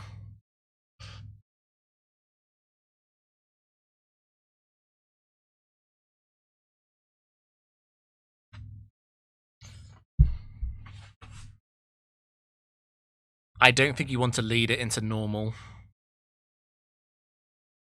You could take Flareon, you know. Actually, you know, the more I think about it, the more I think maybe you do take Flareon just for superpower. It's a normal spec.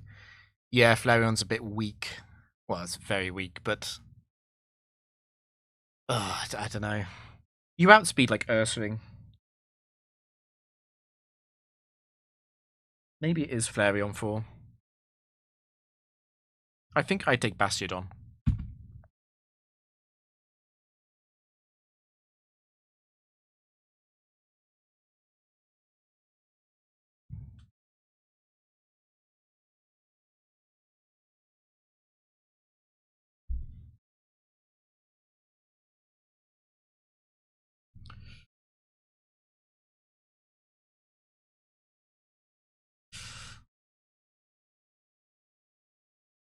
Taurus would be a problem.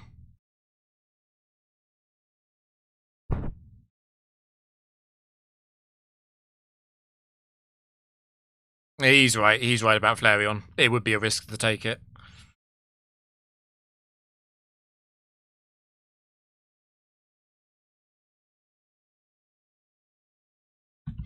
You know what's really funny? He could actually take Vileplume 2 as well. Like, if you're specifically scared of Blissey, the problem is it does so little against Tauros. No.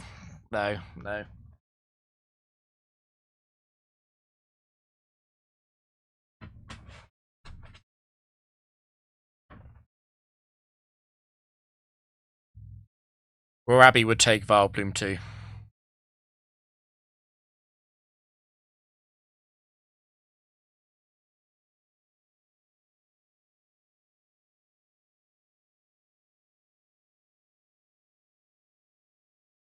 It's not a bad draft. Definitely not a bad draft. Opal has giving me PTSD from Tower.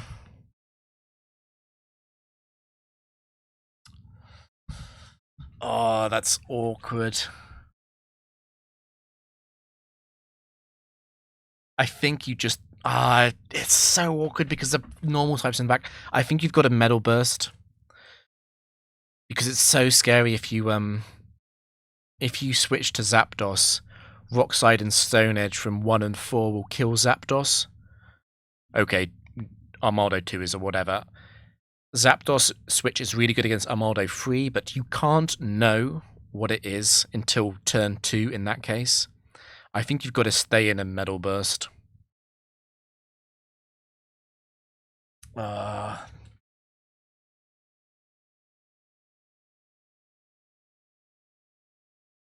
That is relatable, that's true. Armaldo's a bit of a brutal one.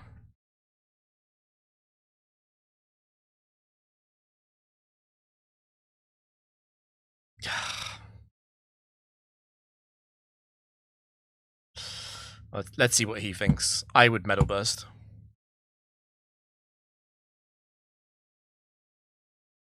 Yes, you're right.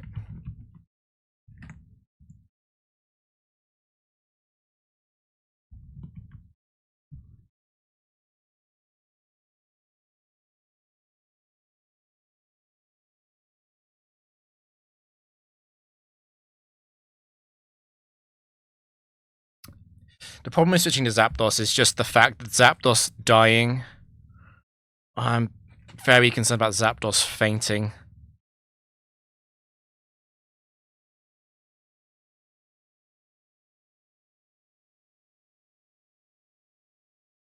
Okay, it's quite likely to be Earthquake, obviously.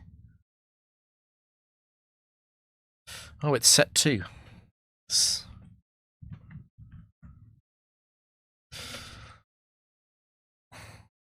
Okay, you can Thunderbolt Ancient Power now.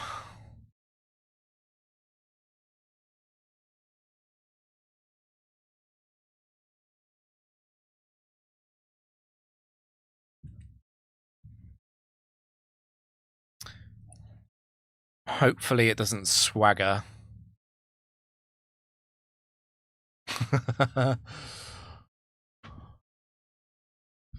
Oh, what do you do here? What do you do here? Because Sash being broken would be a really big problem. And Porygon takes like half from Aquatail. Oh, do you have to stay in?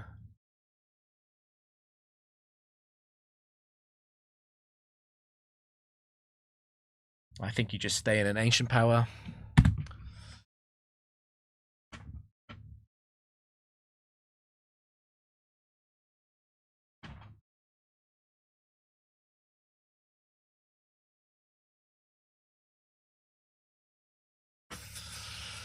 Aquatail does too much damage. Aquatail does a bit under half to Bastiodon before Curse, and Armaldo is faster.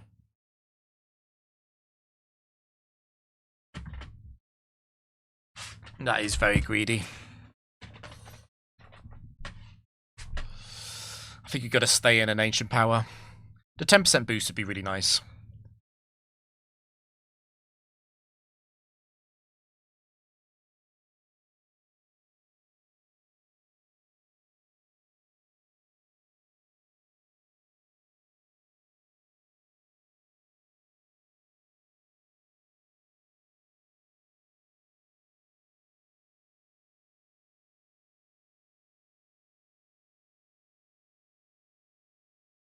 Aquatail is not resisted, no.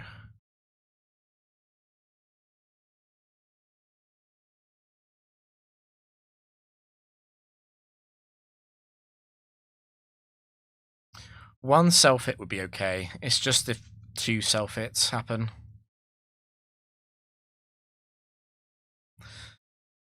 Because I don't think Porygon Z kills.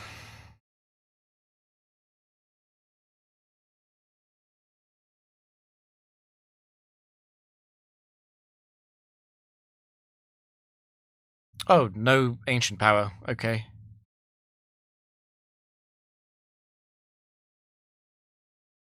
Bit weird.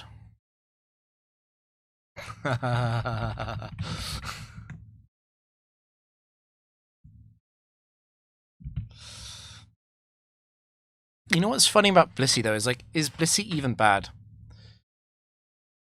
Blissey 1 would be annoying. Okay, but Blissey 1... Blissey 1 would be annoying, but Blissey 1's got no healing. So we can just stay in.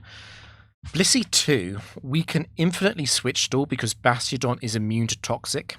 So Blissey 2, we just switch stall for forever. It runs out of all of its moves and kills itself on struggle. Blissey 3 seems like a problem, but we can just beat it with Bastiodon. Like, it just doesn't do enough damage fast enough.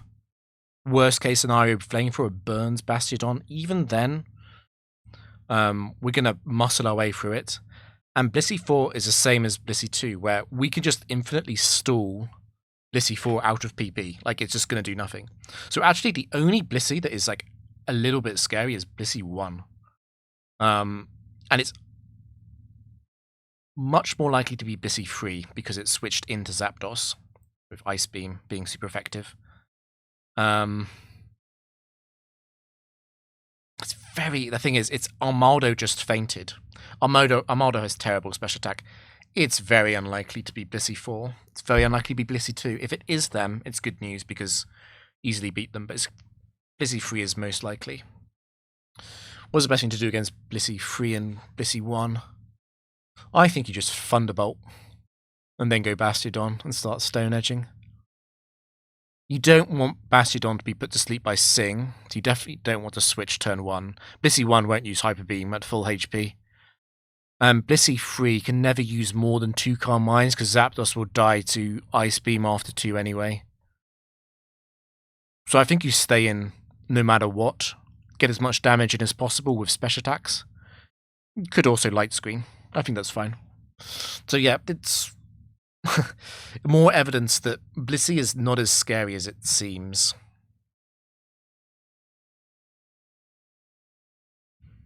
Werster should be fine.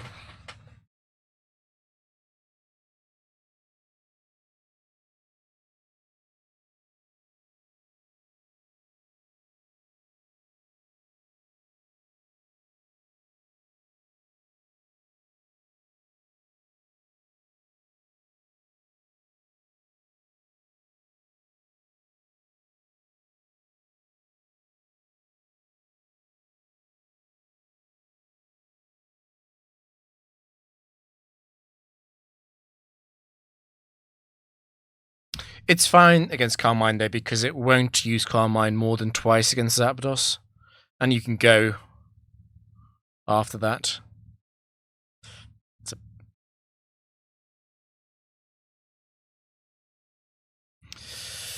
That's pretty bad. That's pretty bad.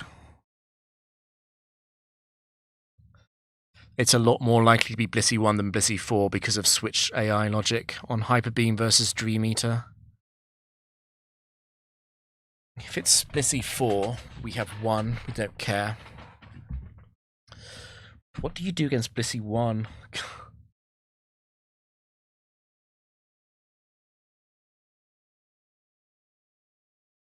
I just wonder if you can stall out Water Pulse.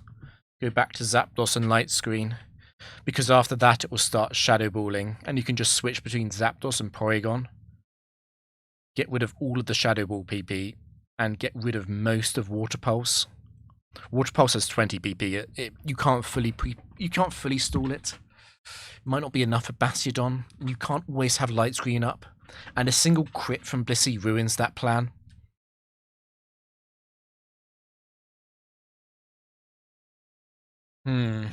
I think you just Stone Edge. The problem with that is that Water Pulse confuse, and this might be a Serene Grace Blissey, which would be a 40% confused chance.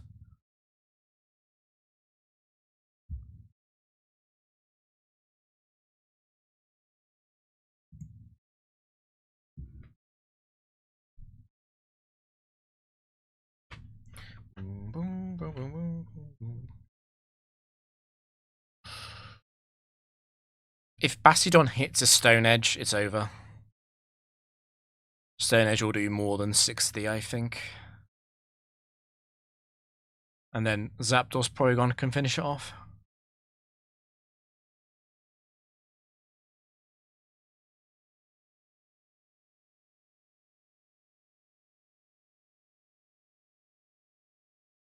Boom, boom.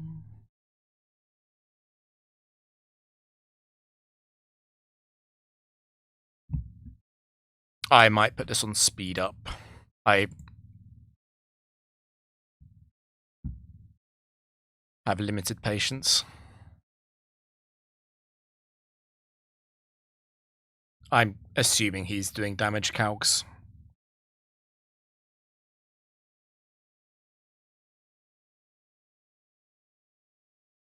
It was a lot more likely to be 1. I think you stay in until you get confused.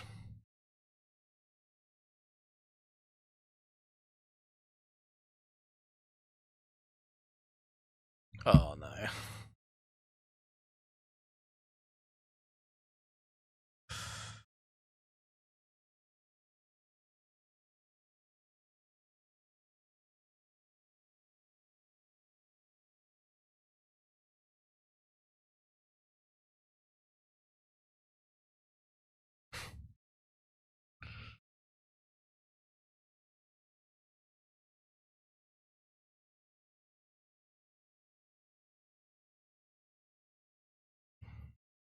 And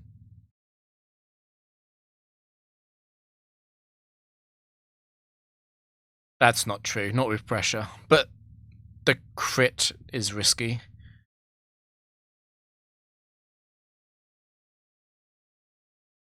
I wouldn't switch before being confused.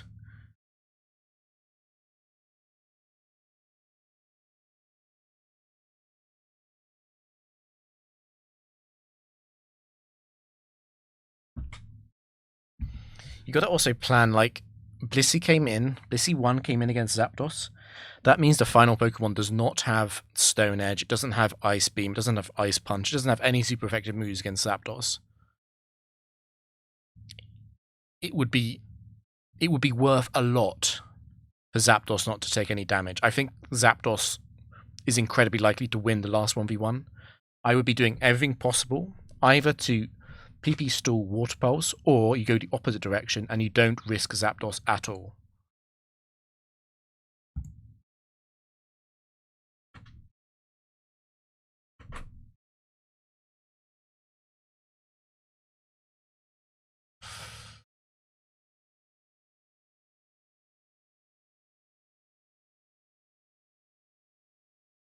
Honestly, with Porygon Recover, you probably can PP stall Water Pulse. Like, Blissey is not going to use Hyper Beam until you damage it.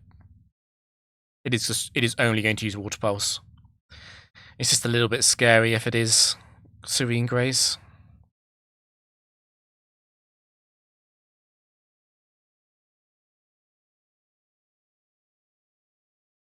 I just don't think he should have switched.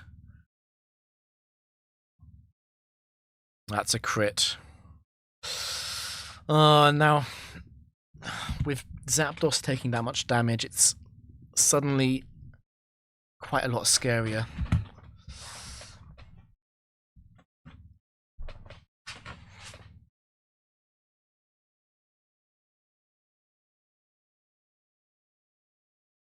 I mean, it's fine, right?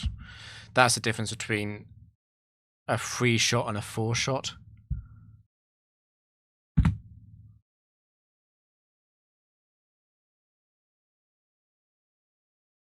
If you really care, you switch to Porygon Z now, and you start using Recover.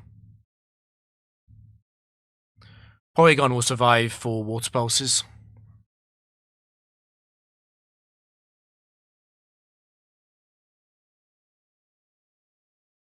What sucks about Porygon is that it's going to get an attack boost from download, which does more damage when Water Pulse confuses it.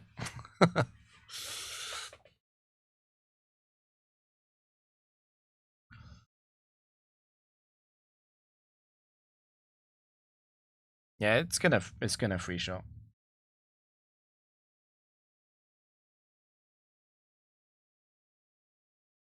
Just hit the Stone Edge.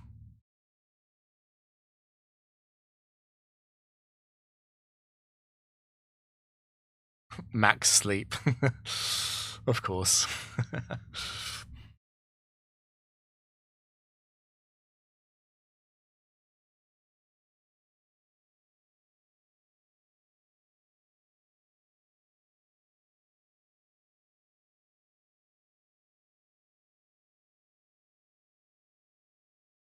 Avalanche? What?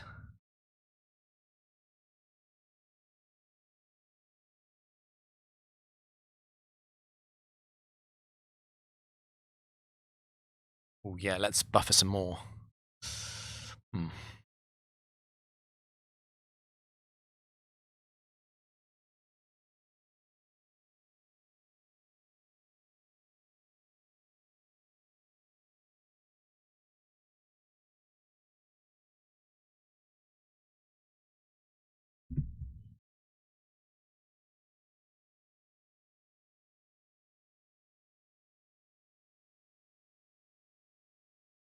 I reckon you just go for the burn. If you burn, you win because of Recover. Well, you don't win the game, but you beat Blissey. If you paralyze Blissey, that's kind of shit, but yeah.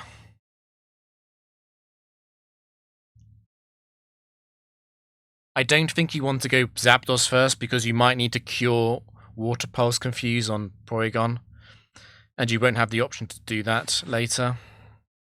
If you take any chip damage now, even under light screen, it'll be too much to switch in twice.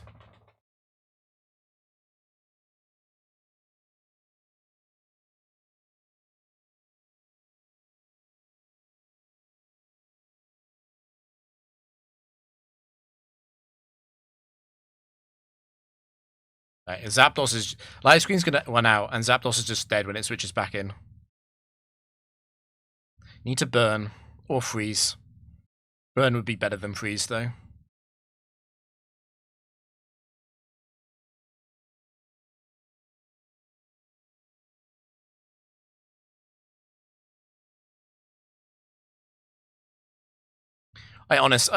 Porygon Z had recover. You know what? We should have just gone Porygon. Okay. That is the luck he needs to win.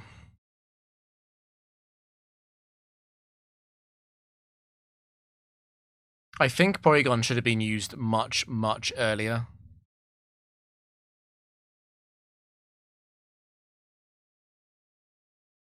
It's going to Hyper Beam. It's quite likely.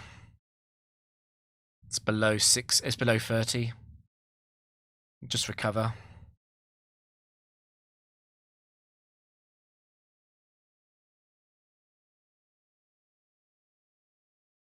Agreed.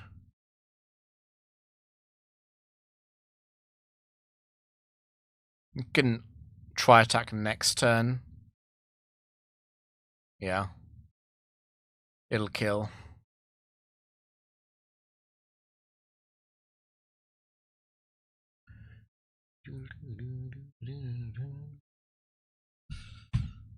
Staraptor. So it's not Staraptor 4. That would have come out against Zapdos. It'll be 1, 2, or 3. Let's see, 1. Should be completely fine, right? Oh god, how much damage did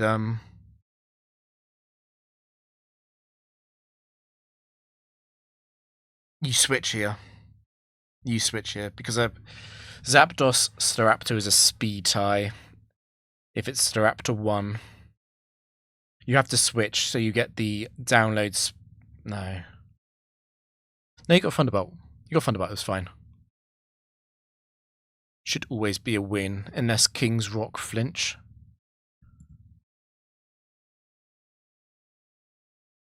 Should always be a win unless King's Rock flinches now. And there's a speed tie win.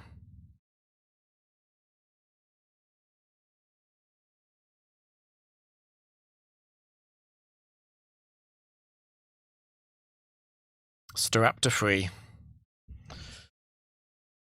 That's interesting. So what that means is Armaldo 2 does more damage to Zapdos with Hyper Beam than it does with Brave Bird. That's probably incredibly... They'll both do 40s, around 40 to 50. That must be an incredibly close roll. That must... Armaldo 2 is adamant. That's 19481. On 150 and 60. That's so close. It's funny because if Staraptor 3 comes out first, it's a much, much easier game. Anyway. It can't be Zapdos. It can't be Staraptor 4. Because that has Giga Impact. And that would always beat Blissey as a switch-in.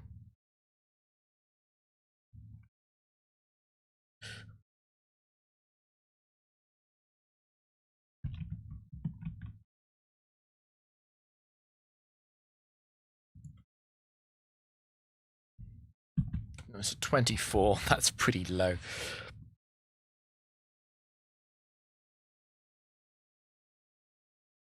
Speed tie would have been scary. Okay.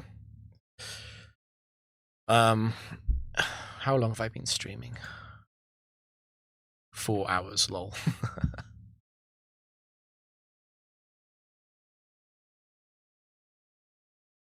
He's very tilted now. Yeah, let's think about, because I said the best lead would be Porygon Z4 and have Bastiodon in the back. So if he'd led Porygon Z, he would have got the attack boost against Armaldo 2, which would have told him it was Armaldo 1 or Armaldo 2. And he probably would have switched to Zapdos because of that. can't really stay in. Maybe he stays in.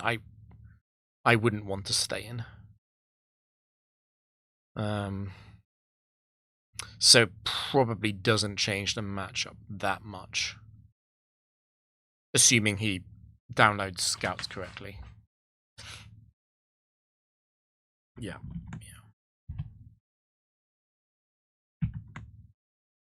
Cool. I need to go to bed. But it was fun. I think this might be a main channel video. I just need to think about how much editing I need to do or not.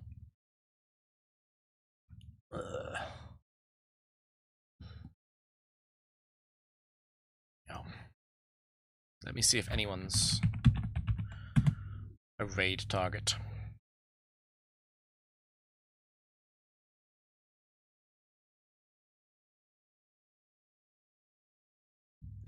I might need to.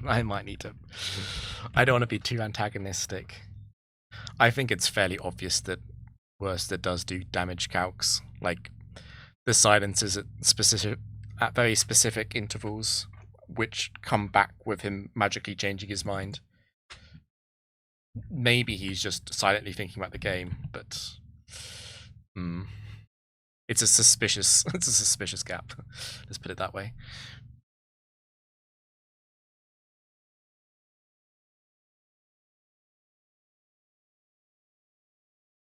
Okay.